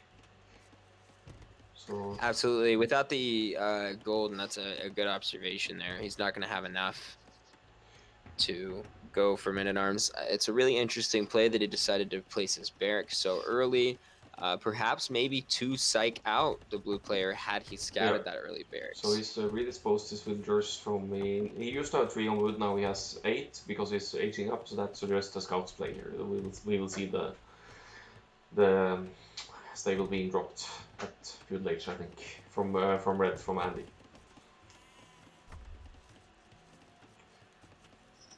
Whereas Nedemic is not going for gold either, so I guess it is a scouts opening or something like that for him then. It can't be Rush because the barracks is way too late. Could even be straight archers, honestly, but we're too low on wood for that.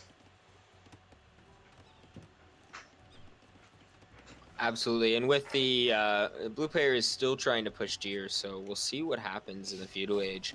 Now, Andi has an idle villager, at least did have an idle villager. I'm glad he was able to notice that. It was hidden just behind the palisade on the south side. And sometimes idle villager, they don't trigger the idle villager button either, so that can be frustrating sometimes, because just hanging around there and not doing anything. Andi trying to get a decent snipe on a villager here with the scout right into the rescue. See this? Okay, but he's doing damage. And blue has to back off, and he sends his scout in, and he immediately reacts and pulls it back, which is nice. Absolutely. Now that's good awareness from Andi. It just shows that he wants to be able to harass without losing that scout, because when you lose that scout, not only do you lose the auto scout for late game, which can actually be somewhat important for scouting forwards, but it is also an immediate reduction in your force. You know, you only have 2 scouts. That's a 50% reduction in how much damage you can put out. So 1 spear coming out for blue here now. He's also going more heavily on gold. He needs to catch up, so he wants to go straight for the archers then.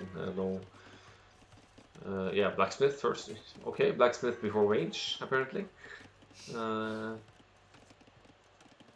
Is he? How's this? Yeah, I think it might be for the armor for these spears, actually. Yeah, just completely defensive play. That would make sense. Also, he won't. If he was thinking about scouts himself, which it looked like for a moment, he won't be able to get through on his opponent's side now. So.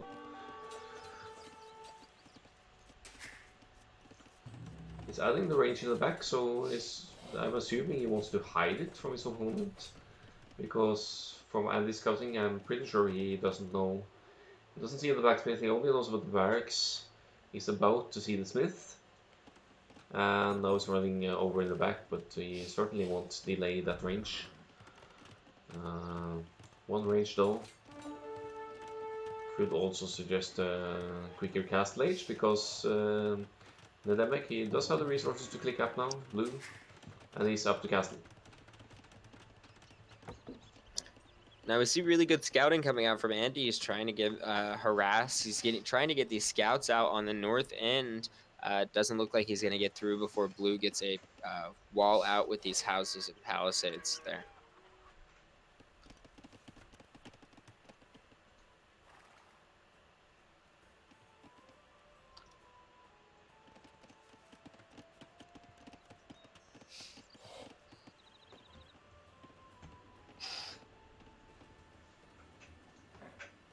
Now, in terms of Andi, he's going, he's doing really well. Both his score has started to snowball very early, but he hasn't received any aggression on his side that's allowed him to get all of his walls up. It's allowed him to essentially focus elsewhere. Whereas the blue player, he's been stressed. He's been having to focus on a lot of different things at once. Yeah, and adding the range at home as well. He wants to have skirms ready for the inevitable Ethiopian archers coming in, but it's only one range. No, the second range being dropped now by blue. Absolutely. Now, this is a pretty late play for archers for Ethiopians because they don't get like the Britain's bonus on the extra archery range speed. They just get the fire speed. Yep. So despite what he can push out, he won't be able to push out enough to handle too much aggression, even if they get up to crossbows early. But he does get the free pikes, so that's an easy pick off on the scout there. Yeah, producing archers, he would probably take into crossbow as soon as possible as well, but maybe he wants more numbers first. Getting fletching. So it's a bit weird to see these upgrades and production coming in so late, but he should still be able to do something because he is ahead timing wise coming up to the next stage.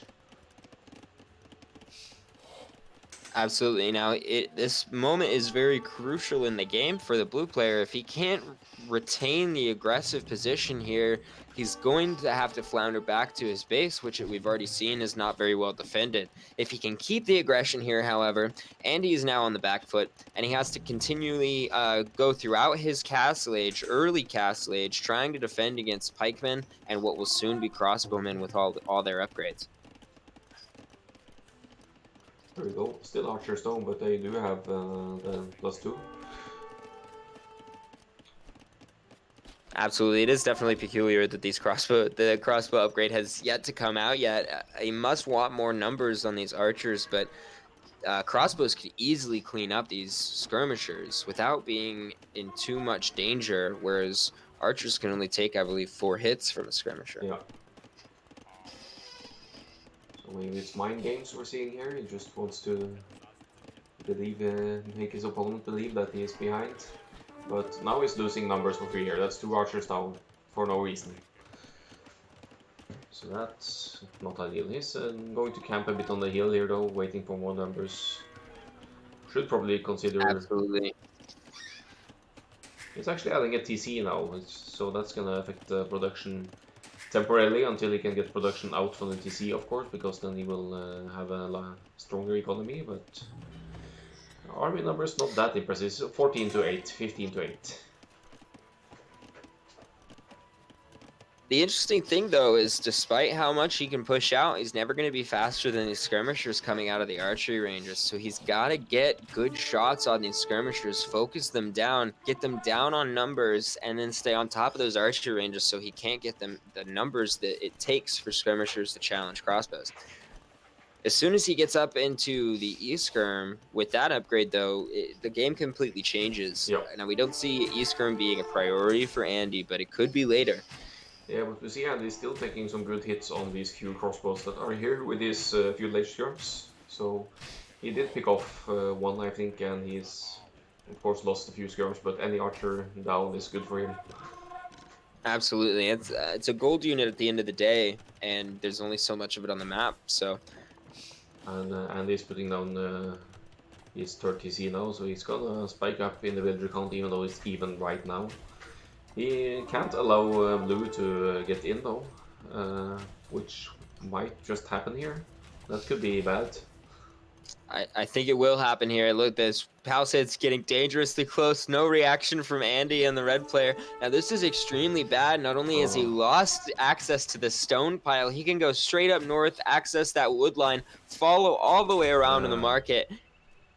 It is a bad scenario here. These skirmishers are the last line of defense. All they have to do, these crossbows, is dodge a couple of shots, focus fire on these skirmishers, and there is nothing stopping them between the crossbows of the villagers. There's a lead skirm now, so that's gonna help things, but he needs more of them now because he lost numbers before the upgrade.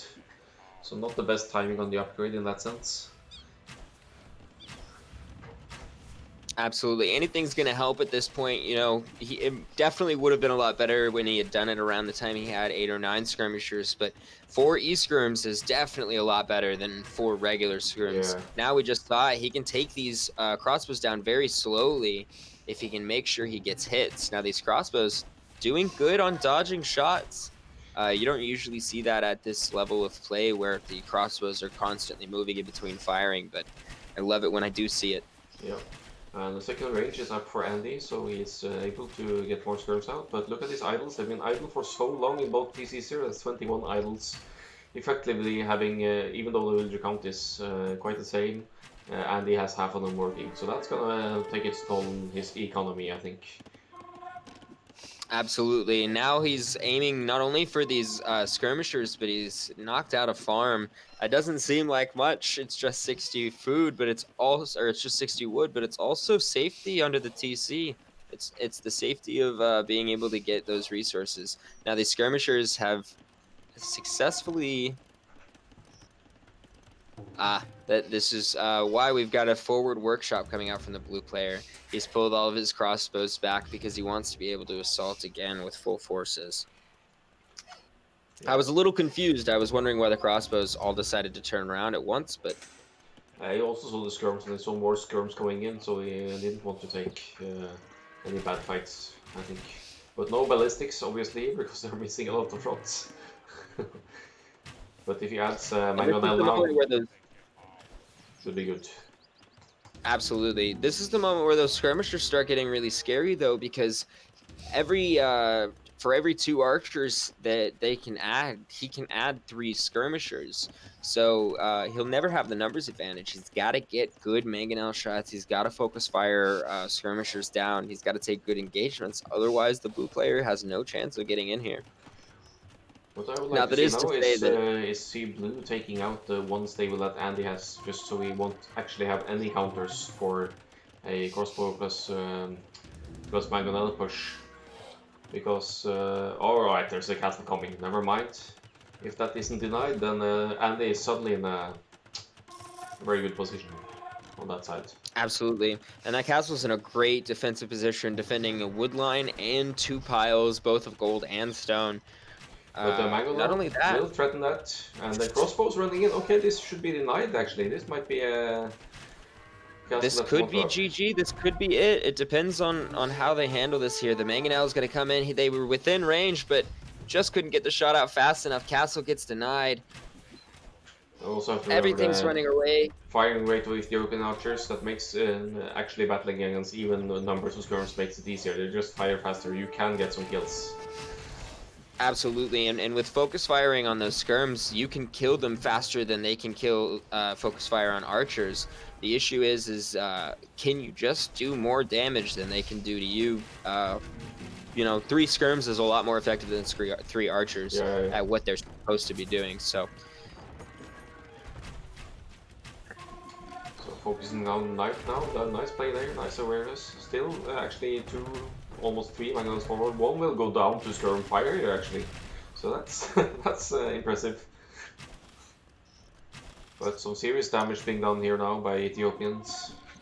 Absolutely. Now, those skirmishers took a shot, but they didn't go down. That's going to be an issue coming up for this fight between the crossbows, but successfully enough, those crossbows got psyched out, and the Mangonel comes in to try and get those shots on the skirmishers. Now, those crossbows absolutely could take that engagement right now. So a bit sloppy Mangonel movement there. He lost 1 Mangonel to skirm fire again, and now there's another castle attempt here, and there's monks to back it from somewhere.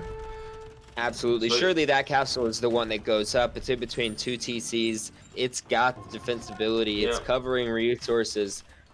But he's losing numbers here. He pulls Wills away. The crossbows is really hard to target Wills behind castle foundations, unfortunately. But he forces down the Mangonel. Focuses down the Mangonel, and this castle will go up indeed. It should. It has to. Absolutely. Now, if this castle could go up while those crossbows were under there, I hate that they're walking away because I wanted to talk about this. It's so bad when you try to deny a castle and it ends up going up with your crossbows. Look at this losing numbers. It lost 4 crossbows to the castle. Wow. No, this is exactly what I was talking about. This is what you don't want to happen when you jump in to try and deny a castle. You either have to be sure you can deny it with archers or let it go up, because the middle is worse than both outcomes on either end. Yeah. So a bit of bad mangonel placement right there, because if he had had 2 mangonels on the front there, that castle would have never gone up. So Absolutely, and then he'd be in a position to start pressuring those TCs. It might even be GG at that point. but still looking at the build count, Blue is very much in the lead here, almost 20, more than 20 builds ahead. He does have the military lead as well, but he needs to fight off skirts, he needs more siege, or some other alternative. Absolutely, he's trying to switch directions from his push coming in from the north side here, trying to focus down those skirmishers, but not quite getting enough kills. He is taking shots from those skirmishers, and with them being E-skirm, plus they've got all their upgrades, +2, they are going to hurt. One thing that the blue player doesn't have that the red does have is they've got monks healing up all those skirmishers, so unless you can kill a skirmisher, it's going to come back at full health and be just as dangerous as it was moments before. Yeah, with skirms in front, you can't easily focus on the monks either, of course, so that's a good play there. Even in a sec. But now the Mangonel comes forward again. Yeah, he wants to take out this stable, I think. Or maybe just be a little bit annoying here. Now, the interesting thing about Ethiopia, I like to think of Ethiopian archers as like mini Saracen archers. Their speed at which they attack lets them take out buildings extremely fast. It's a good comparison indeed. It's the firing speed that's key to both attack and defense. It's just so much more effective. Granted, you have the numbers, obviously. Yeah, we see it in practice with a... Yeah, that was just a palisade. I thought it was a house, but now it's moving in. Seems risky here, run into the skirm fire without the mangonels to back it. Absolutely. Now, But I definitely don't think that was a good engagement. Not only did he take shots, but he also dodged into others of his archers, so any of them that happened to miss hit another target, and now all those archers are much more damaged than they were going in. I saw some...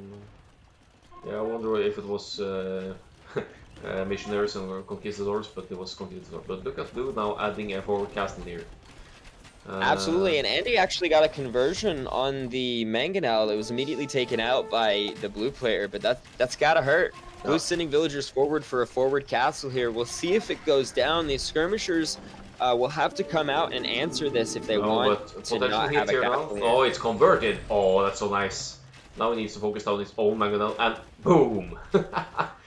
Loses some numbers there, but the castle is the most important bit here now, I would say, but it has to go up. Absolutely. Otherwise the skirms just run in and demolish this army here.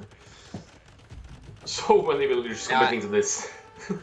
There is a lot of villagers now. He has to have this many villagers, because any slower is going to allow these skirmishers to get way too many hits on these archers. Yeah. And by the time that by the time the castle goes up, in that case, the archer numbers are too low, and the tide of battle has switched. But successfully enough, the castle goes up. The skirmishers have to back off, and now there's a secondary front opened up into Andi's base. It extends the push, fortifies Blue's push a lot here.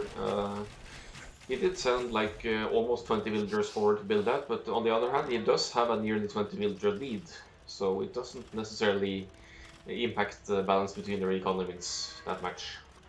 Absolutely, Andi's doing a really good job at keeping his score close, despite playing in the back foot. In fact, I believe he's made his score gap lower than it was earlier in this game, so Andi's trying to fight this one back. Yeah, it's pretty awesome defense, but he needs to do damage to his opponents as well, who is, by the way, quite open on his side by now because of overchops and extensions. And Blue will also get to the Trebors first. He's even dropping a second castle here now. Wow. Oh yes, and unfortunately he's not in the position he was a moment ago. Those skirms aren't even going to get the chance to come forward now. As castle's going to go up, start firing almost immediately on this TC. Yeah, the imp, while red is, or Andi is 65% up, so...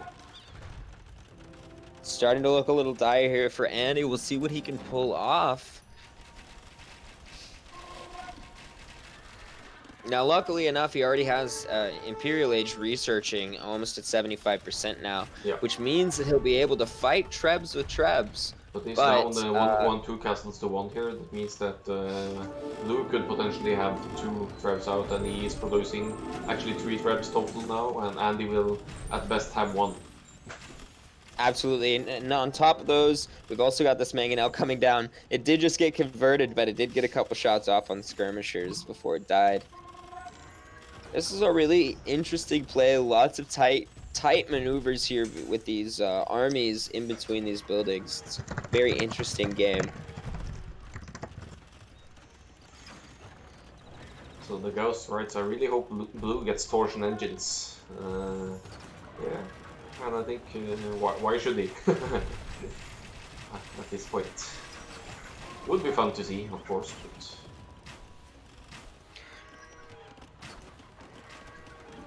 Now we can see those Ethiopian archers just tear through this market. It's really interesting to watch. And you wonder why they didn't do that to the Saracen archers for the same effect. But Yeah, it's I actually wonder who is more effective at damaging buildings. I truly wonder. Well, probably the Saracens because of that bonus, but then again, there's you don't have the ability to defend yourself in the process as well. So that's the huge difference there. So it's a matter of preference, I guess. You've got a good observation there. The Ethiopians definitely have a defense bonus where their bonus works as an offensive as well as defensive. Yeah, that's what I mean. That Saracens they do kill buildings faster, but they can't defend as easily with their archers in that way. We've got some Trebs in trouble here on the blue player. Obviously, these Arbalests are going to come down south to counter these skirmishers, but for a little while there, it was looking like there might be a Treb snipe from these skirmishers. This is obviously a last-ditch effort from the red player. He can't do much else. Yeah, good one. Nice push. A really slow start for Blue there, but he made the best of it, and he took the game in the end. Absolutely. It pays off to be prepared, and he definitely was prepared for those pushes. So that brings Old Habits, or Nedemic Pilavyok, as his in-game name is, to 1-0. And let's have a quick look at the stats here. So, score lead in the end. KD actually in Andy's favor in the end, so the Skirms did some work there. He barely made an siege on his own, he just converted.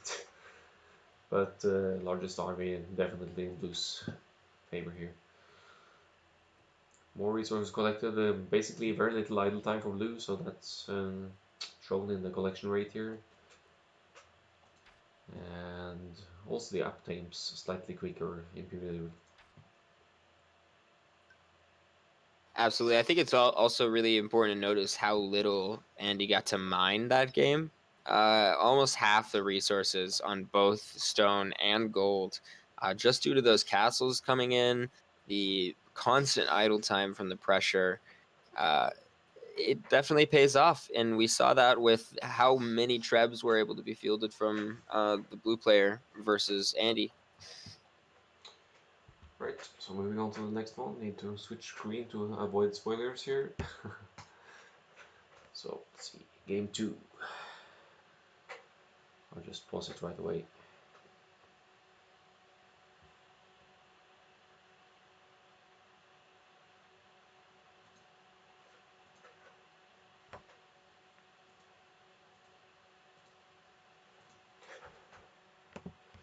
So here we go.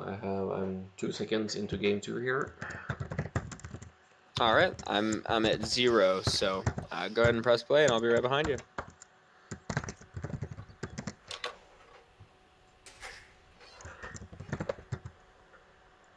I'm just gonna add CLM map commands as well. It's we're seeing Sahara again. That would be Andy's home map, and he's picking humans again, like he did in the other game we casted. All right, so it looks like Andy seems to have a formula to how these civs play together in concurrent games. Right, so let's have a look here. I'm ready to launch, I guess. So here we go. So we have a Nedemic, or All Habits, as it says in the brackets here, playing as the Mongols. So there's... They certainly have the mobility. They're stone here. They can go for Mangudai, but there's not really any extra hunt here to exploit. But there's always boars and deer, of course.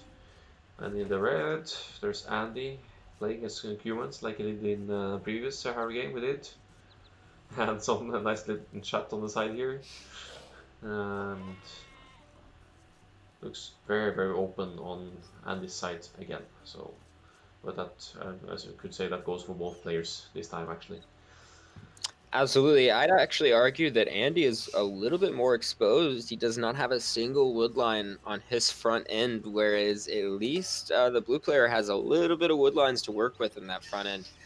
Get some wood savings there for some palisades. I note also that both players have forward berries or forward side berries. That means that the usual infantry forward with the drush or men at arms should be very efficient, because you could take some food source off here, and that would hurt actually the human player a lot more than the Mongol, who has the hunt bonus. Both players have forward mines, with Andi having a slightly safer gold, main gold. Now his secondary gold is way forward. I doubt we'll see it get gathered until the late game, but his back gold, his main gold, is actually relatively safe next to his berry pile. Now they're gonna pick the berry pile 9 times out of 10 in the early game over the gold pile until you hit feudal age, when you can actually start fielding gold units, Yep. like archers. So on blue side there is, yeah, like you probably said, there's the 4 tile gold in the back. That's easily secured, fortunately enough for him. It's really hard to get to for his opponent. Maybe with the human mobility, of course, with scouts or knights later, but should be interesting to see how they play this map. Absolutely, and it's incredibly varied compared to the other Sahara game we watched just a bit ago. The map is a lot more open, to be honest. And the golds are a lot more spread out for both players, which means you don't have 3 piles collected at the same spot. Yes, it will be a castle that decides the defensiveness of the map, for sure.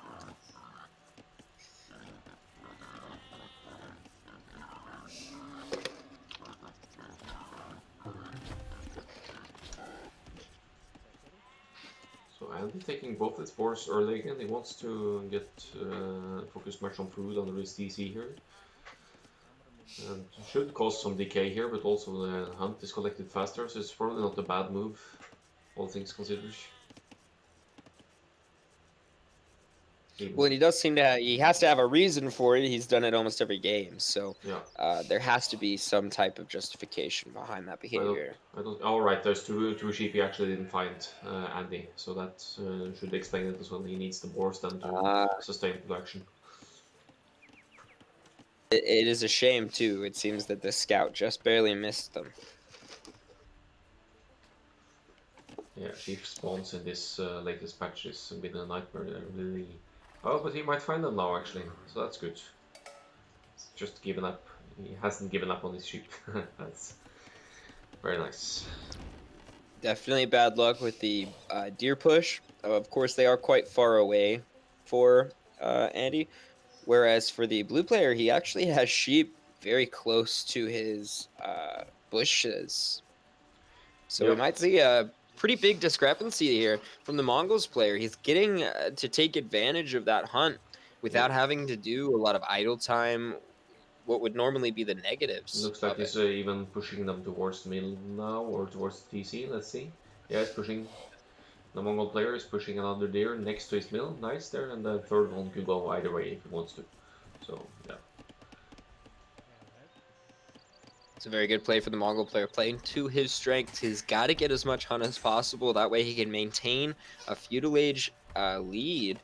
Of course, we know that that food is not only Dark Age, it's feudal age, it's your scouts. It's everything the Mongols have. So we see them clicking up at the same pop, which indicates they both go for 20 pop scouts here, actually. But that really, really should allow Mongols to get the numbers advantage if he goes for scouts or get them out. Absolutely.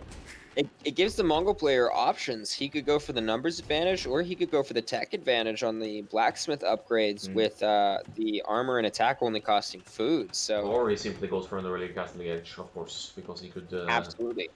He will be getting the scouts out slightly slower if they get the stable flap at the same time, because there's 6% difference here in the aging up, but he should still have lots more food banked. I think he has 150 more food in the bank than Andy, actually.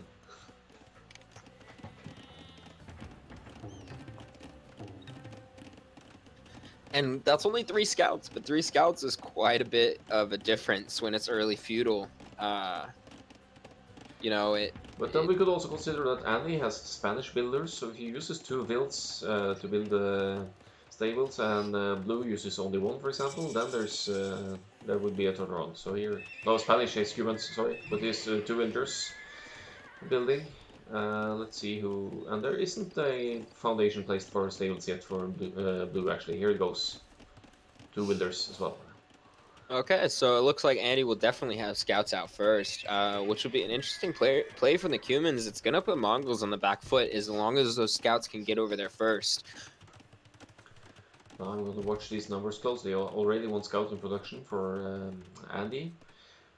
Blue's stable goes up right now. He queues only 1 for now. Just the same, Andy is scouting the back end of our blue player's base. Basically, he already has a scout over there for when his other scouts show up, which is interesting. Yeah, smart play there. He actually doesn't. He actually didn't know by scouting Intel that his opponent was here, but he's seen some. Not the precise location, I mean, but he's seen the main stone up here, so he has an idea. He has an idea. That's interesting. That's a very late scout, very late find for your opponent. So, but he knows, but he just didn't scout the res overall. He must have known that his opponent was close to this stone, but let's see. That's 3 scouts to 1. That should go down for Blue, surely. Dude, take the fight. Scouts closing in on both sides. We have 2 scouts of Blues on red side of the map, taking out villagers. Yeah. And then we have a...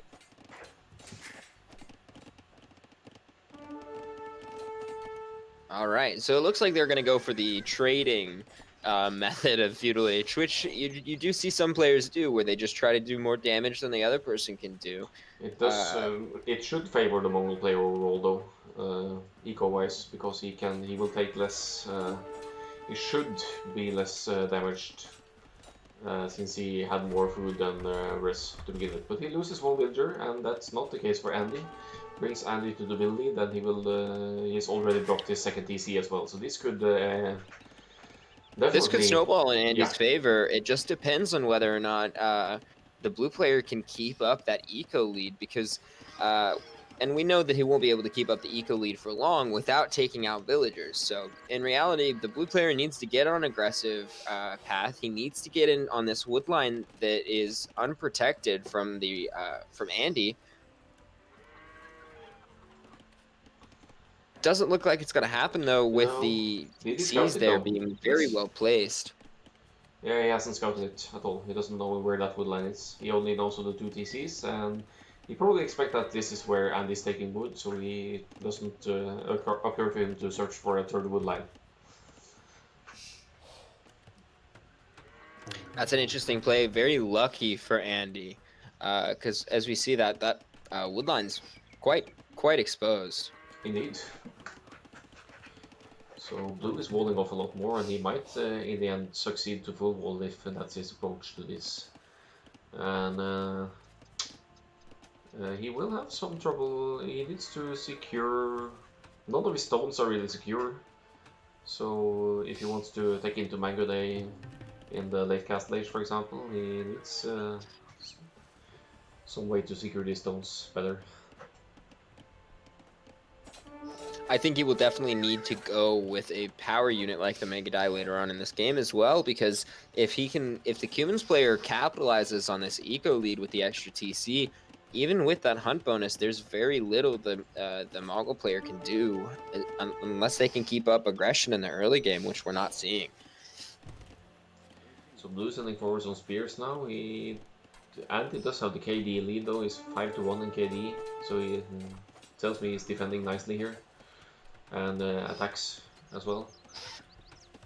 That's Absolutely, using some villagers to take out a blue spearman while the scout dances around the group. This is a decent play for the villagers. If they're going to die to the scouts, you might as well use them for a little bit of offensiveness. Indeed, yeah. Now a scout has gone down. Two villagers and a spear also takes down a blue spear, and the blue player has to retreat with just a single scout left on red's side. So market going up for Andi here now. He likely wants to trade the resources a bit to be sure he can reach Castle Age in not too much later than his opponent. Blue should be clicking up any moment because he does have the rest for it. He might be missing a building. Let's see, he was missing a smith and then he's clicked up, I believe. Yeah, there it is. All right. Going up to Castle Age now. That's going to be good for the Mongol player as long as he can get on stone soon. He's going to need a castle. He's going to need Mangudai. Yeah, there's and a right camp there we coming see up here, and camp. he's walling up against steel. I'm at 1911, so I'm a little bit ahead again. So he's walling, but it's not the best way to wall this Hillwood zones, I think, because if there's some kind of range units coming forward, let's say Kipchak, for example, or even some kind of archer line, which is an option for humans, this could hurt. Absolutely, and we've seen that Andi in the past when he plays Cumans, we've seen that he likes playing Kipchaks and he likes playing Step Lancers. So I actually quite a bit feel like we will probably see that in this game versus the Mongol player who will be very easy to raid with Kipchaks and Step Lancers. Just the same, Kipchaks are actually, a lot of people don't know, they retain the old Mangudai bonus of not having a frame delay. Yeah. So if it comes down to a micro battle between Kipchaks and Mangudai, the Kipchaks might actually win. I actually tried that on Arena the other day. It was kind of fascinating, at least in Castle Age. I think in Elite sense, then Mangudai should be favored because of HP and upgrades and whatnot. Okay, that's good. But in Castle Age, definitely. In even numbers, I won the fights with a bit of micro with Kipchaks. So that's something they're to just really, I mean, they're really scary to dance with because they fire immediately. So Yep. you don't have to stop and wait. You don't have to let pikemen catch up to you. It is pretty scary as an old AOE person's perspective. Yeah. When I used to have like nightmares about the Mangudai. So look at it. Could be a Capture Ram Castle Age push from Andi here because he's adding siege, he's adding spears. This could be strong because there's no ranged units in the field for a blue player yet. Absolutely. Now he already does have a stable out. He doesn't see this workshop coming out, but he does have the stable so that if he needs to take Light Cav out with come out with Light Cav to take care of any siege, it is an option. Now will it be a viable option with all these spears hanging around? That is probably not going to be it. 9 spears out and some idle width for the moment, obviously, but Castle Age is in. He is not producing from the workshop as of now. He's just about to hit where he can build a castle, our blue player. So we'll see where he places it defensively because he is going to need it very soon. Yeah, he's definitely placing it on the stone, which is the correct approach. He needs to secure a stone if he wants to go for the Mangudai. Absolutely, and he also got a good hill bonus there instead of placing it further back. It's going to help him defend against any pushes on this south side. So we're actually seeing a siege monk push here from the Cuban player. There's one Mangudai out, there's a bonus 3 up. This is Mangos. This is incredible. It's also going to be very hard to deal with as the Mongol player because the spears are going to be able to zone out the Mangudai, and the monks will be able to convert them. Yeah, exactly. The Mongol monks can't convert siege, so this might be doing a lot of damage here.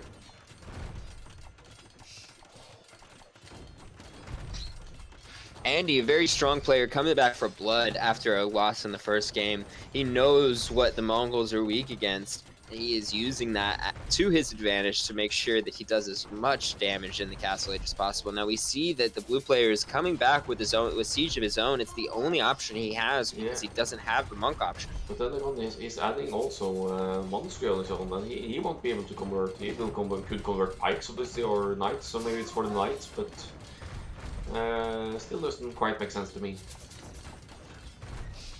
I suppose it could be for other monks.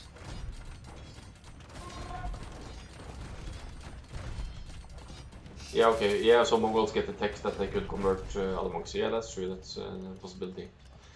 But Andi Now, wow, we just got some really good mangonel snipes from the blue player. He took out 2 mangonels with 2 separate shots, dodging 2 shots with a singular mangonel. Now that mangonel comes out, but it has already been worth it for it. Yeah. These pikemen taking free shots, keeping the knights safe here though, so that they can take out these mangonel numbers now. So looking at that's really bad.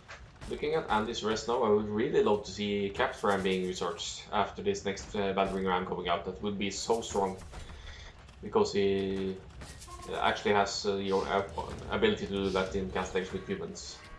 Absolutely, and Capture Ram is really scary when all you have is ranged units, because there's just so much health, so much armor, it's impossible to break through them. And here's the Lancer again. Just one step Lancer this time, but he could... Oh, 2. Yeah, so they could surely be annoying. No Capture Ram research, yes, though.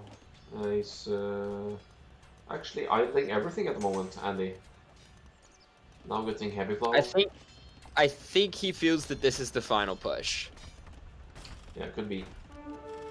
I don't think it is, because these knights are going to get taken care of by the TC, and then the villagers will have free reign of the battering rams. But if he doesn't... Okay, it looks like the TC's full. Yeah, the TC will go down. He loses units, but he does have the eco to back up with more of them. Let's see at Blue's eco, it's in shambles right now. He's in trouble. The villagers will try to fight out his rams. Imagine if they had been capped rams, it would be tough. Oh, there's the GG. Okay. Absolutely. No, you're right. If they had been capped rams, I think that we would have seen the GG perhaps as they rolled in.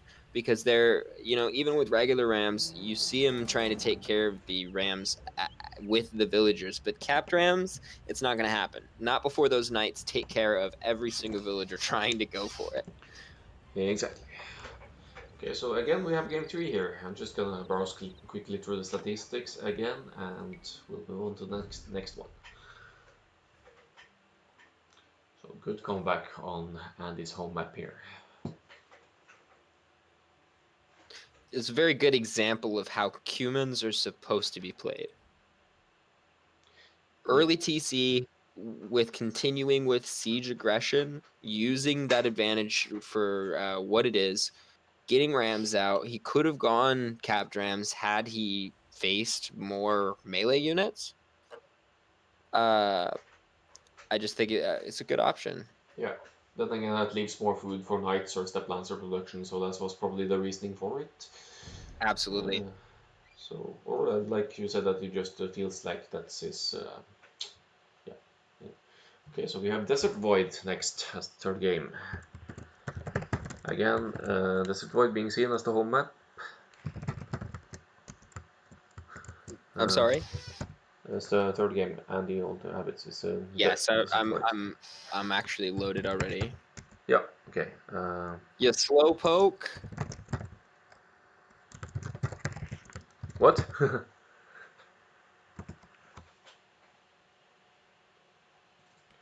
here we go. Load it as well. So I'm just gonna add the zips again. I'm at only a few seconds here.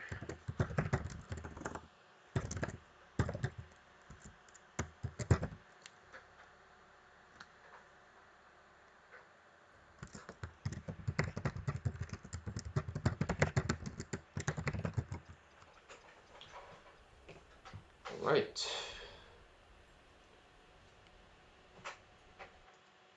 Are we good to go?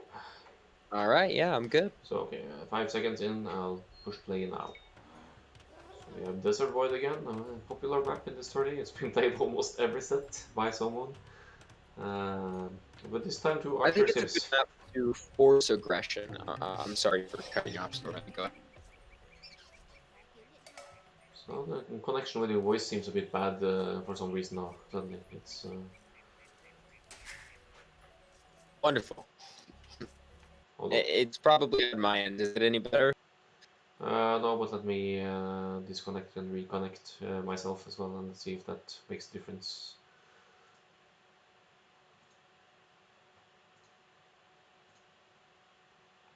What about now? Yeah, Is it it any better now? it's a lot better. It should be better. Okay. Okay, perfect. So here we go. Game 3. Andi against Nedemic, Old Habits, Blue, whatever we call him. He will probably be referred to as Blue mostly in this case. Desert Void and map that it's easy to close your home area but with walls, but then again there's nowhere to expand if you're under pressure. There's a bit of side stones, 2,800 total, which is virtually nothing, so it's you won't be seeing a lot of castles at this map. This map generation is especially interesting compared to the last two maps that we've seen today with this map, because the natural star pentagonal of the trees is consistent with the blue player, but our red player is missing a tree line. It just doesn't seem to be there. Now, we obviously do see a little bit thicker of tree lines for it, but it's going to be an issue in terms of how easy it is to wall off this base compared to the blue player, who essentially has a free wall on his front end, and all he needs to place is a house in between those two. Now, I like what you were saying with we see a lot of this. I think the reason is this map tends to force a lot of early aggression. It basically says you have to attack early or you're going to run out of stuff. So, I mean, I'll see you in 10 minutes. And then one last thing I'd like to point out, that the civ choices, Andi seems to know that this map is a Britain's magnet. Yeah, absolutely. To fight against that, he's chosen Vietnamese for this map, which is it's going to be an interesting matchup. So we think this is an archer ship, but it's an archer counter archer ship. So it's kind exactly. And they even get the Imperial skirmishers in the Imperial Age should it come to that, and that could be very decent against Britain's push. But then, you never know. We might even not even see Imperial Age in this game. We don't know yet. So. Absolutely, and with Britons versus Vietnamese, truly the only counter to the Imperial Skirmisher is the Longbowman, because it outranges them so well. But once they get massed, the Imperial Skirmishers are just cheaper, faster to produce, easier to mass, all around just usually a better unit. Not to mention the Rattan Archers that are the Vietnamese actual unique unit. Yeah, and considering the stone count on this map, Longbowman is not really an option.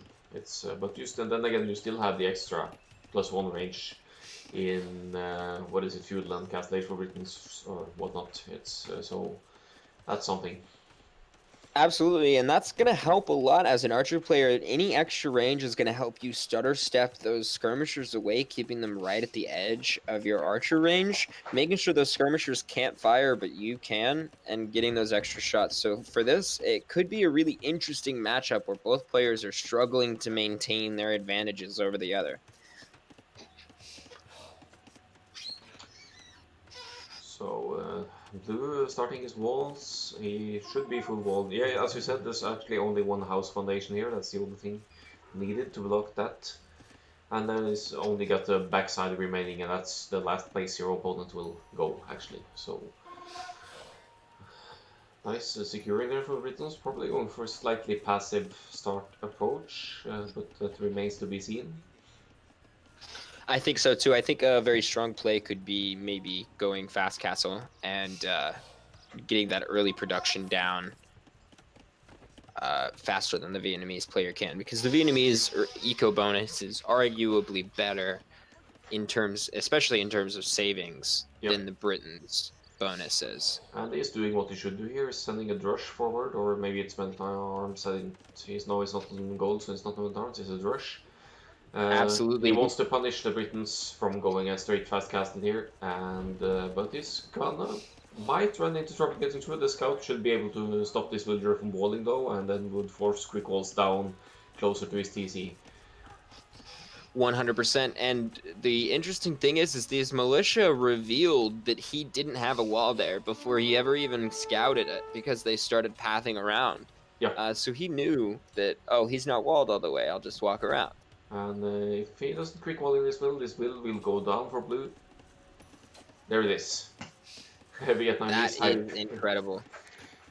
Alright, so blue already responding with quick walls. He wants to secure his berries because that's where he'll go to obstruct his aging up. Let's look at blue's res here. It's well, he has the res by far to pick up, so that's not an issue. But that was not his overall plan, I think. You see he's going up now after Loom, but militia have already done their job. They have killed one villager, they're causing idle time, causing quick walls. Absolutely, they're causing a lot of idle time. They're causing him to essentially have to rethink how he wanted his base to be laid out. Now, he had a really good option with all easy walls, easily defendable base, but with these militia in early, before these walls are finished, he has to choose for less effective walls to even be able to defend himself. So it also caused a lot of idle time here, because blue had 6 idle hits at the point right next to his TC, so even though he's already aging up and it doesn't impede villager production, that will have Andy catch up in the villager count. Absolutely. It looks like our blue player is going to go for an archer's build. He's got 10 on wood and 4 on gold. Now, he's got 7 on food, 8 on food. That's a little too much for an archer build, so we might be seeing more skirmishers than we are archers later on. But look at the trap here of one house from blue behind the militia, so they won't be going anywhere to annoy more, but he will need to repair the palisade, obviously, but still they are not going anywhere from there, so that's actually a decent, good move there. Absolutely. Now, that drush could be a huge problem if he had just simply, if he hadn't gone and trapped them in there. But at this point, they're essentially going to be in there the whole game and not be an issue. The first archer that comes out will be able to take care of them. Now, we see a little bit of harassment down on the south side where blue sent his scout in. He almost lost his scout, most likely to the TC. But if we look on the Fog of War, we see his scouting has somewhat paid off. He doesn't quite see the gold, though, from our red player, which it's going to be an issue later on. Not to mention the garrisoning in itself that causes idle time as well. And he did dance around a bit, so he forced his opponent to stay in TC even longer. But now the first archer, very first archer without fletching, is coming forward for Andy. Absolutely. He is there to make a declaration. There's not much else he can do, but he will try. Looks like he might be able to, well, when he gets fletching, he might be able to reach the berries, I'm not sure. I do believe he will be able to reach the berries. And definitely the barracks builder, actually. He could almost deny the barracks there for a bit, but...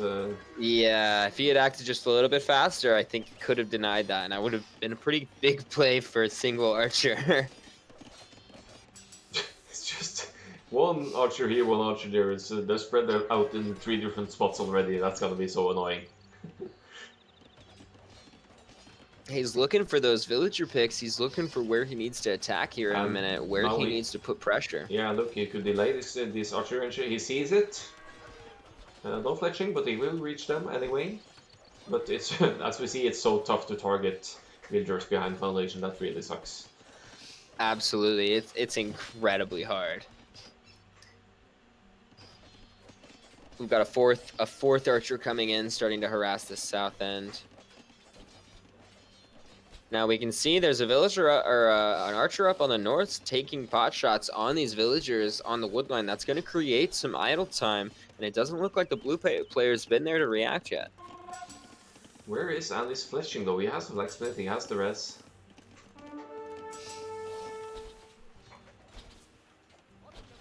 Does he have it now? No, he doesn't. Still no fletching now. No armor either, which is an interesting play. It seems that he has forgotten. Either that or he's actually saving the food even though it only costs food for him. No wait, that's eco upgrades. Never mind. Okay, so maybe he's saving food and gold to actually get to Castle Age quicker. That could be. He's constructing a market now.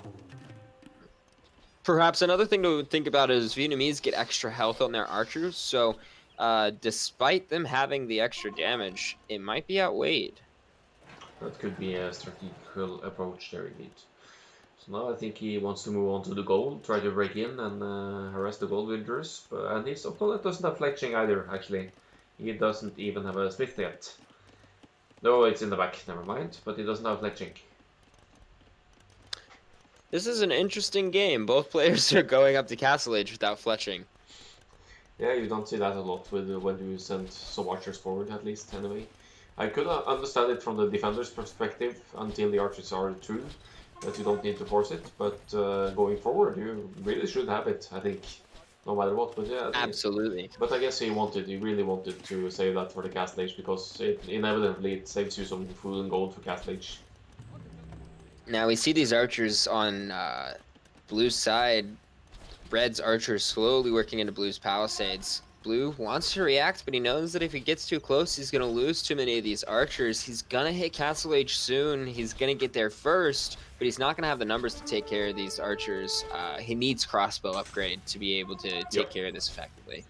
So he should be able to afford crossbow right away. He's a bit low on gold, actually. He is outnumbered. It's 9 to 6 here. But he should be playing the Britain's range now, but he gets picked off instead, and Andy is in. This is gonna hurt so much. So all of gold Absolutely. Now. There's no gold to take for Blue now. This is a great play from Andy. He's denying the gold completely now. Now, it'll be really important to make sure that he sits on top of this gold. Make sure that you don't let them retake the gold. That town center is in a decent spot, but it's not ranging the gold. And he shouldn't be hitting the town center. He should be hitting the builders and deny this one. And Absolutely. Now it's too late to see him backing away, because that can't be done. And his archers are trapped inside now, but he could still guard the gold. And if he positions some archers on the golds on the sides here as well, then he effectively denies any gold. But now he's fighting crossbows with archers, and that's... And this should be an engagement that he loses, unfortunately. There's not much you can do versus these crossbows. They've got a faster reload time, a faster frame delay, further range, and more damage. But look at him picking off the crossbows, though. He had the numbers, obviously, but Blue is panicking now with so many idle villagers, and probably can't believe his eyes. It looks like he accidentally hit the ungarrison button instead of the back to work, which is interesting. He's going to drop a TC right on top of that gold. This should be deniable, though. But Andy, where the hell is your crossbow upgrade? You should have had it ages ago. What else is doing the switch on this siege university? Now it's a university, so he wants to stay with the archers. The crossbow will come in, but will it be... It's far too late to get that gold. Now, the decent thing is I think that mangonel could actually range that TC from the other side of the forest. Yeah, if he goes next to the house with the woodline there, I think he has... I think so. Yeah, but now it's open again, so it's not really an issue. Siege on his own, you need to deny this siege, Andy, and he does. Market up for the blue player, actually. Maybe a kind of a quick wall market. And he will need it to balance economy as well, but... Feudal skirms won't do much here. Even get some. Now these skirmishers, they have the damage and the armor upgrade. They just won't be able to do much against that many crossbows. You know, I talk a lot about focus firing, and that's a perfect example of it. On one-on-one, those units crush crossbows, but just the speed and damage output of crossbows when they focus fire is just far too much. Yeah, Daniel is probably scouting. That has Blue in the score lead. KD's in Andy's favor. Villager count is also in Andy's favor. Rest definitely in Andy's favor. Yeah, it's true. A some really nice games today. I think this is bracket B, though. Actually, all of the games except my own was the B bracket, so the middle group. So that's kind of cool. Some great mangonel trades there, 1 for 1. Now extra mangonels coming in from Andy that should be able to knock down the siege workshop and then move on to these TCs. So there will be another siege workshop coming up, but looking at Blue's rest now, it looks grim because he can't access his gold. The gold is idled again. He did expand to the side though, so that should be something for Andi to consider, that he will go to the other gold. So we should definitely send something there. Send something there as well.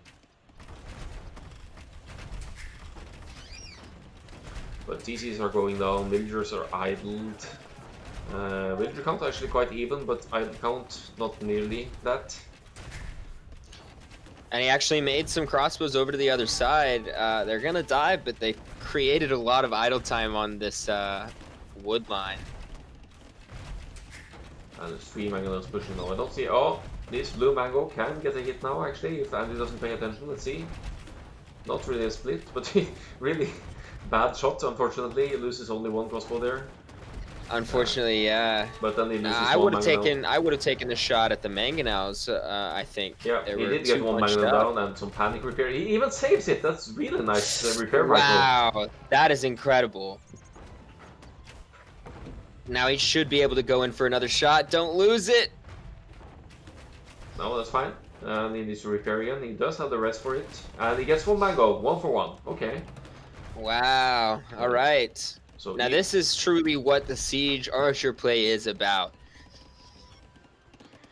I am worried for Andi that he doesn't hit the side goal here though, because he's I wouldn't say he's allowing his opponent back into the game, but it should be denied because they're so totally unprotected here. I definitely agree, and I actually would argue that in fact he is allowing his opponent back into the game. If we look at the blue player's res, he now has the resources to produce archers out of 2 or more ranges, which is more than enough to take care of these crossbows.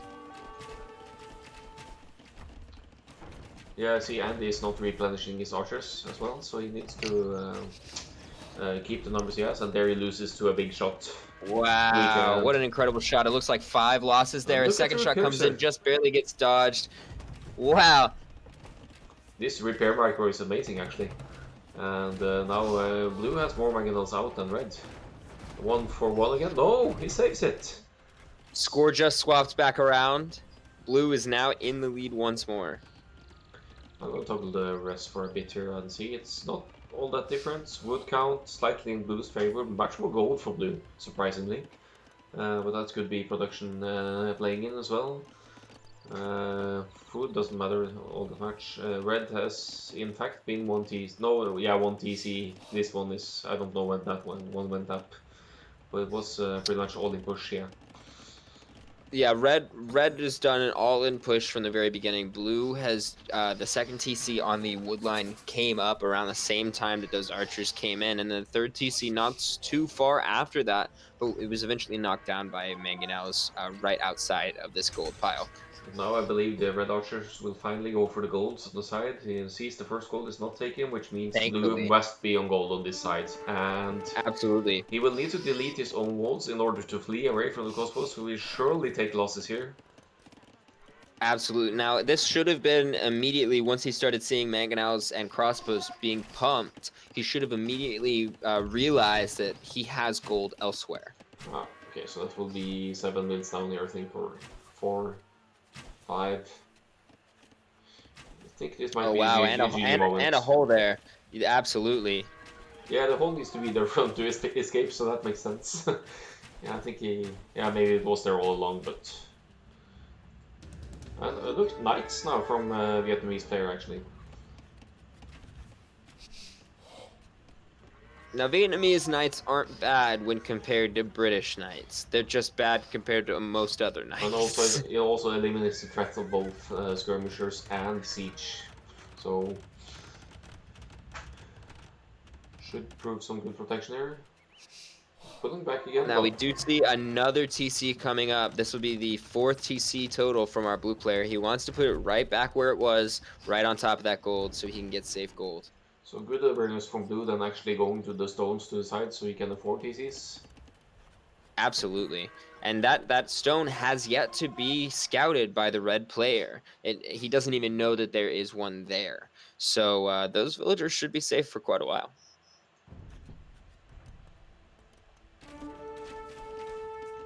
Well, these should back off this mango mill here. Maybe in repair.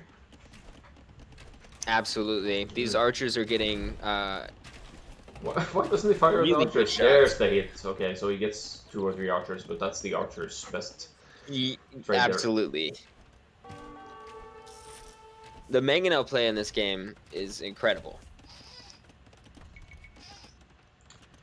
So Andi though, still, although he has been on only 1 TC for long, he's in the villager lead due to the push. He's 71. Look at these knights coming in now. There's not enough to handle this. Whatever he can throw, there is not enough. Oh, here you go. 12 knights, +2 obviously. Defense.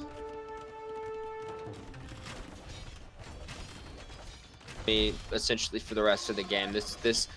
If he can come back from this, I will be incredibly surprised. These knights have already cut his villagers down by 20. He has 39 idols, which means he has around 11 villagers working currently. And the Mangonel firing at 1 TC is adding another Mangonel because it actually died to TC fire, I think. But this is Andy's game to win. It has to be. There's no going back from this. Not on this map, anyway. Now we see villagers coming forward to try and take out that mangonel that was going to threaten that TC on the left. Yep. And we see these crossbows trying to kill those villagers, and they back off. I actually think those villagers might have been able to snipe that mangonel before the crossbows. But you know, that's the panic move when you see it, and he's just wasting away. He's just letting the knights die under TC fire and adding more siege, and he's just enjoying himself right now. He knows he's in the winning spot here. Absolutely. Now that mangonel getting good shots into these villagers that are trying to repair the TC. Knights taking out all of the military from blue. Our blue player has 9 military units somewhere. Yeah. Now down to 5. There's a few crossbows or whatnot. Maybe his scout is still alive actually. And there's 1 siege on the right hand side. He's still doing a good job keeping his TCs alive, and of course with villagers not working, that's not ideal, but... Absolutely. In fact, the Andy throwing away so many knights under that TC might have been a bad... I mean, obviously it was a bad play, but it might have cost him the win in those few seconds, simply because he doesn't have the fire. He has to wait for new knights to bring back the firepower. He's pushing and pushing, and he can maintain his eco at home. He has 40 more population, almost 30 more villagers. It's just, it could have been ended quicker, I believe, but now more rams come in, and this game will stay in top stage, I think. Yes, definitely. Andy has added a second TC at home, by the way. He does have a couple of idols around some depleted mining camps, but aside from that, he's doing very well. Third TC for Andy on the woodline there, so he's boosting his economy even more as well. Perfect, yeah, that third TC is a little hidden. I didn't even notice it. Yeah, it was difficult to find. But 1 TC down for blue now. 40 down, villagers down, half population. Surely was PGA. Well, he's escaping somewhere, but yeah, okay, he's TCing his gold now on the side. He's not ready to give in just yet. It is the last game of the set, after all. And when you're in tournaments like this, man, does it get stressful. You want to win. And I don't blame the guy for trying to make sure that he has used every opportunity he has to come back. Now we see these villagers pop out of the TC while the knights are on the opposite side of the TC on the west end here. It's a very cool play. He was able to actually get one of the battering rams before they... TC will go down. I'm noticing now I'm a little... It will, and it looks like he will hopefully be able to get that second one too. He just needs these knights to move out of the way.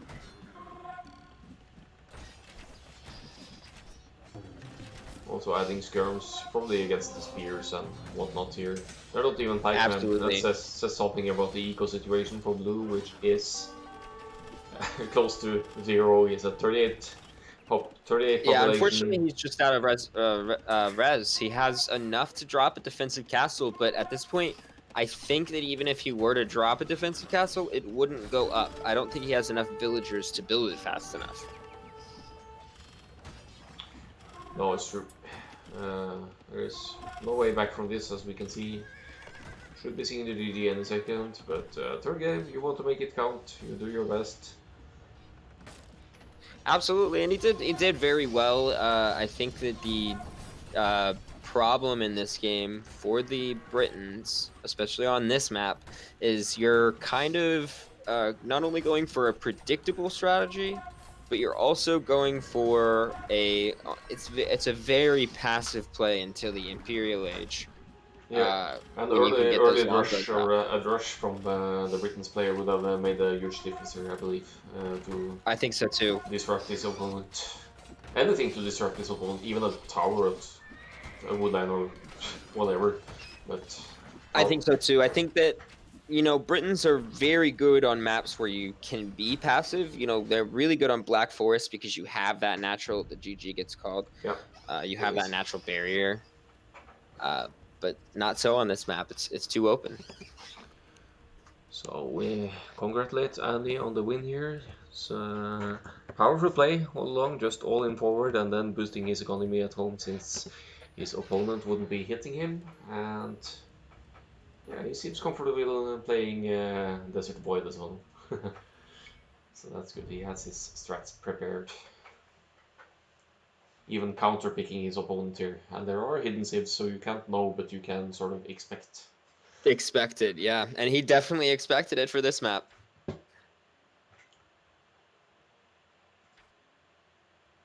I suppose it is only Britons or Ethiopians for this map that are some of the strongest that get picked often.